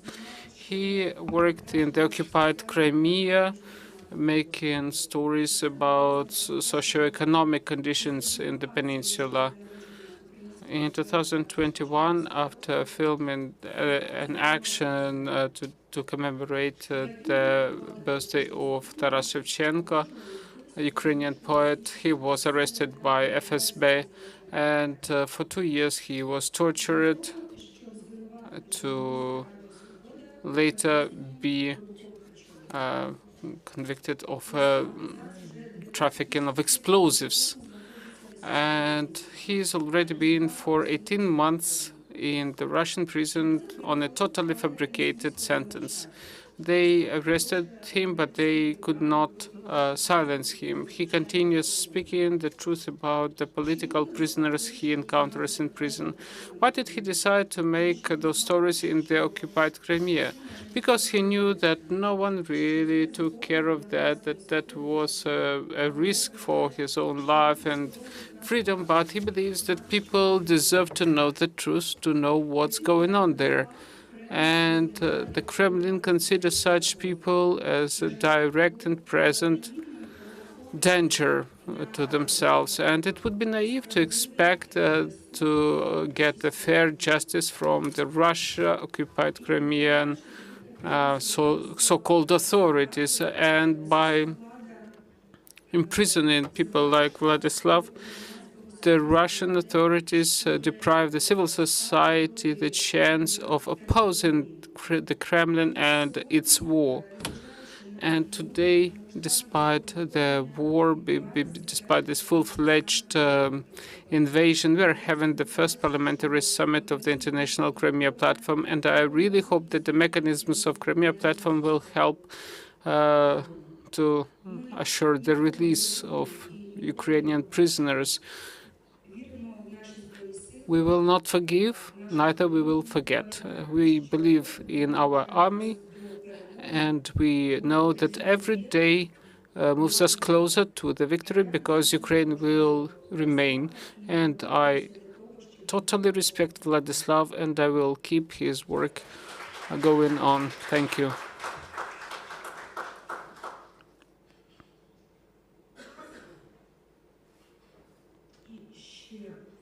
And another part of the introduction of this film, more about the filmmaking aspect of it. I'd like to give the floor to Natalia Humaniuk, who was a producer of this film, and Anna Tsehima, the film director.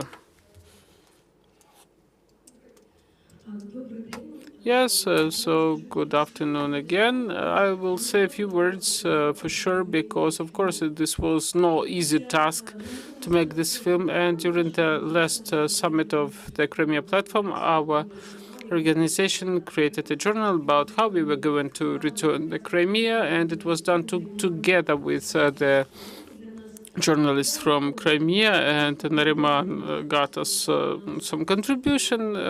I've never met him, I've never taken interviews from him, but when he was detained, we understood that was part of our responsibility. For me and Anna, my colleague, a film director, of course, that's totally actually.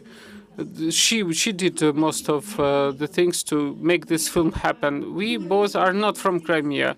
We try to do our best, and I even wrote a book on Crimea. We continue working on this topic, and the last actually filmmaking day was on the 23rd of February. It was to be showed in March. Of course, we stopped. We did it together with Crimea Source. We did co-funding. We had no commitments except the internal feeling of responsibility. And what is important for me to say is that now it seems to me that we all work for the victory. We all work to defend Ukraine. And it is very difficult to choose the priorities. But it was also important for us to tell the story of Nariman, to say that, you know, in fact, that's not a story of the Crimean issue or Donbass issue, or whatever general story. You can always put something into framework of something like Crimean people speak about Crimea, Donetsk people speak about Donetsk. Now we see it's all one big story. For some point, Crimea was our weak point, but I know for sure that for us, for our team, it has always been a source of force, a source of power. So for us, this Crimean story is also like the source of power even now. And we hope it will become a part of the solution if we speak about that, if we do something about that. And so before I give the floor to Anna, I would like to call you not to consider these points separately. We are not speaking about some separate affected people from Crimea or Donbass or other people. It's all the responsibility of Ukrainians as citizens of the country and of the world. And before this film, I would like also to thank the Crimean part of the team. We will not name them, of course, but they continued making the filming for us before the 24th of February and afterwards even. So we will not name them now, but I'd like to thank them for finding that energy to complete this film, because for these 6 months we worked in Bucha, in Irpin, in Kharkiv, Donbass, and also wanted to tell the story of Nariman. Please. Thank you very much. As Natalia has said, we planned this film in March before the Crimean Platform. Our last interview was on 23rd of February, very late at night. We filmed Mr. Mero, and on 24th of February, we woke up, and in another country, Ukraine woke up because of explosions, and the whole Ukraine had life before and after 24th of February. You can see in the movie the only sound that lacks is the sound of Mr. Ulmerov, because I lost that soundtrack. But first month after 24th of February was a shock. Was time of shock because of explosions, and next month was a shock of occupation of new territories. by Russian troops, and the third month and next month and up till now, all Ukrainians in the world are shocked because of the atrocities committed by Russians in the occupied territories, and Crimea has been living for 8 years under occupation. And all these 8 years, the voice, the force, the faith and hope of Crimea was Nariman Dzhelyal, who, for us, for those who live in the mainland of Ukraine and globally, he was a bridge and of Crimean Tatars who live there, what they feel, what they do, how they live, and how Crimea lives. For Crimean people of Crimea here, I think it can be quite. This is the truth, but this is the faith and hope that something may change and Crimea will become Ukrainian, that they have future. And Nariman, all these 8 years, has been that hope for them. And you can see the story when you watch the movie. And after several months of war, we got used to living with this war. And for us, it happened that we decided to continue this field, because there is a new vector, a new understanding of what has happened, why they seized Nariman. He was seized to purge Crimea, to purge that territory, and so the war could start here, and that would be no voice of resistance in Crimea, that Crimea wouldn't see anything, that Crimea wouldn't have any communication with mainland. They did it. They put him in a prison, but the voice of Crimea they didn't take, because Nariman, being in a prison, he continues to write strong, motivating letters even now.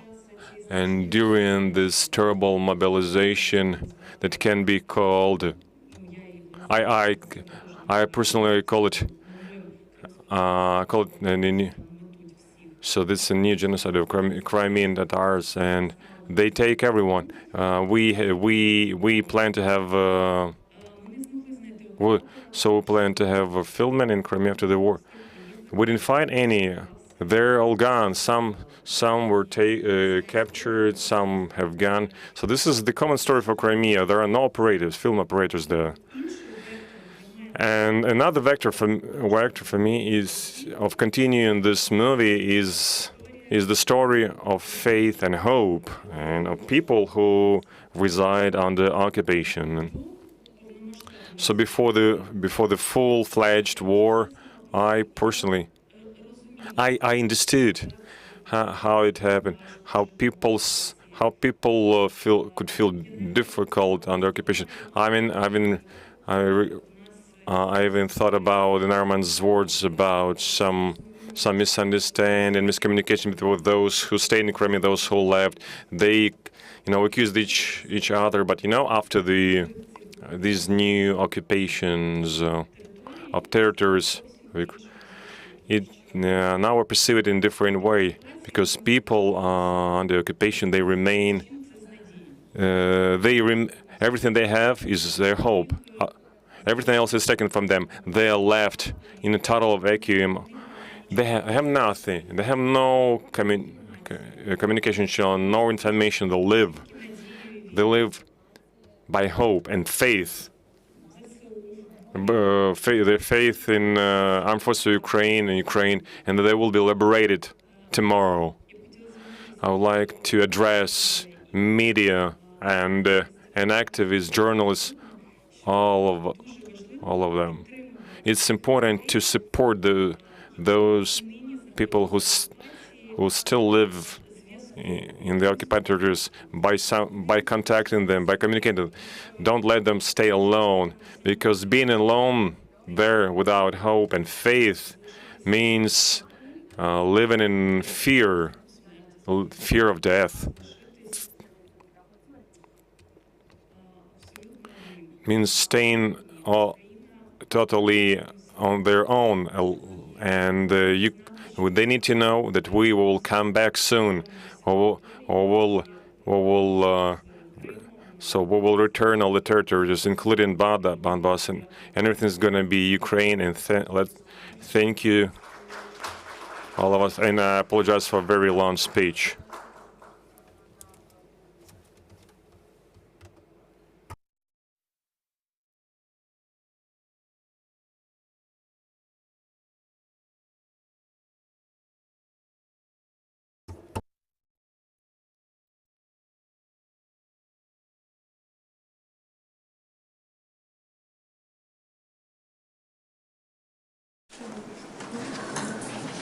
Обвинительный приговор по данному делу – это очередное преступление российской власти в отношении граждан Украины. И, несомненно, российская власть понесет за это ответственность. Я воспринимаю этот приговор как отношение к нашему общему стремлению жить свободно в своей собственной демократической стране. Сегодня грань между добром и злом четкая и понятная. И поэтому мы должны поступать исключительно правильно, опираясь на свою веру, на свою совесть, чувство человеческого достоинства и справедливости. И ни в коем случае не отступать. Наша борьба продолжается.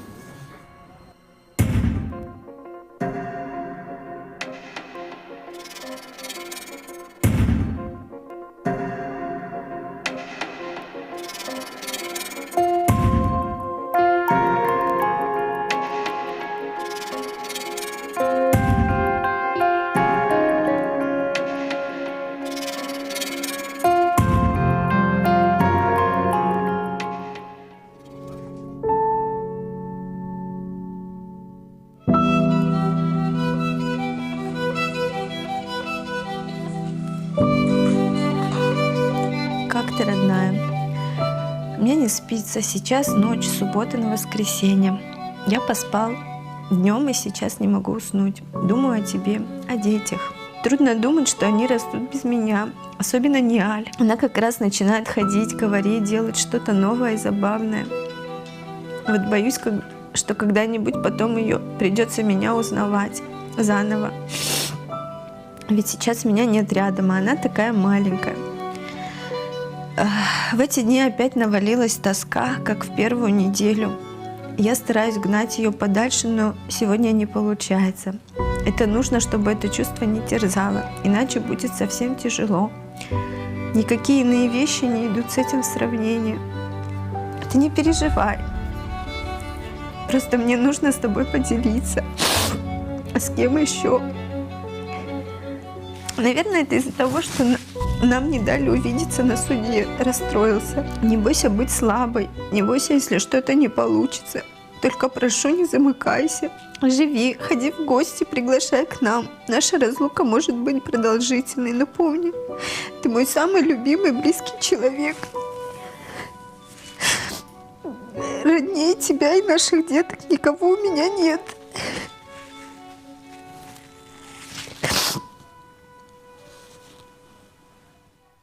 Спокойно.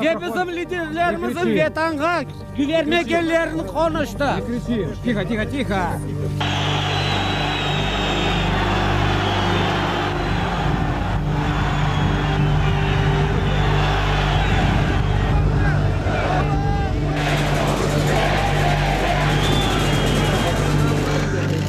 А это на этот насрать. Фотограф!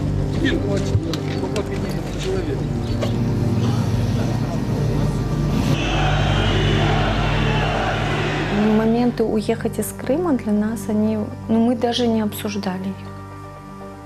Серьезно. Нариман не мог покинуть Крым, потому что он всегда говорил, с таким трудом мы сюда вернулись, и так легко отсюда уехать я не хочу.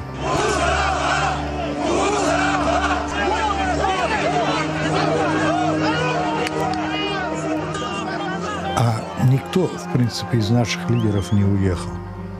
Мустафага не впустили в Крым, Рифатага не впустили в Крым. на кого-то возбудили уголовные дела. И Нариман, будучи там, как раз-таки был вот голосом другого поколения, который вокруг него же, он же не был один, вокруг него тоже начинали появляться, он начинал становиться центром притяжения. Вокруг него тоже начали появляться люди, которые, у них была внутренняя необходимость быть рядом и помогать. А кто будет после Наримана? Я не знаю, кто будет после Наримана. Нариман Ага есть рупором свободы, рупором свободного голоса из Крыма. Он тверд в своей позиции, он настоящий патриот своего народа, и не только народа и страны. Я бы сказала, что в Крыму люди воспринимают его своим лидером. Он оставался в Крыму до последнего. Он оставался со своим народом. Он не боялся ничего и не боится ничего, и он готов вести за собой людей. А люди ему верят. Только вы лица свои прячете, потому что боитесь, да. А мы не боимся, поэтому не прячем. Все, молча скажите, все. Видишь, да, вот за машину. В 2014 году, в октябре, была задержана группа крымских татар по так званому делу 3 мая. Это были первые задержанные 5 крымских татар. Нариман, Ильми Умеров. Мы выезжали на суды, мы вели оттуда репортаж. Я направляюсь в Центральный районный суд города Симферополя, где, возможно, будет поставлена точка в одном из самых важных и массовых политических процессов в Крыму. А дальше же пошли эти волны арестов, да? А когда арестовывают, у одного 5, у другого 7, у кого-то 13 детей, да? Нариман был тоже одним из инициаторов, да, создания вот этой программы, да, «Крымское детство», когда мы помогаем, да, этим детям политзаключенных. Иншалла, ноутбук казанды bu bala. Allah hayırlı etsin. Мы стоим возле здания суда, так подходили и говорили: слышь, ну вот зачем вот ты там, вот сейчас ты освещаешь вот этот вот процесс, зачем тебе это надо? Ну успокойся, не ходи ты на эти процессы, будь спокоен, подумай, у тебя же семья, дети. И он говорит: я же не могу быть тварью дрожащей. Если сейчас происходит беспредел, я не могу не говорить об этом. Я нахожусь в селе Урожайное по улице Юбилейной. Буквально в 6 часов утра мне позвонил молодой активист Ролан Османов, сообщил, что к нему приехали сотрудники полиции с обыском. У Ролана Османова обыск тоже закончили. Сотрудники ОМОНа, или как они называются, покидают. У него и днем, и ночью, наверное, телефон не выключался, поэтому у него телефон постоянно. Я даже, честно признаюсь, я иногда нервничала. Говорю: Нариман, хоть отложи там телефон, ты ж дома. Человек, он, который готов был помочь всегда. Только вот телефонный звонок, я не знаю, ночь, день, состояние какое у него, устал, не устал, болеть, не болеть. Как Нариман себя проявил, когда задержали наших моряков, и когда он собирал вот эту вот помощь, продовольственную помощь, и как это происходило именно в его доме, эти тюки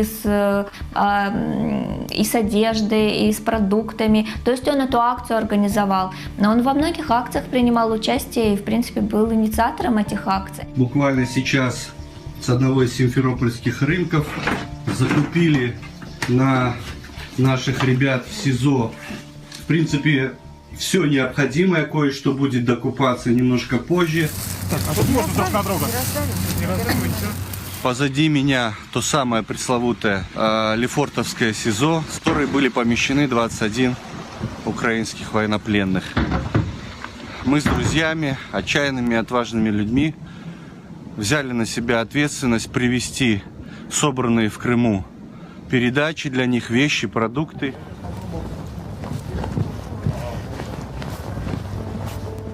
Идем в Симферополе, и навстречу нам идет такой человек в возрасте, уже дедушка, да, солидный, лет под 70. Он увидел нас и подходит к Нариману. О, балам!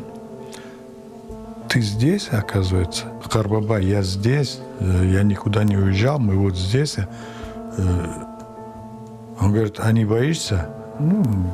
Боюсь только Всевышнего. Ты не собираешься уезжать? Нет. Я говорю: сколько мне? дано Всевышним, я столько буду жить в Крыму. И тогда дедушка расплакался. Но если такие лидеры находятся с нами и так смело выступают, тогда нам нечего бояться. Тогда нашему народу нечего бояться. Его постоянно узнавали, да. Если узнавали на рынок, вот мы когда ходим, например, на центральный ходили, там в основном, кто крымские татары продают же, всегда благодарили за его работу, что они его смотрят, что они поддерживают.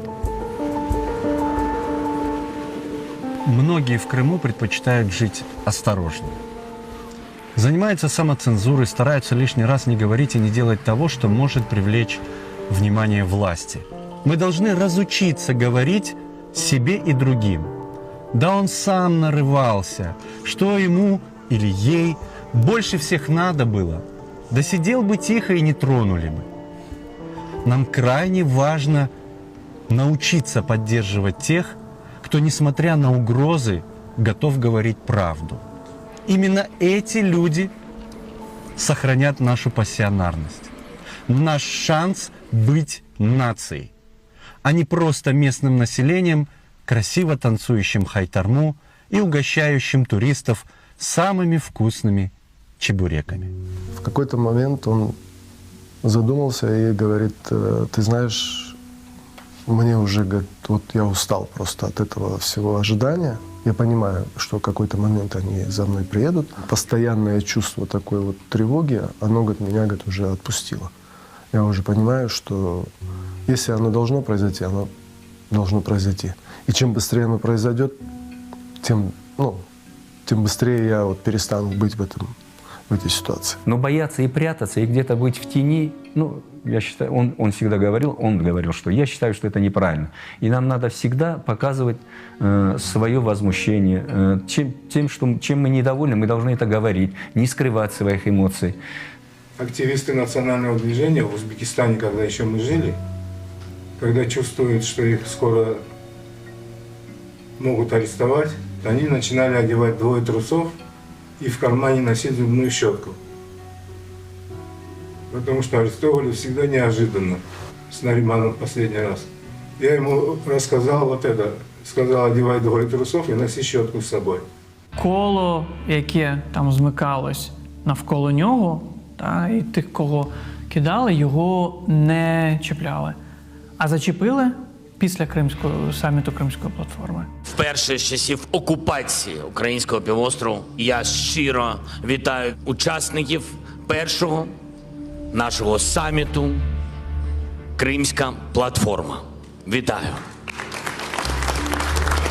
Сьогодні річниця затримання окупантами у Криму першого заступника голови Меджлісу кримсько-татарського народу Нарімана Dzhelyala. Він не скоював жодних злочинів. Єдине, чим він роздратував окупантів, це захистом свого народу і своєї країни – України. Nariman Dzhelyal минулого року взяв участь у роботі Кримської платформи. Він прибув з Криму на саміт і розказав гостям та учасникам саміту про те, що реально відбувається на півострові.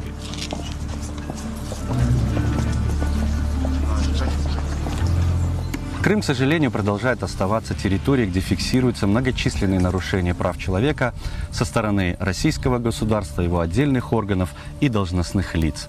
Можно уверенно говорить о системной политике власти, направленной на ограничение и нарушение прав человека в Крыму. Тех, кто отказывается усвоить новые представления об окружающем мире, характере власти, отведенном им месте в централизованной, а порою даже авторитарной системе общественных отношений через каналы официальной пропаганды, подвергают различным способам угроз, ограничений и преследований. Когда он ехал в Киев, оказывается, на контрольном пункте пропуска из Крыма, ему уже сказали, что мы с вами познакомимся и обсудим Крымскую платформу, когда вы вернетесь в Крым. То есть его уже в принципе предупредили, что ему этого не простят. И фактически после его возвращения, спустя 1,5 недели, сначала были арестованы Асан Ахтемов, это знакомый Наримана, активист национального движения, и Азиз Ахтемов, его брат. Через сутки пришли за Нариманом. 26 серпня о 12:31. Кечтик. Кичтих пройшли. Я запитую, на каком КПВ? Чонгар. Ок, на той стороні вас ждали наші? Він пише плюс. І все. І оце було, зараз я скажу, останній раз я з ним говорив о 3 годині вночі, 3:41, 04-го, а вранці до нього, через 2 години до нього прийшли. Ой, у нас были, да, и обыски были, например, до этого обыска, да. И участковый у нас уже просто как к себе домой приходит. Даже вот когда последний обыск был, мы не восприняли это настолько всерьезно, когда его увозили, потому что, и у меня было такое ощущение у него, что, очередной допрос, очередная беседа, потому что их уже столько было.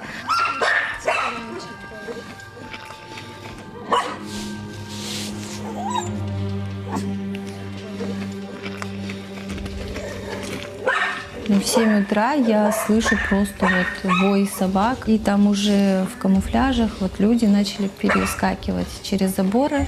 Меня утром разбудила Анашка, сказала просыпаться, к нам кто-то стучался. Мы все пошли к Чемилю в зал, и потом зашли люди в костюмах специальных. Звонок, я еще был в постели.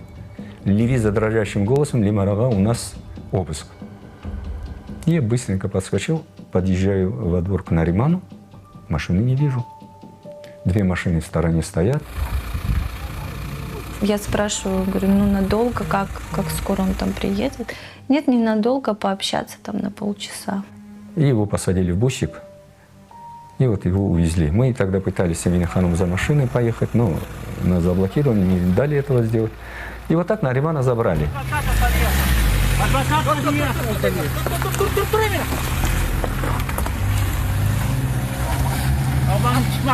В машине ему надели непрозрачный мешок темный на голову и привезли в какое-то помещение, где держали почти сутки в статусе свидетеля, но при этом не давая возможности вызвать адвоката. Дети 5 ребят. Нариман Dzhelyal, Эльдар Одаманов, Асан Азиз Ахтемовый. Теперь мы пошли во Франку, нету.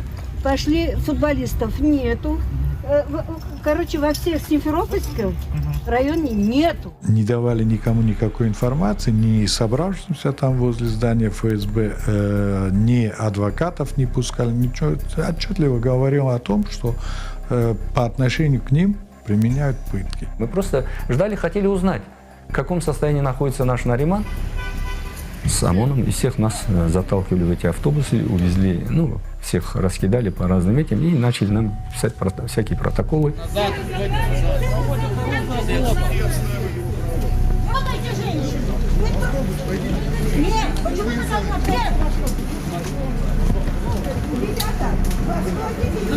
Вы меня трогаете в данный момент. А вы трогаете ее.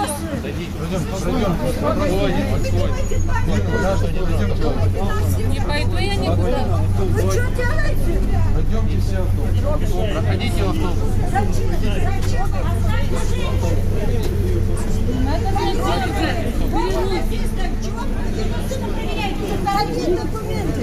Вы уже дома, у меня И мы уже тогда боялись просто из ребят, потому что мы понимали, что если не Наримана, то братьев Ахтемовых точно будут подвергать пыткам. Так оно и случилось на самом деле. Я не знаю, что переживал Нариман, потому что адвокаты нам говорят, что он был более-менее в нормальном состоянии, но тем не менее эмоциональное состояние у него было шаткое, и я боюсь даже представить, через что он прошел, особенно эти первые дни.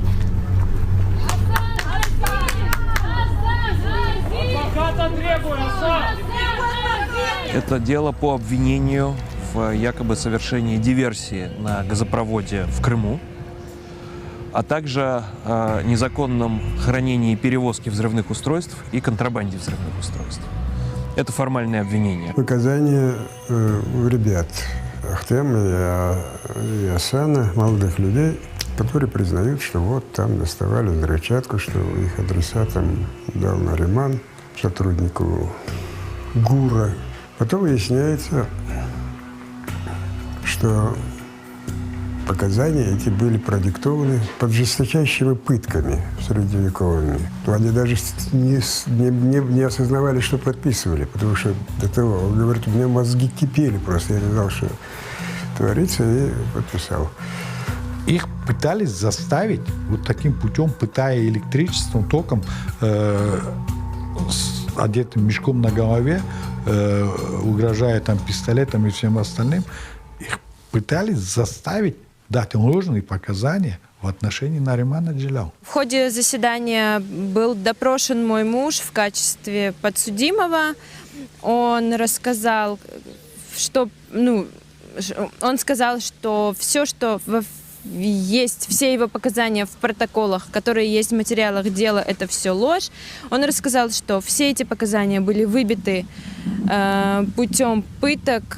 Муж категорически не согласен с теми показаниями, которые были даны в сентябре, так как они даны были под психологическим, физическим давлением. Те процессы, которые называются судебными, там никто не слушает ни доводы подозреваемых, обвиняемых, ни доводы защиты. Там все смотрят в рот прокурору, а прокурор смотрит в рот следователю. Суд проводит в закрытом режиме. К самому суду подгоняют автозаков, автозаки и Росгвардию, чтобы не дать людям собраться и выразить свою поддержку Нариману Dzhelyal'у. Это в миниатюре то, что делает российская власть с крымско-татарским народом. Пытается заставить молчать, задушить, запугать дубинками и многолетними сроками. Фактически никаких доказательств причастности Наримана Dzhelyal'a к каким-либо преступлениям следствие найти не смогло. И обвинение на суде не представило. Все дело базируется на двух видах доказательств. Прежде всего, это показания, выбитые пытками. Сразу после ареста Асана Ахтемова и Азиза Ахтемова пытали. Их пытали электрическим током, их избивали, имитировали расстрел. Впоследствии выяснилось, что по этому делу пытали не только обвиняемых, пытали свидетелей. 2 свидетеля заявили впоследствии на суде, что к ним применялись пытки электрическим током. И это были свидетели обвинения.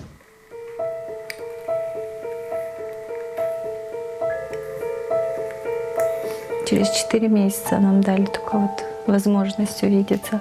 Заходим в отдельная комната для свиданий. Открывается это очень такая старая ржавая вот эта дверь железная со скрипом. Я туда захожу, очень холодное помещение. Первое, что я вижу, это вот просто вот эти вот перегородки, как в общественном туалете бывают. Я поднимаю глаза, а он просто сидит там, можно сказать, в будке. Такая вот 1 на 1. Зашла, и он уже говорит: «Левиза отер». Он, наверное, раза 3 мне это повторил. А я даже не видела, куда садиться или что. Я просто вижу вот это вот холод, вот эти вот перегородки. Опускаю глаза, вижу там просто железный такой вот табурет, привинченный в пол. Вот. И сажусь туда, и он показывает, там сбоку был какой-то советский, такой уже пожелтевший телефон с этими трубками еще. И говорит: возьми, говорит, его, чтобы разговаривать. А между нами просто было двойное стекло, между которыми просто там черная решетка. Она вся в пыли, в грязи. То есть даже вот видеть его, наблюдать оттуда было сложно. Наріман, як людина, яка не підвищує голос, не матюкається, в окулярах читає багато чудової літератури, сам пише, і настільки викривлена вся суть Нарімана як людини, як особистості. Для чого? Для того, щоб показати тим людям, які не знають, хто такий Наріман, що от серед кримськотатарських лідерів от всі вони такі. Власне, ФСБ спеціально його затримала не за там якусь екстремістську, наприклад, діяльність, да? Там, називаючи членом Меджлісу, там, заступником голови Меджлісу. Да? Тобто його можна було за політичними статтями затримати, можна було, але вони спеціально для того, щоб формувати у суспільства думку, що кримські татари, члени Меджлісу, є диверсантами і загрожують безпеці у регіоні. Вони ж це почали розганяти все у Криму. Да? Спеціально використали цю статтю. І вони намагаються показати Нарімана терористом, щоб від цього перейти до Меджлісу кримського народу. Все-таки вони його боялись брати. А зараз, коли вони в абсолютно там розлючені, в істериці кидають Нарімана за ґрати, то це означає, що не просто нова хвиля репресій буде, не просто ще один новий політв'язень в нас з'являється, а що в нас забирають от цей найгучніший голос вільного Криму.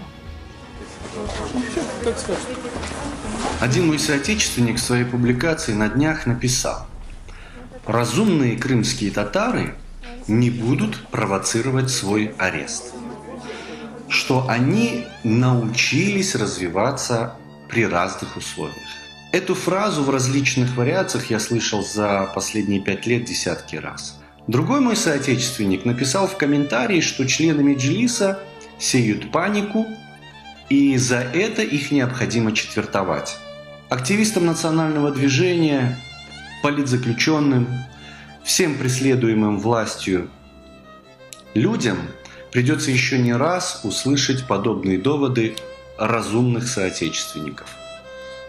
Сколько раз мы слышали, что жертва насилия сама виновата в совершенном над ней насилии.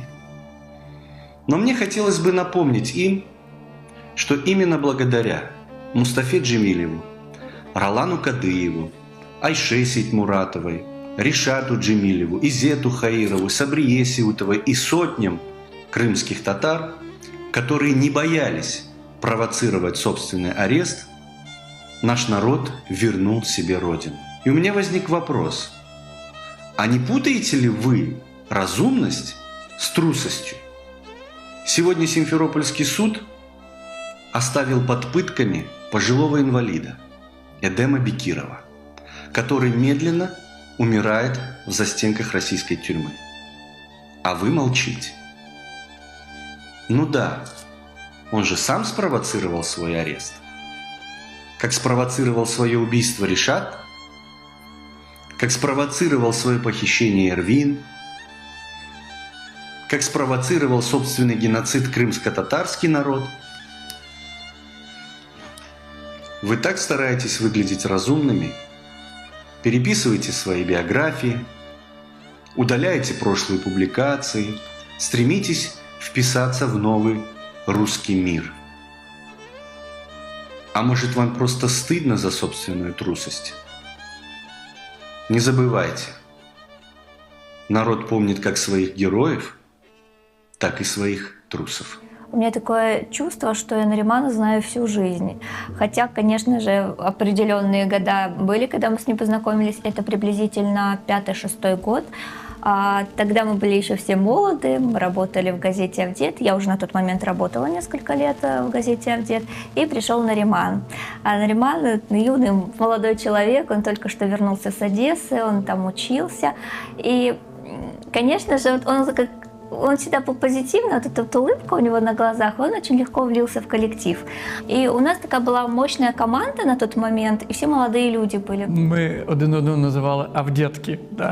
Авдєтівська банда, де була і Лейла, і Таміла, і Гульнара, і ще декілька людей. Ми от всі не тільки працювали. Мы были друзьями, потому что любые мероприятия, которые происходили, дни рождения, еще либо какие-либо события, Новый год, мы всегда собирались вместе. У нас была такая не только как бы коллектив, да, у нас была такая сплоченная семья. «Авдет» – це газета, яка народилася, як сам видав. Його часто називали це газета Меджлісу кримськотатарського народу, бо редакція була на першому поверсі, а Меджліс був на другому поверсі. І завжди в нас деколи були такі баталії, коли члени Меджлісу могли прийти і сказати: от ви тут нас в газеті за жорстко критикували. Наш шеф, до сих пір я його так називаю, Шевкет Кайбулаєв, він так захищав всіх своїх авдєток і казав: накидуйте, сваріть, там, критикуйте мене, а журналістів не чіпайте. Я сразу ему предложил рубрику «Политические статьи». Его статьи, относящиеся к общеукраинской политике, они имели критические такие, они были корректные в отношении даже самым таким жестким оппонентам.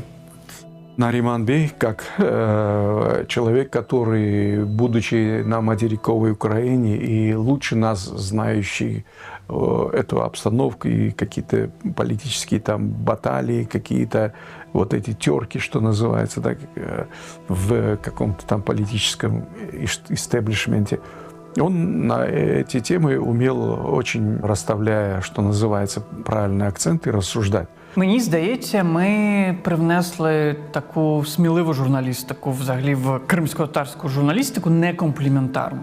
Вот это его представление, где его место в общественной нашей национальной жизни, оно и привело к тому, что он совершенно естественно вот в 2007 году вошел в состав Курултая, стал делегатом.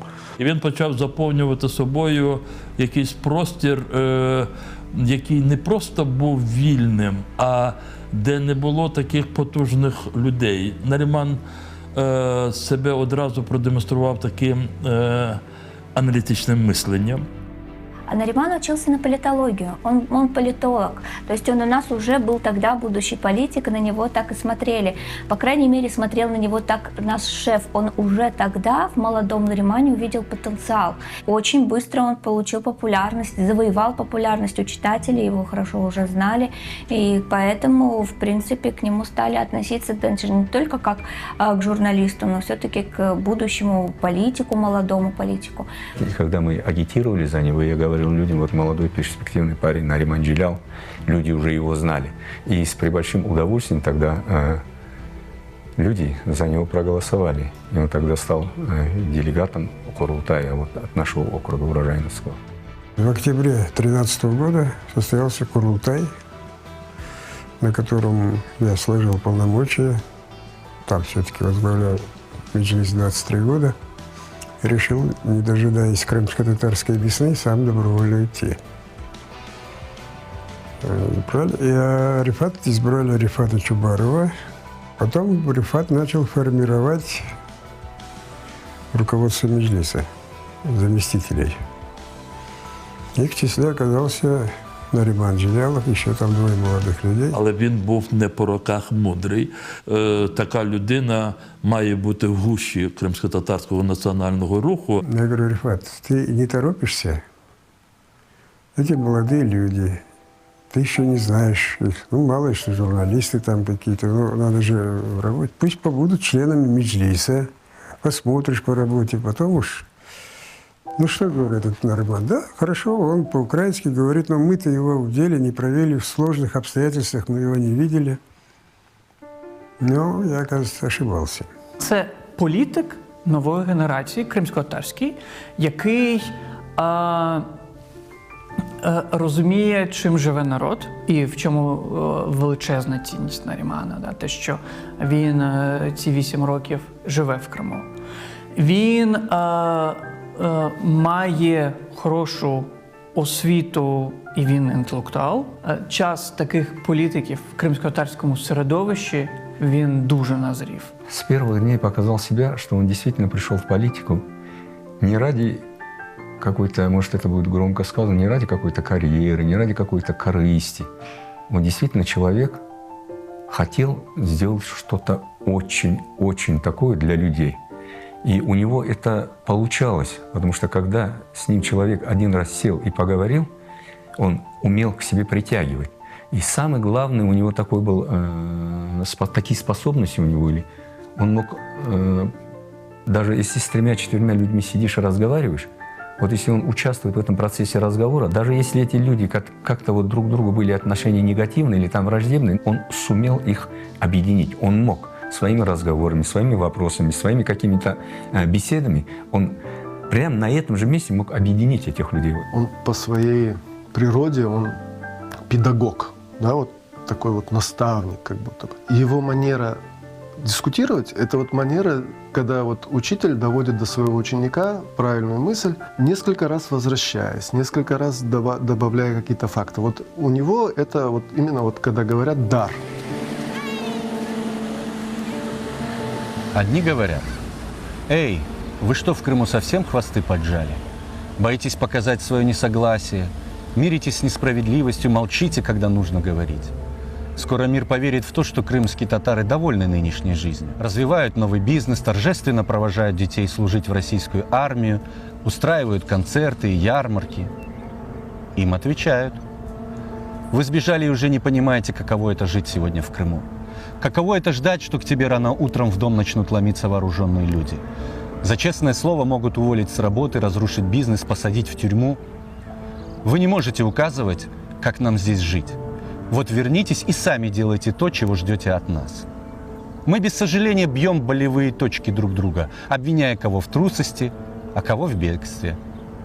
Но большинство из нас боится признать, что наш оппонент в этом споре может быть и прав. Ведь то, что наш собеседник живет в иных обстоятельствах, не подвергнут нашим рискам, но и не имеет наших возможностей, не делает его автоматически неправым. Нам давно пора научиться достигать синергии, умножать наши возможности и энергию. Но для этого необходимо научиться вести правильный диалог.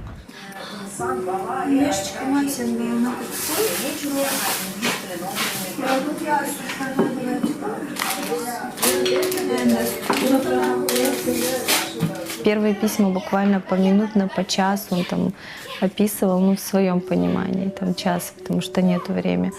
Каждую деталь, каждую мелочь там описывал. Сейчас это уже более такие вот письма обращения, поддержки. Момент отчаяния, такое вот безысходности, когда уже немножко вот устаешь и морально, и физически, просто перечитываешь их и ну, выдаешь вот эти все свои чувства, плачешь и уже дальше движешь. Я больше стараюсь писать о детях, потому что он уехал, когда Нялька была совсем еще маленькой, и она еще не умела ни разговаривать, ни ходить. И вот стараюсь буквально просто каждый момент, все, что она сейчас умеет делать, говорит. Потому что ну, Аделес и Минет, да, они уже были повзрослее. Они его, ну, он уже хорошо знает характеры полностью, да, какие они. Джемиля немного знает, хотя Джемиля тоже больше всего спрашивает за Няль. И поэтому... Она похожа на него очень. Она его копия, да. Поэтому мы постоянно их по фотографиям, по видео и показываем баба. То есть она знает, да, баба. И вот первое, кстати, слово баба у нее было не она. Баба! Mana baba.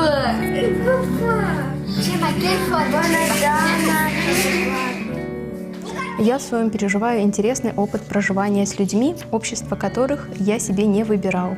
Уникальные ощущения. Пара убийц, пару воров. В принципе, люди как люди, но как порой не хватает одиночества и тишины. Нервы иногда на пределе. Интересно наблюдать за людьми, каждый из которых рассказывает, как у них хорошо все складывалось. А потом из-за не очень мне понятной жажды наркотического или алкогольного кайфа оказывается здесь. Интересно поначалу, потом от этих повторяющихся историй начинаешь уставать. Здешнее меню тебе почти понравилось бы. Например, сегодня на обед вегетарианский борщ. Да-да, видимо, так решили замаскировать тот факт, что мяса в нем не будет. Хотелось бы только, чтобы случившееся с нами стало для многих определенным напоминанием, с кем мы имеем дело. но не для того, чтобы испугаться, а чтобы собрать волю и силы, преодолеть страх и непременно дать отпор. Иначе ты, как историк, прекрасно знаешь, ничего хорошего не будет. Совершив преступление в 2014-м, российская власть не останавливалась. И теперь, вновь нарушая международное право, мобилизирует в свою армию жителей оккупированного Крыма. И теперь выбор за вами. Если вы считаете, что его нет, вы ошибаетесь. Очевидно, что вас заставляют быть соучастниками преступления. Очевидно, что большинство из вас внутренне не приемлем этой войны, этой лжи, этой несправедливости. Но сейчас ваша внутренняя убежденность должна проявиться в действии, несогласии. Если же по какой-то причине вы согласились с мобилизацией, согласились ехать и участвовать в убийстве тех, кто защищает свою и вашу землю, свою и вашу свободу, то найдите в себе смелость признаться хотя бы самому себе. Несмотря на то, что принуждать вас воевать против собственной страны есть преступление, это был ваш выбор согласиться с этим преступлением. Пусть хранит вас Всевышний. 27 сентября 22-го, Нариман Д.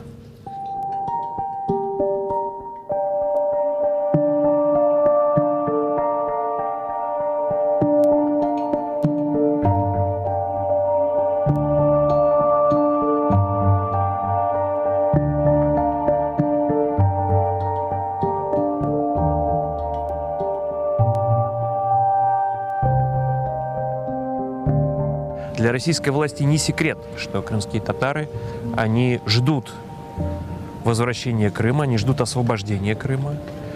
И российская власть вот таким образом пытается эту веру в них уничтожить. У меня есть маленькая надежда, что мы, если будем долго работать, Наримана освободят. У меня такая есть надежда. Что вы не успеете сделать фильм? Дай бог. Немножко переживаю, думаю, что вдруг освободят раньше, чем мы сделаем. Но если представить, что мы очень быстро работаем, очень быстро, и все-таки не успеют его освободить, что бы ему сказали? Я думаю, что я не один, кто гордится им. Ну, сейчас я переживаю меньше гораздо. Он и в этом случае оказался сильным.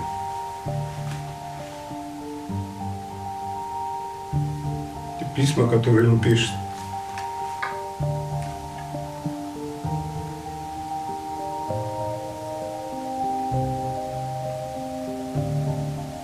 гораздо сильнее, чем мы о нем думали.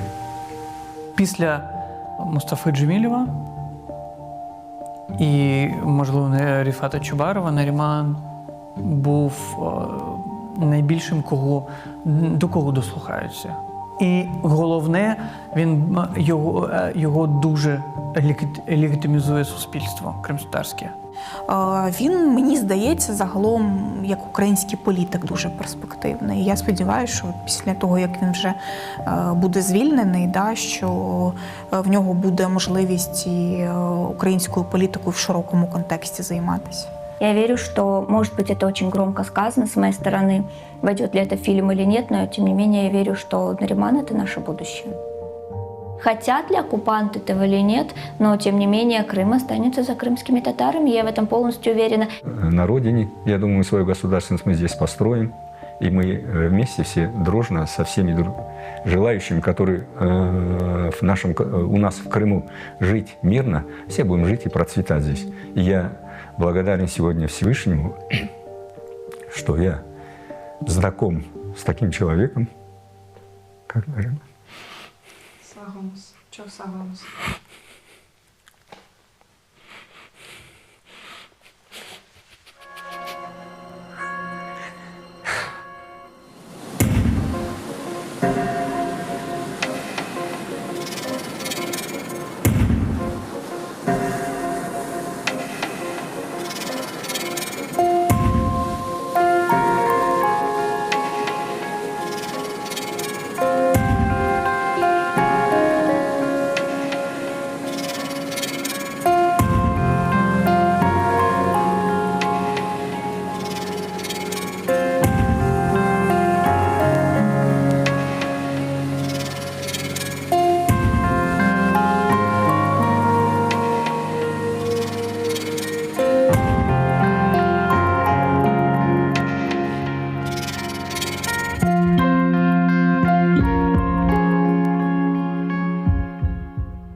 Dear guests, now we're going to have the panel discussion.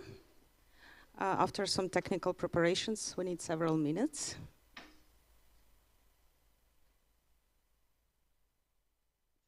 In the meantime, I would like to thank again to the team who made this film, Natalka Humanyuk and Anya Tsegima. Thank you so much.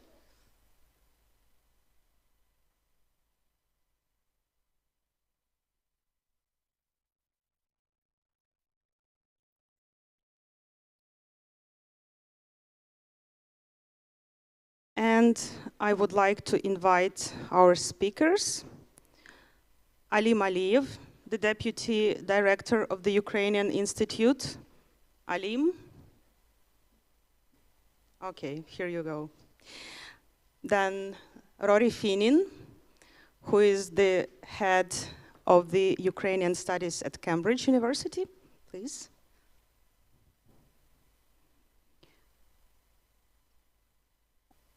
Tomica Bajsic, who is the president of PEN Croatia.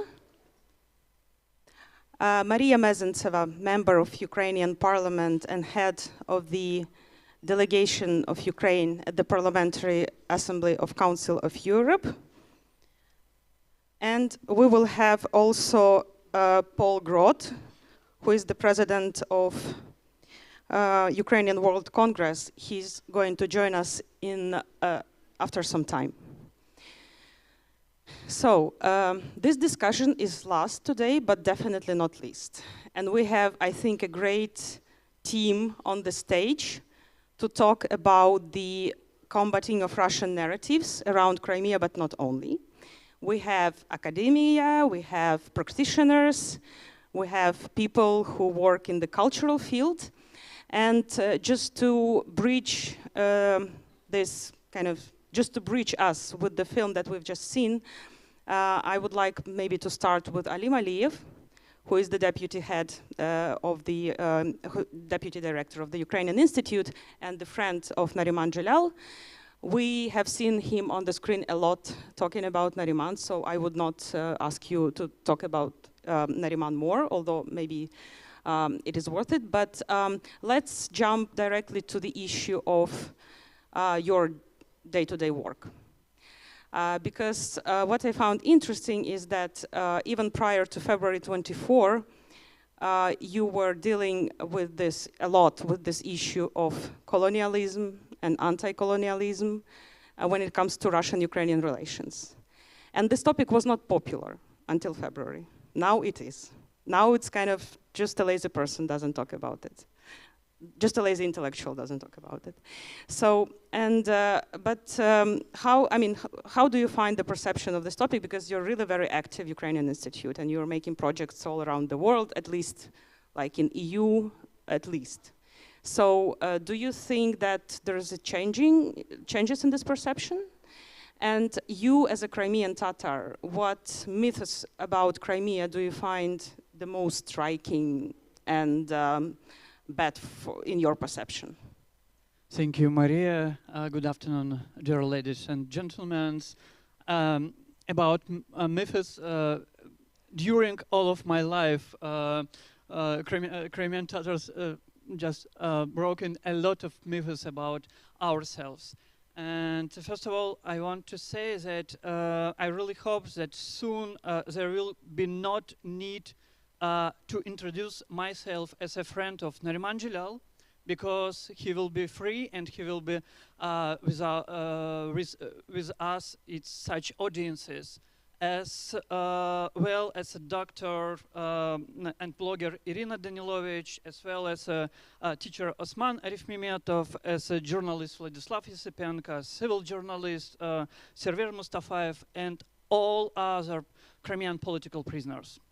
Over the past 8 and 5 years, a whole range of human rights violations has been documented on Crimea, from the violations of religious and ethnicity ground to the violations of freedom of speech. And with the beginning of the full-scale invasion, repressions on the peninsula just intensified. And I call what happened last this 8.5 years in Crimea is a new colonization of the peninsula by Russia. Colonization, it's about appropriation, and it's about destroying. They are not thought. Now I'm talking about memory, about names, about people, and about symbols, of course. Today, Imperial Russia is trying to apply this approach to other regions of Ukraine, trying to abolish Ukraine's right to exist, to erase the identity, and just to kill people. But all of that began from Crimea. And when I talk about colonization, I talk about a few dimensions of colonization. First dimension is about identity, because Crimean Tatars and Ukrainians with strong national identity has been viewed as a threat for Russia. And it's also about Crimean Tatar culture that in stagnation now and underground on the peninsula. Russia destroys a tangible and intangible cultural heritage on the peninsula, and one of the bright examples is the Khan Palace in Bakhchisarai, the most important cultural object for Crimean Tatars. And now it's destroyed under the guise of restoration. We have a lot of other examples from the Tavrik Khersonesos in Sevastopol to the illegally exported heritage from Crimea to Russia or to some another black markets. Also, we'll talk about a new, I will say it, collective simulacrum that named Crimean People. As you know, як вам відомо, в радянські часи це був той самий симулякр, так званий совєтський народ. І при цьому заперечувались будь-які національні характеристики, перш за все кримські та татарська ідентичність і українська ідентичність. І ще один вимір – це мова. І сьогодні кримсько-татарська мова – одна з зникаючих мов відповідно до списку ЮНЕСКО, і всього 3% учнів в Криму можуть вивчати кримсько-татарську мову. Саме тому батьки намагаються організувати якісь школи, приватні групи для власних дітей, для того, щоб зберегти цю мову. Якщо ми говоримо про українську мову, скажімо, сьогодні в нас немає жодних україномовних школ на півострові. Це просто ми бачимо, що все більше і більше українська та кримсько-татарські ідентичності, вони становляться такими речами в собі, які виживають лише завдяки ентузіазму місцевого населення. Ми сьогодні багато говоримо про мілітаризацію. Проте мілітаризація сама по собі – це не лише про зброю. Так, це також стосується мілітаризації свідомості. Через встановлення парамілітарних організацій для того, щоб уславлювати російську армію чи російську війну проти України та просувати культ насильства. Коли ми говоримо про примусову насильницьку мобілізацію в окупованому Криму, то вона має відкрито дискримінаційний характер, тому що вона спрямована перш за все проти кримсько-татарських людей. І це, для мене це такий черговий крок на шляху до геноциду корінного населення, бо йдеться про повну анігіляцію чоловічого населення кримських татар. Тому лише сьогодні ми зафіксували вже на сьогодні примусову депортацію десятків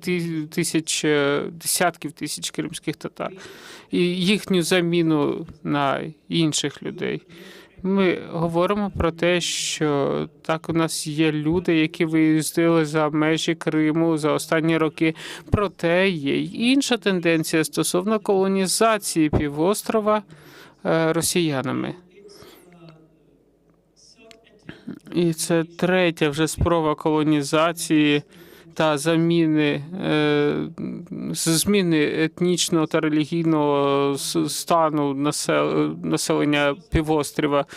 Це почалося з першої анексії Криму ще Катериною II. Я просто назву пару цифр. До першої анексії Катерини II 95% жителів Криму були кримські татари. Сьогодні це всього 13%. Проте на сьогодні також ми маємо той час, коли ми можемо повернути собі свій голос у світі.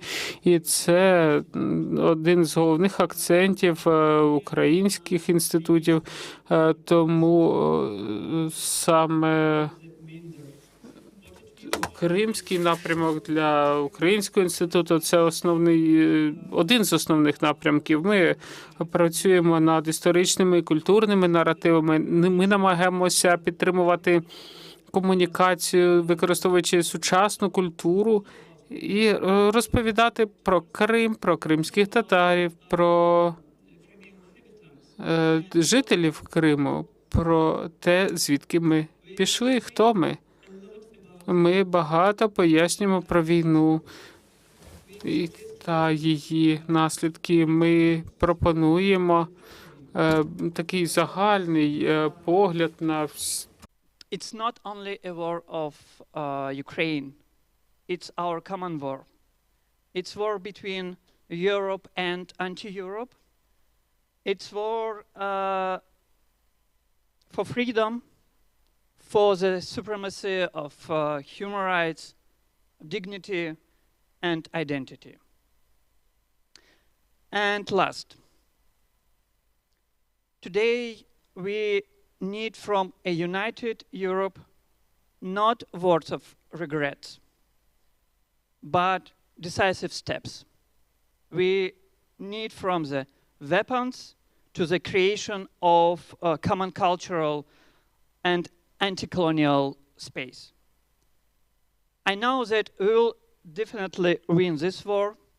I know that we will definitely meet all of together in our free Bakhchisarai, but also we will definitely embrace those who are in Russian prisons, who are currently in Russian captivity, who are today in Ukraine national forces, in Ukraine army, defending our country. And of course, after the occupation, we'll have a lot of new work. And that's why when we talk about our lessons, it's also about building new institutions that will be after the deoccupation in Crimea. We talk about people and we talk about new generation, and it's one of the main focuses when we talk about Ukrainian humanitarian politics on the Crimea issue. Thank you. Thank you, Alim. And now let me turn to Tomica. I mean, the fact that Crimea Platform this year is held in Croatia gives us an opportunity to compare. And what we've been doing throughout this day also is comparing the experience and trying to understand whether some of the Croatian experience can be reliable or promising for Ukraine. So therefore, I would have like two major questions to you. One of this question is about the comparison, because it's also like a dangerous path, you know, to compare oftentimes. But is it comparable? I mean, Ukrainian experience and Croatian, or Ukrainian potential experience and Croatian one. And the second one, which it's impossible not to touch upon, of course, is Russia in Balkans. So how about Russian influence here? We do understand that some Balkan countries are covered by this influence extensively, but some maybe not. What do you think about it being here in Croatia, whether you feel it? And before giving you the floor, I just want to mention that, which I found interesting. So you're not just writer, but you're also a former fighter. So you were fighting. So it's interesting to hear what you think of that. Thank you. Thank you. It is, of course, it is in many aspects, it is comparable. The war in Croatia and the Russian war against Ukraine now, but also mostly it can be felt now. Like so, I am in connection with PEN Ukraine for so many years. They are my very great friends. They came before to Croatia, and we published the Ukrainian literature even before the war, and so on. But now, when it started, and I went to Alim was also there when I went to Uzhhorod, and I said, like, it is like I'm in the time machine. So, but 30 years forward, since I'm a veteran of Croatian independence war, and then, I mean, the Putin's Minister of Defense, Shoigu, spoke that he worked and he was friends and he stressed that he worked with Milosevic, Karadzic and Mladic. Because, you know, the Karadzic, Mladic, the butchers of Bosnia and Croatia, and Milosevic and his army that started the 4 wars in the 90s.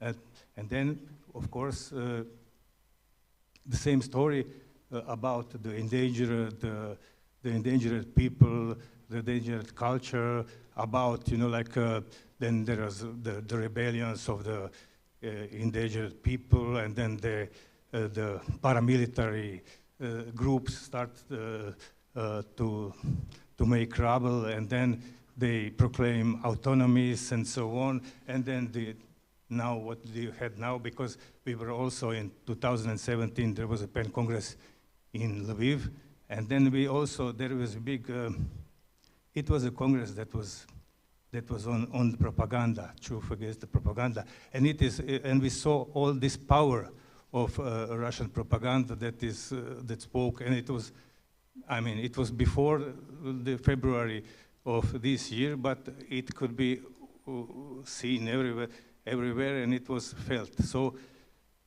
I felt it well, and then when the full-scale war started, it was the same also as with us, and then, but what is also too comparable, when the Russian aggression started in full scale on Ukraine, also that now when Ukraine started to liberate, to regain some of its own territories, they started killing massively civilians, shelling the big cities, like it happened in Zagreb and in 90s and so on, when Croatia started to liberate itself. But it is also, it could be seen also as that Putin and his army sees that he is losing the war, so in a way that I can say, but also what is important that I saw with my colleagues, Alim, Ukraine, Andrei Kurkov, Tatiana Tren, and all of these human rights organizations, what kind of work they do. So it's on such a large scale, how they help the people, how all these shelters for the children, sick children from the occupied territories, or also the work, the writing. It is most important. So what is very important for Ukraine now, it is also that all this poetry, all these documentaries, Victoria Amelina or others, what they do, it is something that cannot be lost, because in war, in the situations where of disaster, then the people have to fight also with their writing to keep this humanist approach and to have and to preserve the hope in humanity. So that is what you do. What we had also here, I will just mention three persons who were killed, but which is incomparable. That is, it is of so much value. Like Siniša Glavašević, journalist from Radio Vukovar, and his stories of Vukovar, and then the Pavo Urban, the photographer from Dubrovnik who was killed, and then also the Gordon Lederer from TV Croatia. So it is something that have documented, that have shown to the world that is an aggression, and that the people are defending themselves. So so we have also to think of it that the art and the literature have this power also to bring us to what is happening in Ukraine, to feel for you your solidarity, and of course to have courage, to see your courage and to see your resistance. How it is in art, which brings the world in more dimensions, and then it is more approachable to many. So it was something that was very important for me to see in Ukraine. And also, I would say something about this with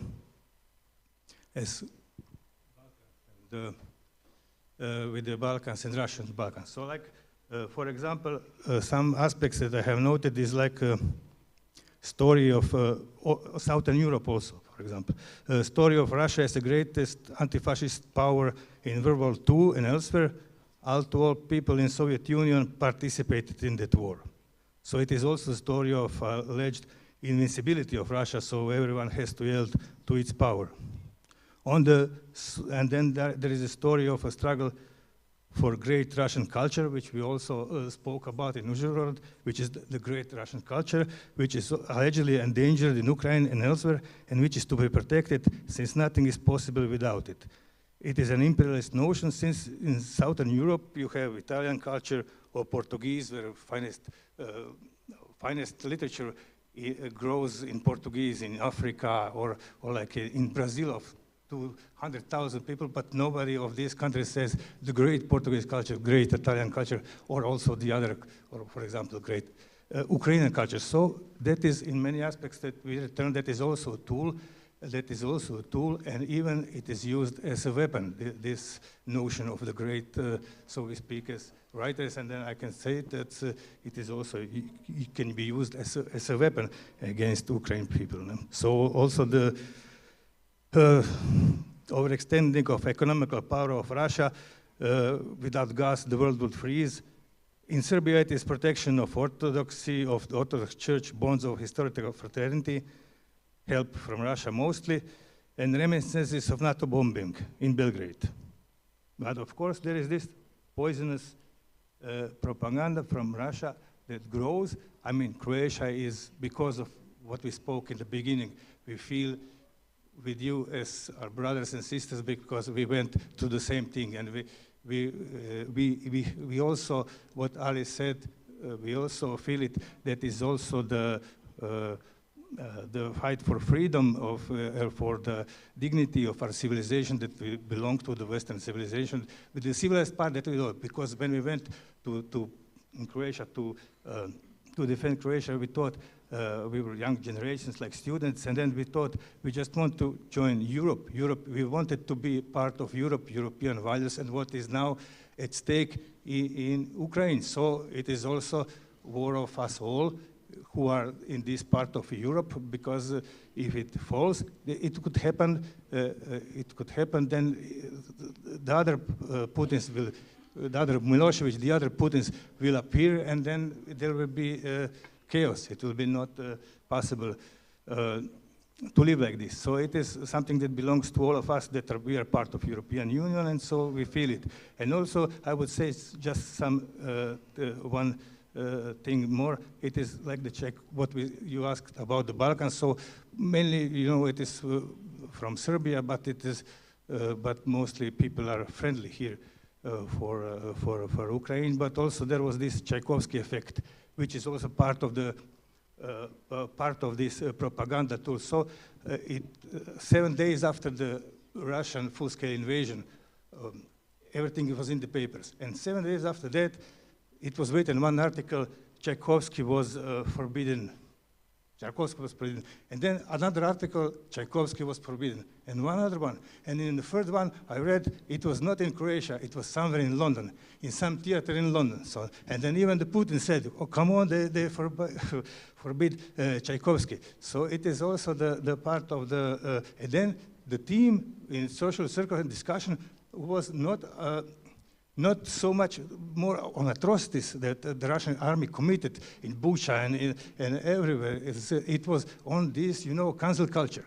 And then from other side, you have this, how the cancel culture is like, recently they have killed this composer, the dirigent in Kherson, because he didn't want it to play. So it is the kind of cancel culture. So in PEN, so in Elim, no, so we believe literature has no frontiers, but also, we have to preserve works of art even in war because it is a part of humanity heritage. But also we have to fight against the false news, against the deliberate lies or half lies, twisted half lies, like it is a conflict, like it is like special operation, or it happened here and so on. So that is also part of something that we do. That's why we are solidarizing, and we also wrote this resolution in Uzhgorod and so on. That's what I wanted to say. So of course the literature is, or the music, but it could be used as a tool that nobody knows what happens. So it is, and it happens like this, that the person was now killed because he didn't want to play in Kherson, and it was the lesser news than somebody forbid Tchaikovsky. And if somebody asked Tchaikovsky, maybe he would say, let it go, I'm against the Putin's invasion in Ukraine and so on. Okay, thank you so much, Tomica. That's very interesting. Thank you for highlighting this Balkan perspective, so to say. And now let me turn to Rory Finin. And first of all, thank you so much for joining us today. It's a great honor and pleasure. And actually, there's a lot of questions that I would like to raise because I think that this academia world and its influence on even on the politics is very underestimated, at least in Ukraine. When we met with you online in Zoom, it was like maybe 1.5 years ago. It was the event at one of the American universities that we organized jointly with colleagues on Crimea, and we were discussing also this issue of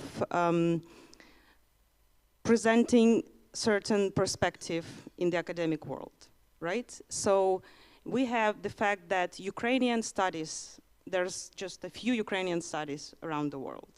And what is interesting, is that I think that Timothy Snyder brought it recently within his lectures at Yale, that there's only one class on Ukrainian modern history in the US.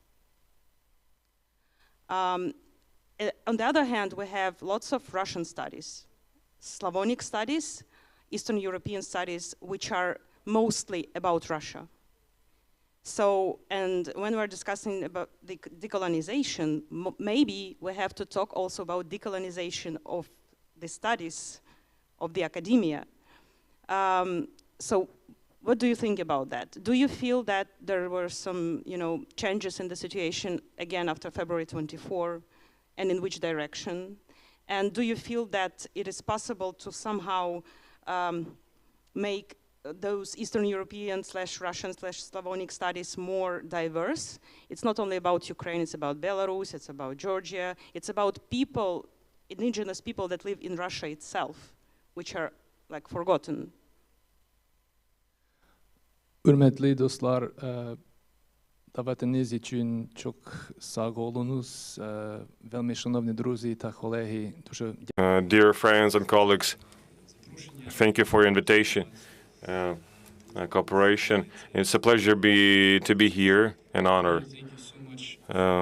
Thank you for organizing this entire event, and your team has done such a magnificent job. I'd also like to join in with my colleagues and thank our hosts here in Zagreb for their hospitality.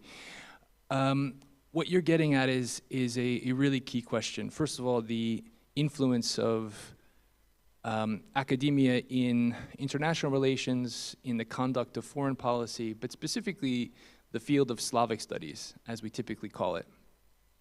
And so I'd like to say a few things about that, just to unpack it a bit, because what we see in our field right now is a real failure to confront something that we all understand here, and that is Russia's imperial aggression as a historical fact, as a present political fact.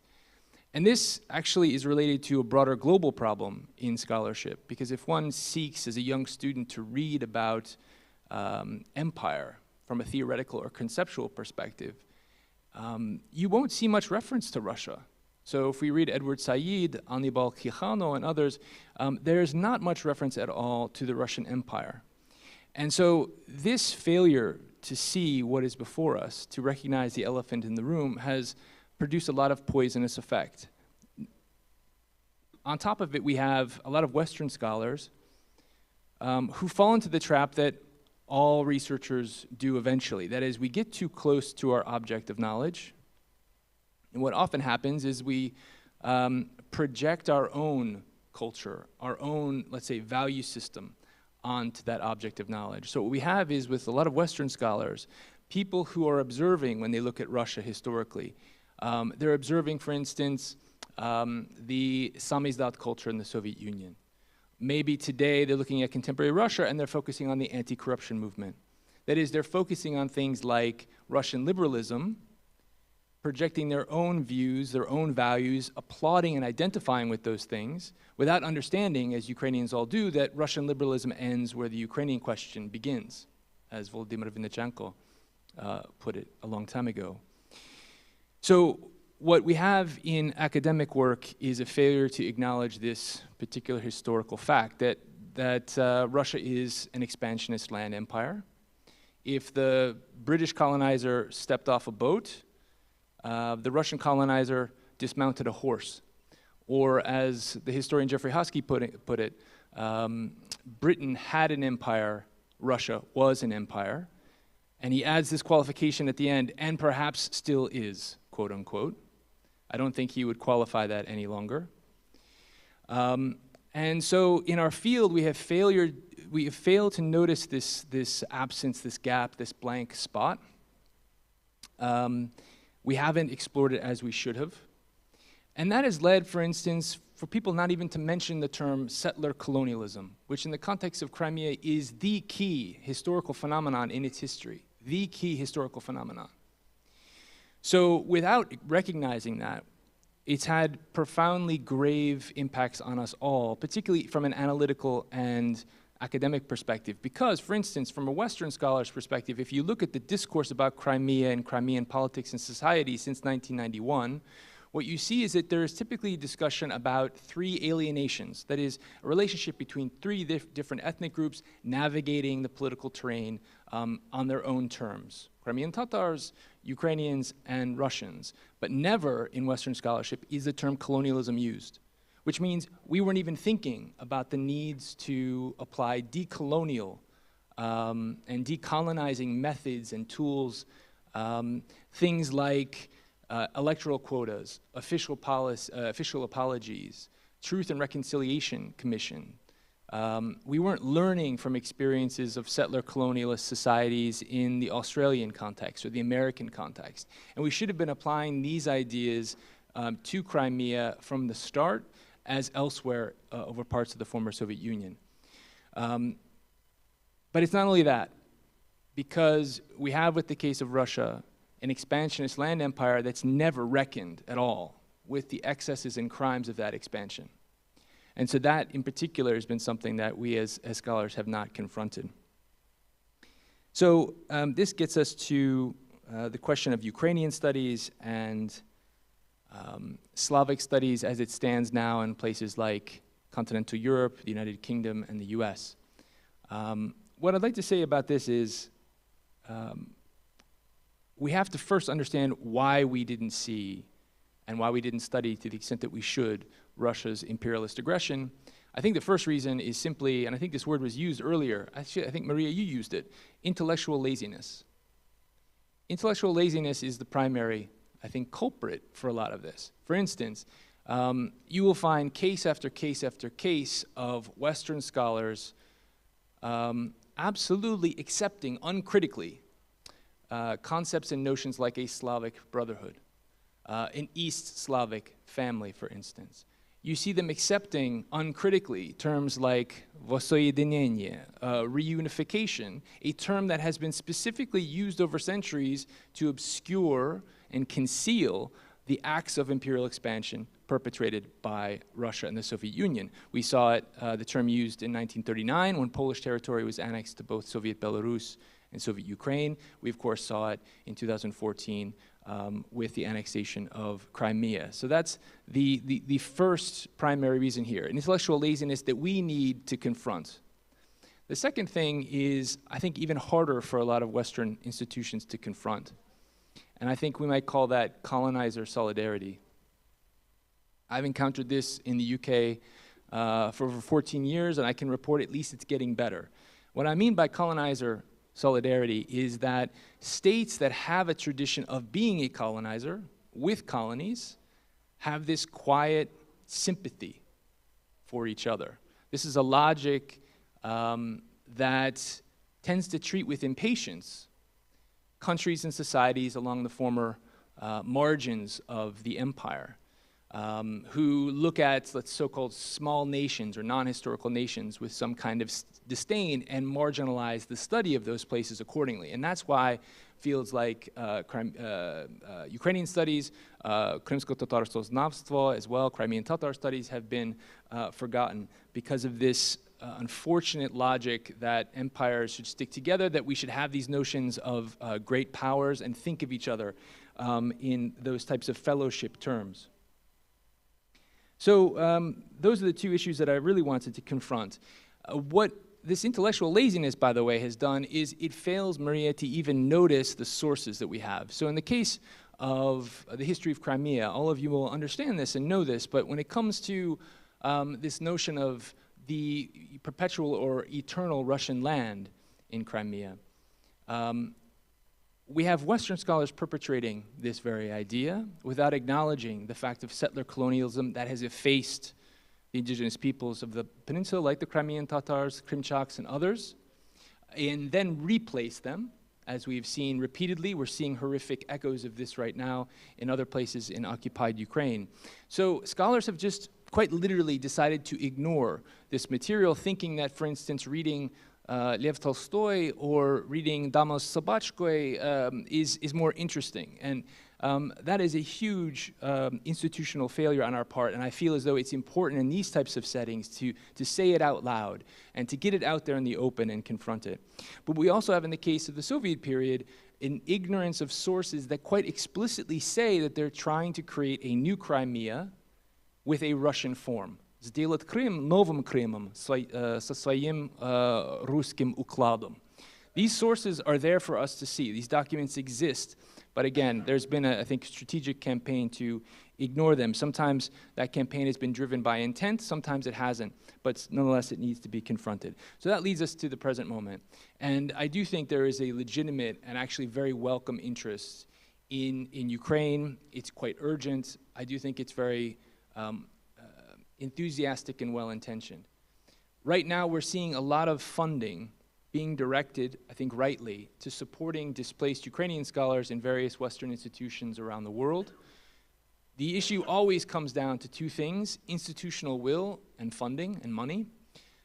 In the case of institutional will, I think right now there's a real case for us to make for Ukrainian studies, but a lot of the money that we could use for permanent posts in the field, and that's the key thing. We need permanent posts. We can't have temporary posts for a year or 2 years. It doesn't solve this perennial problem that has been left to fester and grow for generations. So what we have now are a lot of funds being allocated for displaced scholars. There should be more going to scholars in Ukraine right now who can't leave the country. That's something that we at Cambridge are trying to develop with partners in Ukraine as well. So the task for us in these universities is to make sure our administrators don't pull that money back in 1 or 2 years' time. That we think about consistently now for the future, using that money for permanent posts in Ukrainian studies, because I do think at the moment what we're seeing is a perpetuation of this normal that we've seen for a very long time. So if we look right now at posts in the field of Slavic studies, they're mostly for Russian studies, and sometimes you will see a post listed for Eastern and Central European studies with an emphasis perhaps on Ukraine. That's not sufficient, because you'll get a huge field of applicants, and a lot of the best trained, a lot of the ones with the most publications, who get in the best journals, are those in Russian studies. So we need bespoke posts and professorships in Ukrainian studies, and that's something that we at Cambridge are going to be pushing for, and my colleagues in Britain and elsewhere are pushing for now. So that's the big challenge, sustaining the interest and making sure that money isn't clawed back, and for us to really, I think, be explicit in condemning what, to this point, has led us to make huge intellectual failures. I mean, it's been a shocking failure of a field that has invested a lot of money in the study of the Russian Federation, that doesn't understand that the country is not only Moscow and Petersburg, that doesn't see it as a multi-ethnic place, and that is constantly playing with this game of using the term Great Russian Culture, and often otherizing Russia.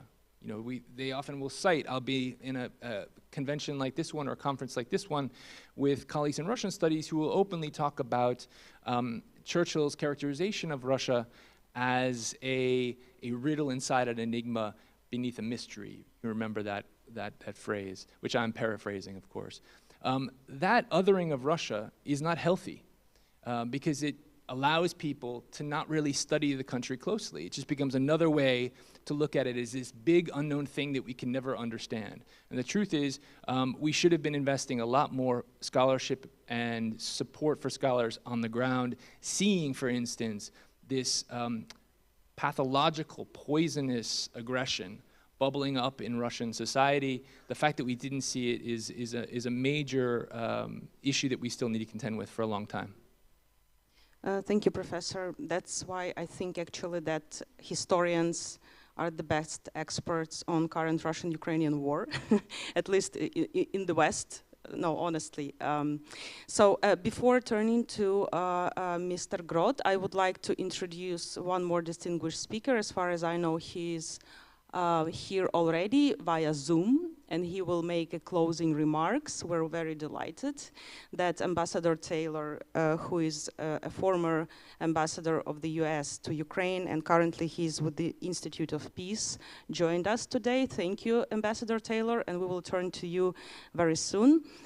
But before that, I would like to give the floor to Paul Grot, who is the president of Ukrainian World Congress. And, you know, we've been going a bit, you know, in the wider context already. And I just recalling today in the morning, our colleague Tatiana Pachonchik, who recently came back from her trip to Africa, to some African countries. And also we have now this track intensified at the level of the state with Minister Kuleba, Minister of Foreign Affairs, when he came to in tour in Africa, which is interesting. And I don't know why, but for many years, this track was underestimated. I would say the global south was underestimated.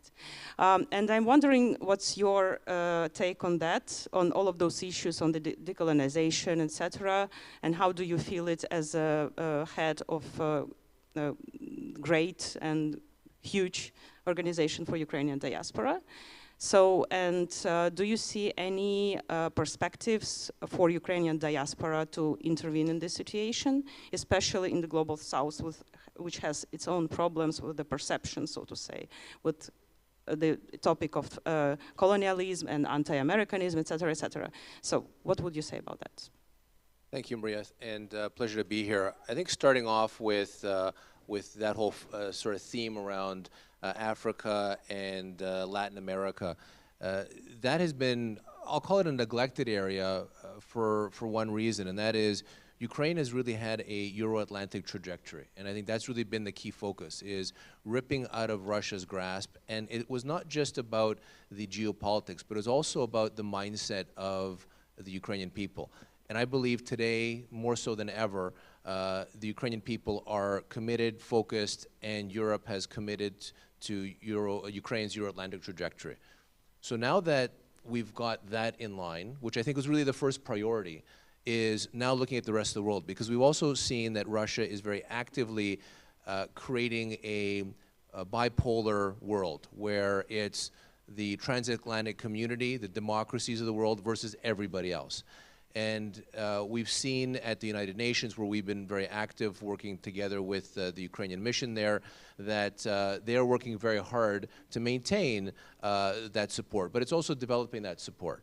And there are a lot of myths that, in fact, Russia, through various, and especially around corrupt African, South American, Asian countries, it's much more easier to permeate the Russian narrative because, quite frankly, they're buying friends in those countries around those various authoritarian countries. What countries do trouble me, quite frankly, are countries like South Africa, democracies where they do buy into this Russian propaganda. Just before moving a little bit north to, say, North America and Europe, touching on Latin America, there's obviously some very troubling questions out there. We do have a large Ukrainian diaspora in South America. It's an older diaspora. They tend to be much less political. They're very culturally focused. So festivals, as Ukrainians refer to as Sharavarshchina. Now our objective as the World Congress is working in those countries to make them a lot more politically astute. The love for Ukraine, the love for the Ukrainian culture didn't necessarily go side by side with a deep understanding of the geopolitics of the day. And that's really upon us. And I just wanted to, I mean, Professor Finnan's comments are bang on with respect to where we need to really focus on academia, political science, to really push that narrative forward across the world and be able to tell it in the language and in the milieu of those particular countries.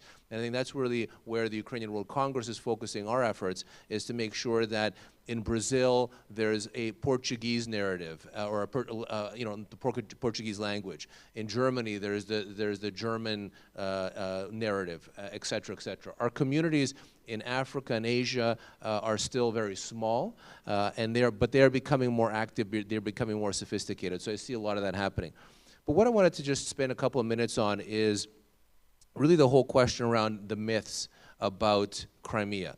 And I think this is really important to address because many of those countries we take for granted, the transatlantic democracies, we see a lot of these myths. And until we understand how those are developed, we aren't going to be able to deal with the other countries.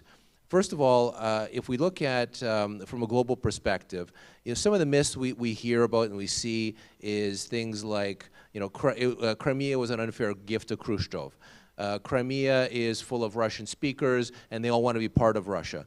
We hear things like, if we give Russia, or if we give Crimea to Russia, everything will be good. I mean, I heard this from academics at Western universities in 2014, 2015. We also hear we want to avoid World War III, a nuclear war. So let's just leave Crimea and Donbass alone. Let Russia have it. We hear things like the borders in World War II were poorly drawn, and so these are just fixing of the borders. This is all a result of NATO expansion. You know what? Crimea is like Hawaii is to the United States. I mean, when I heard that, I'll tell you who said that in a minute, because I've got 3 case studies I want to share with you very, very quickly.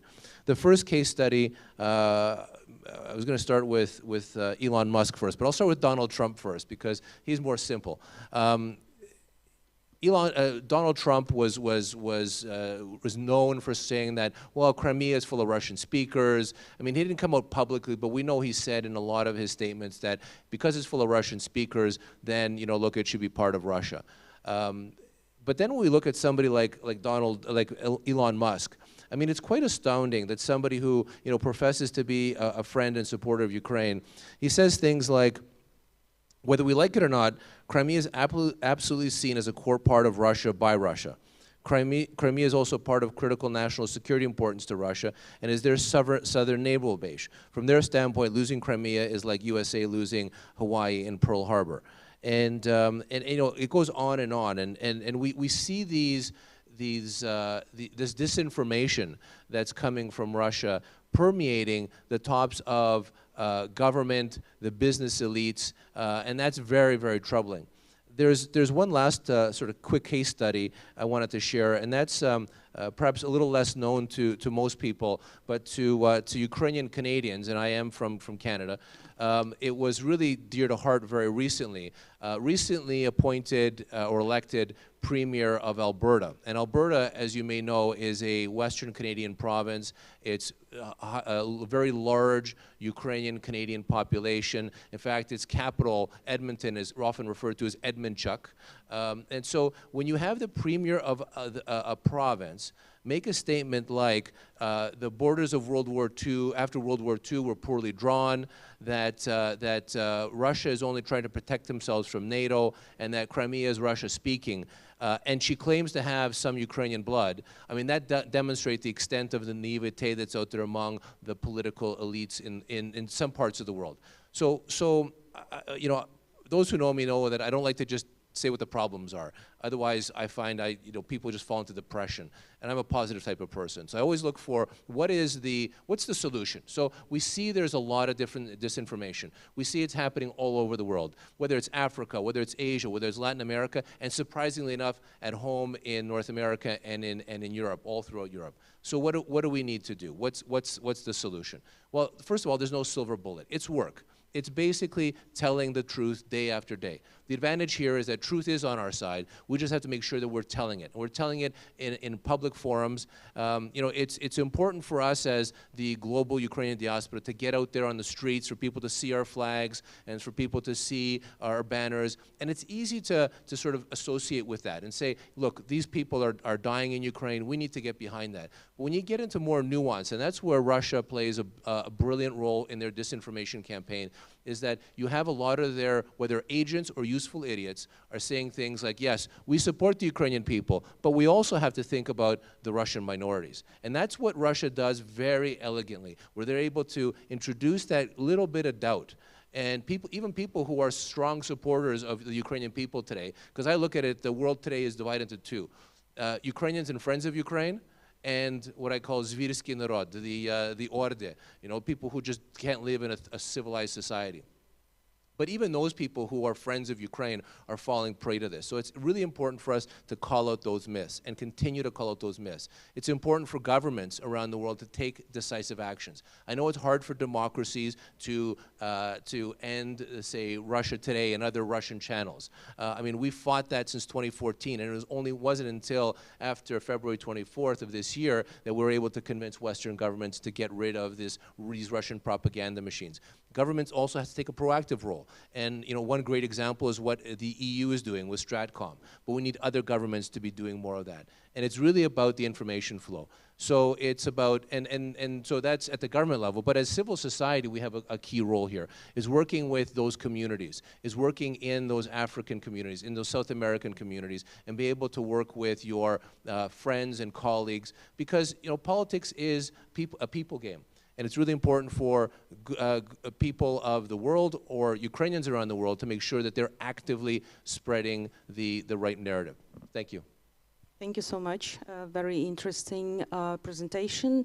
And now I would like to turn to kind of practical dimension of all this discussion with Maria Mezentseva, practical in terms of politics, because Maria is very active not only at the national level, working as a member of the parliament and part of the interfractional group Crimea Platform, but also as a head of the delegation of Ukraine to Parliamentary Assembly of Council of Europe. And the work that our delegation does is really great within recent years. And okay, can you please comment on all of those stuff that we touched upon, but in terms of how do you see all that from inside the Parliamentary Assembly? And speaking about silver bullet, I mean, was the exclusion of Russian delegation from the Council of Europe a silver bullet for the Council of Europe, or it did not bring like any major changes into this body, which is like dedicated to human rights, But is there still place for Russian narrative despite all the things that they're doing in Ukraine? Thank you, Maria. Not last, I think Mr. Taylor will sum up and finish. Colleagues, I'll try to be very brief and wake you up a little bit with our practical dimension. Looking at the title and the first part of it, Crimea has always been, well, we can continue, Crimea has always been a part of Ukraine, and Crimea is remaining a part of Ukraine and a decisive, for someone, piece of land as a peninsula and a center of Black Sea region security. But for us Ukrainians, dear to our hearts, we've been spending summers and springs and all that linked to our cultural heritage, and a key and solution, alpha and omega, please forgive me on the religious side, but alpha and omega for the purpose to serve the finalization of this 1,000-year plus war. We are not talking about the period of aggressions of only 2014, 2022, but for us as international lawyers, it was vital to put it in the heart, as again, Crimea, as a mother crime of all crimes, a crime of aggression. And here we talk practically of the recent resolutions, and by the way, from 2014 until today, 2022, 15 resolutions were passed in the Parliamentary Assembly of the Council of Europe. There is no other topic, I can tell you statistically, but it's also very practical things that were touched upon so many times and so directly. So I would like to remind you that from 2014 specifically, the aggression and the referenda, we don't call it referendums, a normal word which expresses the people's will, gave an opportunity for the EU countries to pass first impressive sanctions on Russia. They were continuing, some reviewed every 6 months, some annually, but that was Crimea, whereas Donbas case was not very clear understood by many partners. And this lack of understanding brought us to where we are today with a full-scale invasion, repeated act of aggression by Russia, and that's where we are now being again practical, recalling tribunal in our recent resolution. We already have a national vote in the Dutch parliament to create such a tribunal. I would like to remind everyone who is watching us today, ICC is not dealing, International Criminal Court is not dealing with the crime of aggression. They are dealing mainly with war crimes, but if not the crime of aggression, we wouldn't have 61,000 war crimes registered in Ukraine, and this figure is just, I'm sorry, but it's not diplomatic to say, but it's disgusting, but this only registered cases. We highly salute those partners who help us to investigate the war crimes, but Putin and his nearest counterparts in terms of political level and military level who gave those orders of aggression have to be taken into the court, which will be the tribunal, with no impunity to follow. Colleagues, I would also like to come back to the practical understanding what is now being happening in the Council of Europe as being the only institution on the planet Earth to say goodbye to Russia, because you might have heard Russia was kicked out from the Human Rights Council of the UN. Yes, but what about the UN itself? Has anyone on this planet Earth seen a document why Russia has become a permanent member of the Security Council? Why has it used for more than 130 times its veto power against any possible security solution towards Crimea, Donbas, or other issues linked to Russia illegal behavior? Well, I think Ukrainian delegation and Ukrainian parliamentarians who launched this massive campaign on Twitter before 77th General Assembly meeting were very successful, and I think we will not see this document because it doesn't exist, because Russia has an illegal seat in the UN. That's what was stipulated in the recent resolution of Parliamentary Assembly of the Council of Europe, uniting 46 member states. And answering your question, Maria, how does Russia portrays itself in the Council of Europe as of today? Well, 53 Russian nationals holding different kinds of passports are still serving in the Council of Europe at different positions. In our resolution, we call on taking very cautiously, case by case, their influence on political decision at a very top level. And here, Crimean case is also in the focus because last summer, Secretary General passed a separate file and the Council of Ministers passed a separate file on Crimea.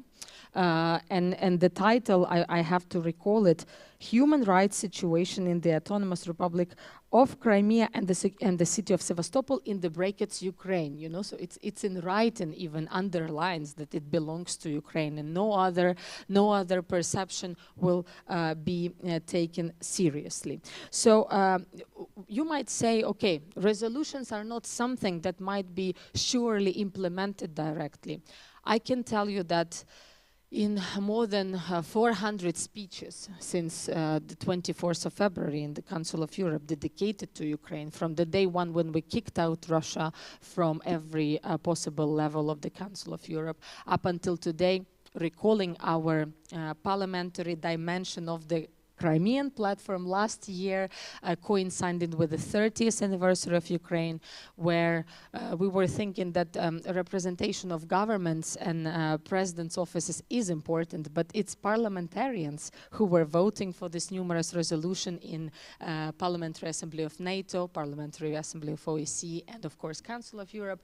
And we brought them to Kiev, and we brought them to demarcation line, and we were planting trees over there as a symbol of solidarity. We were we saw a Russian soldier not very far from the checkpoint of Changar when we were witnessing beautiful services of digital provided by the government of Ukraine at the crossing point.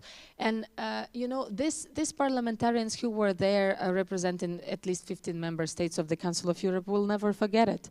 And there is no doubt for them that Crimea is Ukrainian. They are now supporting the real stories of the ongoing forcible disappearance of the children who cannot study in Crimea in their mother tongue language, Crimean Tatar or Ukrainian. They are supporting us not only by tweeting and speaking at the Parliamentary Assembly, but by doing so with their humanitarian aid supportive missions across Ukraine. And I think this is a clear sign of support. What do we do next?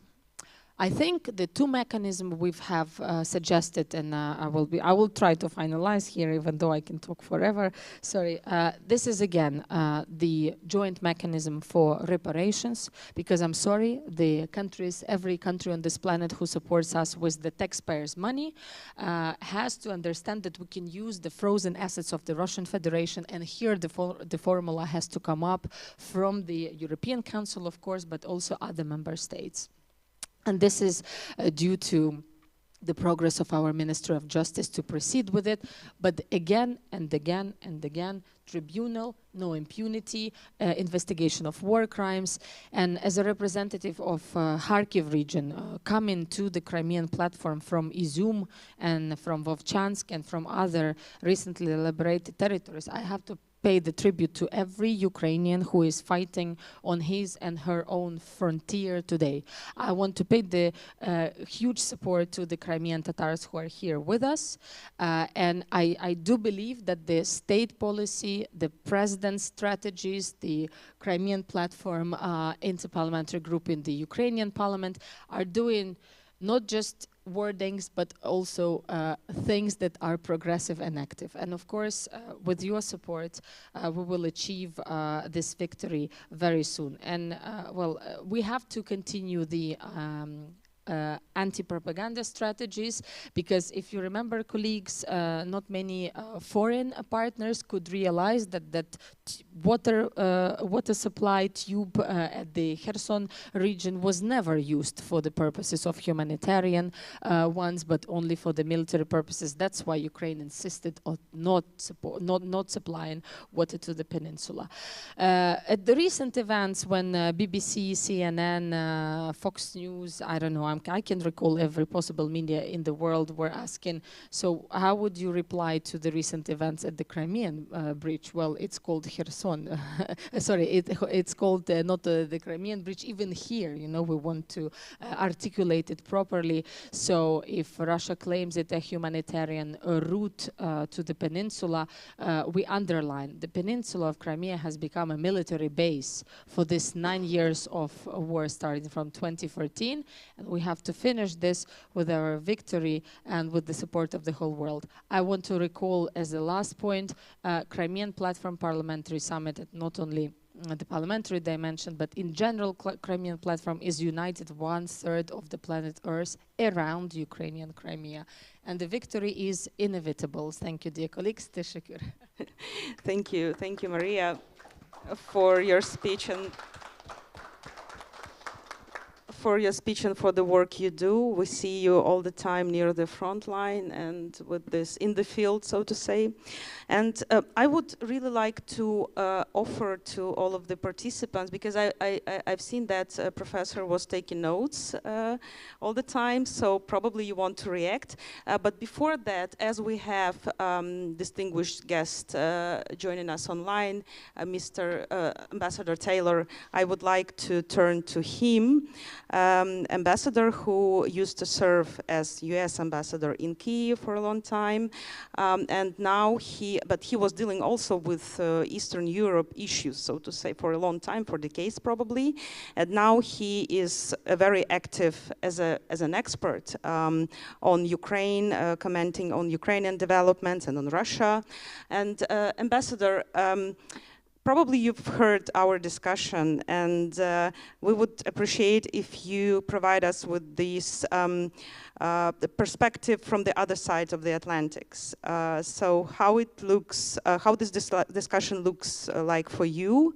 Do you see any problems in understanding Ukraine and Crimea in the US? Any narratives that are destructive, so to say? And how do we combat them? So Maria, first of all, thank you very much for allowing me to join you. This has been a fascinating discussion. I've learned a lot from each of the speakers. And I want to just congratulate the organizers for bringing attention to this. The Crimean platform is so important. And we ought to remind ourselves every year, every day, between the meetings of the platform.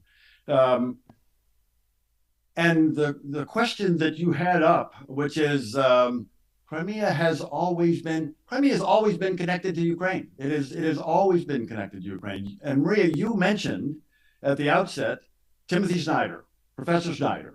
Others have referred to him as well. And this gets to your question about views in the United States. Timothy Snyder has done a brilliant job of describing Ukrainian history, Crimean history to Americans, and he is now widely viewed, should be even more broadly, but he has been at the forefront of bringing Ukrainian history, Ukrainian culture, Ukrainian thought, Crimean history to American audiences, not just at Yale. His lectures are now broadcast over and over. He's got a Substack, which I didn't even know what a Substack was a couple of months ago, but he's got one that is widely viewed. So he's having a great influence, and he addresses this question about Crimea has always been, and he reminds us that Crimea was what 2,500 years ago. Greek. He reminds us that there's been Greek civilization, there's been Roman civilization, there's been Ottoman civilization, and as you all have talked, for the past 31 years, there's been independent Ukraine, which Crimea was an inherent part of. No question at all about that. I would like just as I've listened to your speakers, let me just highlight a couple of the points that I picked out. Alim Aliyev, when you talked about the Russians' attempt to eliminate Crimean Tatars and Ukrainians, and you pointed out that's genocide. Let's just be clear, that's genocide. And since that's genocide, nations around the world have a responsibility to act. And this, I think, is highlighted over and over. And Alim, you also mentioned that this is Europe and anti-Europe. And that's all the Russians can do. They're anti, they're opposed. Whereas Ukraine is for, is pro, is European, is fighting for dignity and freedom and identity, as you pointed out. I thought that was very, very well said.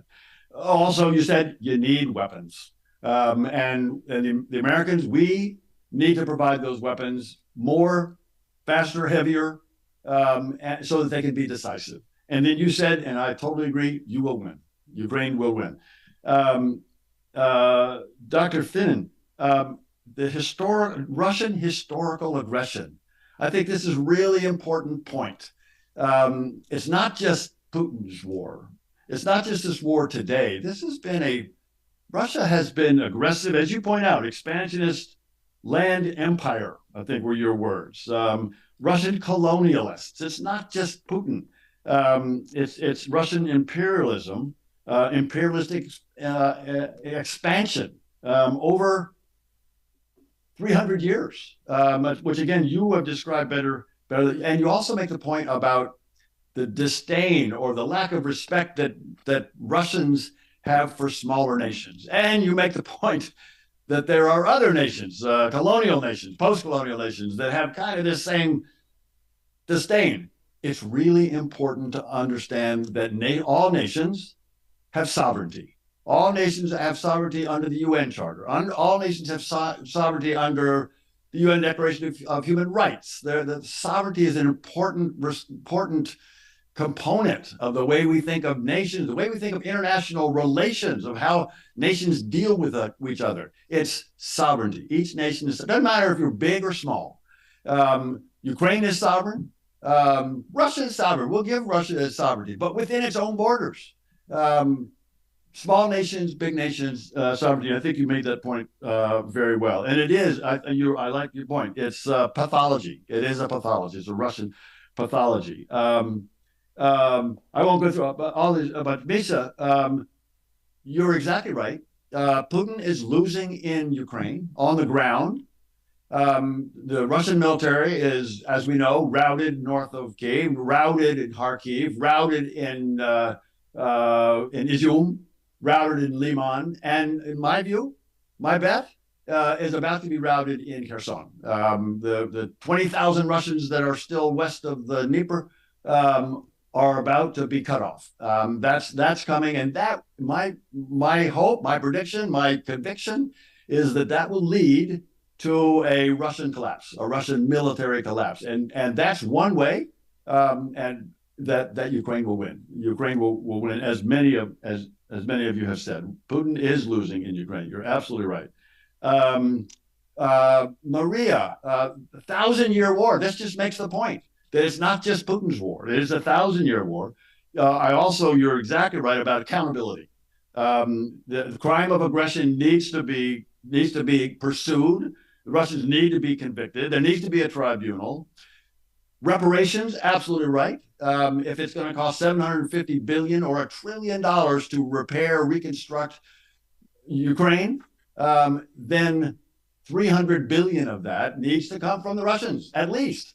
Needs to come in frozen Russian central bank assets, frozen in G7 nation banks. That's where it can come from. We need some work on that. And as Paul Grod made a point, there's work to be done, not just on the information side, but also on this side, on the reparation side, to make that happen.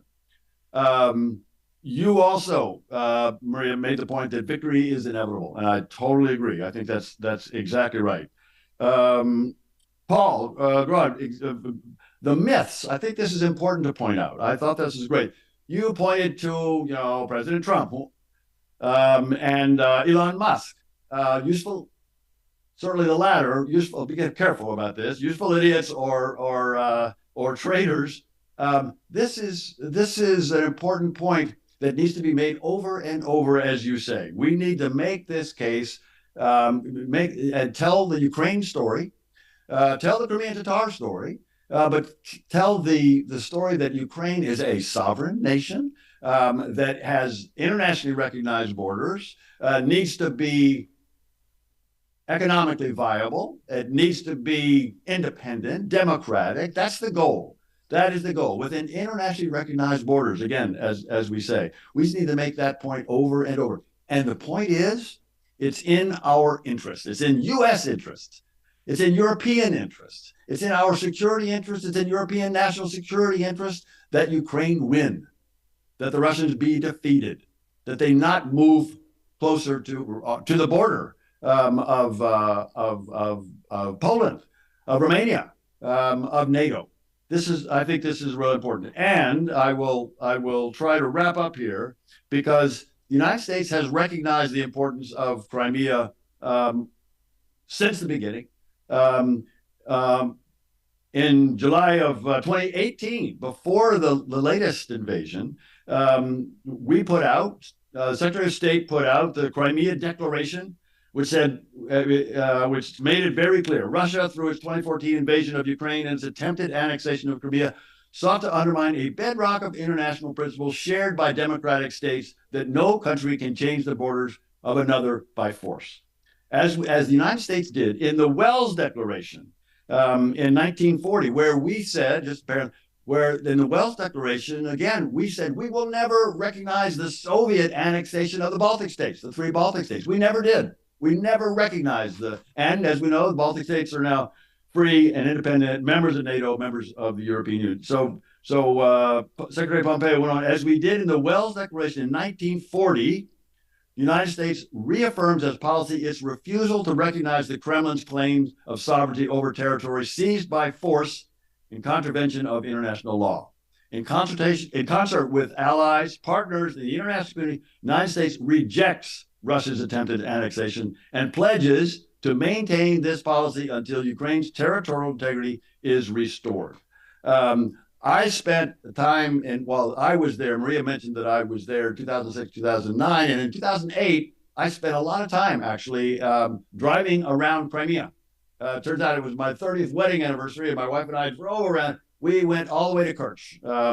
There's a Greek colony in Kerch, overlooking the Kerch Strait, where we looked over across at Asia. We looked over across at Russia from Europe, and Bakhchisarai, Simferopol. We went through. It was a wonderful time. We will be there again. We will be there again. I look forward to joining all of you in Bakhchisarai and in Simferopol sometime soon when Ukraine is victorious. So, Slava Ukraini. Героям слава. Thank you, Ambassador, for providing us with this excellent closing remarks, but also with this personal memories on Crimea. That is very important for us. And I think that we have to invent a new genre of closing remarks after closing remarks, because I would really like to provide you with the floor once more and maybe to offer you to answer this provocative question that was in the headline. Crimea has always been what exactly? So we've heard a version of Ambassador that it has always been connected to Ukraine. Maria offered, I think, something similar, but maybe there are other answers to this provocative question. And after you reply, I will invite our guests from the US who wanted to speak as well for several minutes, and after that we will close the meeting. But let's start with Professor. Thank you again, Maria, and thanks to Ambassador Taylor for those remarks. I'm really glad we brought up Professor Timothy Snyder. He's a wonderful colleague. He's a native of Ohio, my home state in the United States. So I'm always glad when his name is mentioned. He's not only a rigorous scholar, but he's also a creative thinker. And we were talking today about the war of values that this war represents, and the way we need to talk more to public audiences around the world about this war of values. Another thing that Professor Snyder's pointed out is that this is a war over time as well. So this is a question that has everything to do with the past. And there are competing political regimes right now that are obsessive about the past, but that obsession is paradoxical because it has no real depth. So to give an example outside of the context of the Ukrainian and Russian relationship, I want to point out just in July, European reports about the meeting between Vladimir Putin and Macky Sall, who's the president of Senegal and chair of the African Union, in Sochi. And at this meeting, Putin talked about the traditional Russian role fighting colonialism in Africa. These quotes were taken wholesale. They were not assessed or critically analyzed in any way. The problem being that Sochi itself is a city that's been a historical site of ethnic cleansing and genocide of the Circassian people, that Sochi is actually Sacha. There's no real depth of our knowledge to see how this Russian expansion of land empire again has involved the effacing and then replacing of indigenous peoples. So as much as we focus on this history, we don't really know it very well. And what we need to understand is that this war is against sovereignty, but that involves agency of people in the present to articulate their own desires for the future. And so this war over time is a key part of our struggle. We need in academic and political settings to explain how this focus on history is interesting and important, but also it can become its own kind of obsessive dynamic that leads us on the road to nowhere in the future. And that has to stop. Thank you so much. Tomica? Yes, we had, of course, it has to stop, and it has to, of course, stop with the free Crimea, where it all started. And so it is like in our parts, the war started in Kosovo, and then on Kosovo, but I think it was a long run, but we saw that it will be back. We remember it when Oleg Sentsov was in the prison in Siberia. We published here the film about him and so on. So this is something that you have to do, and also to preserve that the people who are on the field now, the soldiers who are defending the country, they are defenders. They are not equal as the perpetrators of the atrocities and such numerous crimes. So that is something that in time that can, like in Croatia, that can put flow to oblivion, and then and there will be somebody will equalize. But it is not the same to defend your country, your home, your family, and or to go to another country, sovereign country as Ukraine, and to start a war. So that is something that also. But I saw how you are with it, so I believe it will be for you very good, and then you will see, you will stay on it, and then of course you as Ukraine will have to get along with your the families and all the people who are the victims. Who that is not just one soldier or a person who is killed; it is whole family that has to take care. As time passes, the people are feeling this more and more, this division from their loved ones. So it is something that Ukraine now soon has to work with. So also the families of the people who are now in prison and so on, so many writers who are there that we spoke. So, but this family, so it is not the person, the one person, it is always the family, it is also the society. So how to bring back your society to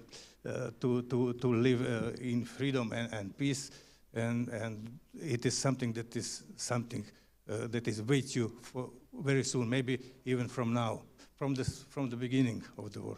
Thank you. Alim, your 1 minute, please. No, it will be 10 seconds.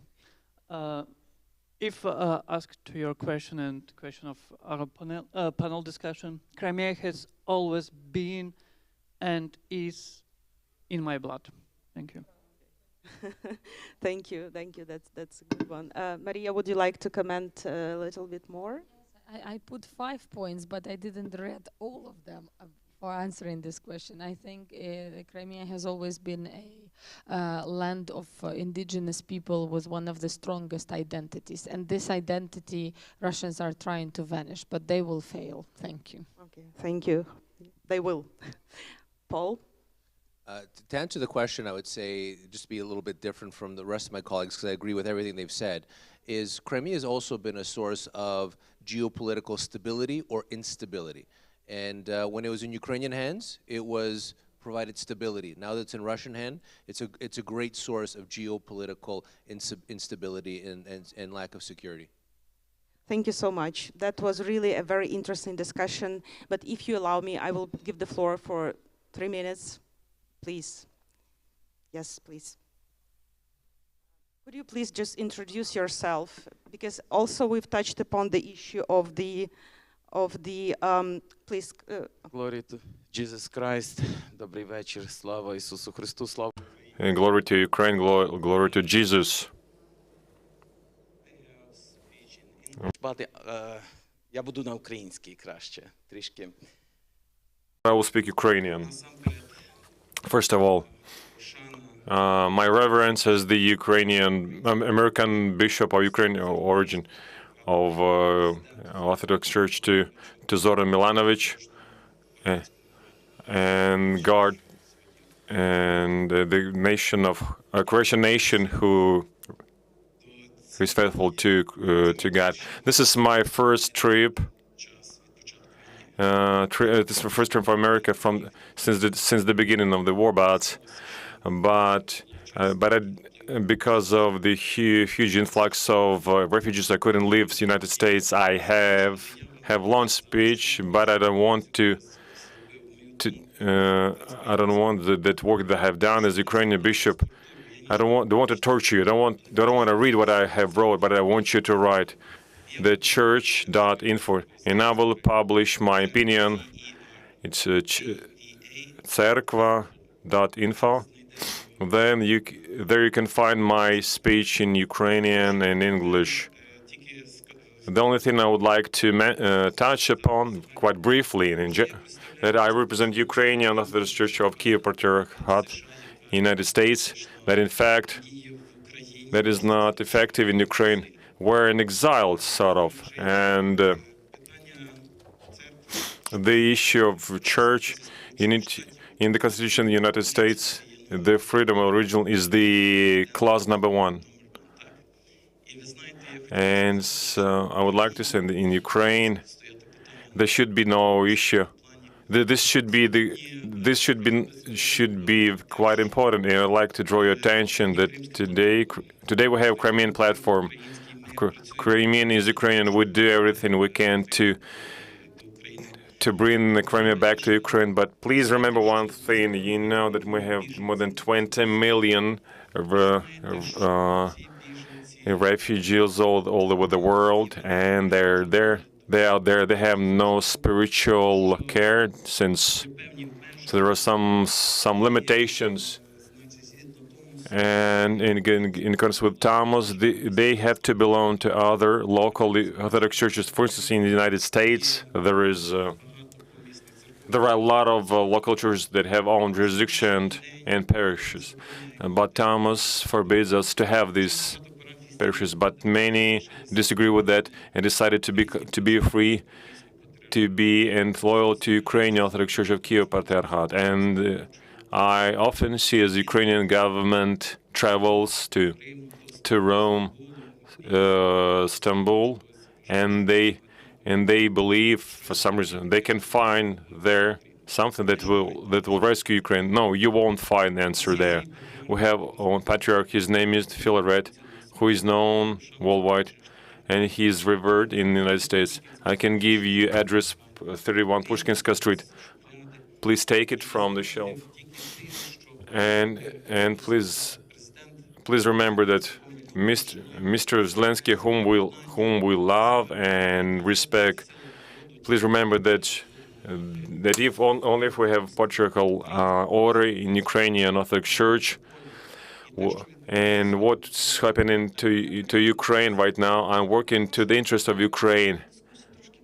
you shift in discussion to different context, but I wish you success, and I invite you to visit the United States of America, and glory to Jesus Christ. All of our distinguished panelists, to Paul, to Maria, to Alim, to Tomica, to Rory, and of course to Ambassador Taylor. Thank you so much. That was very interesting, and we took the chance that that our discussion is last, and we can take more time.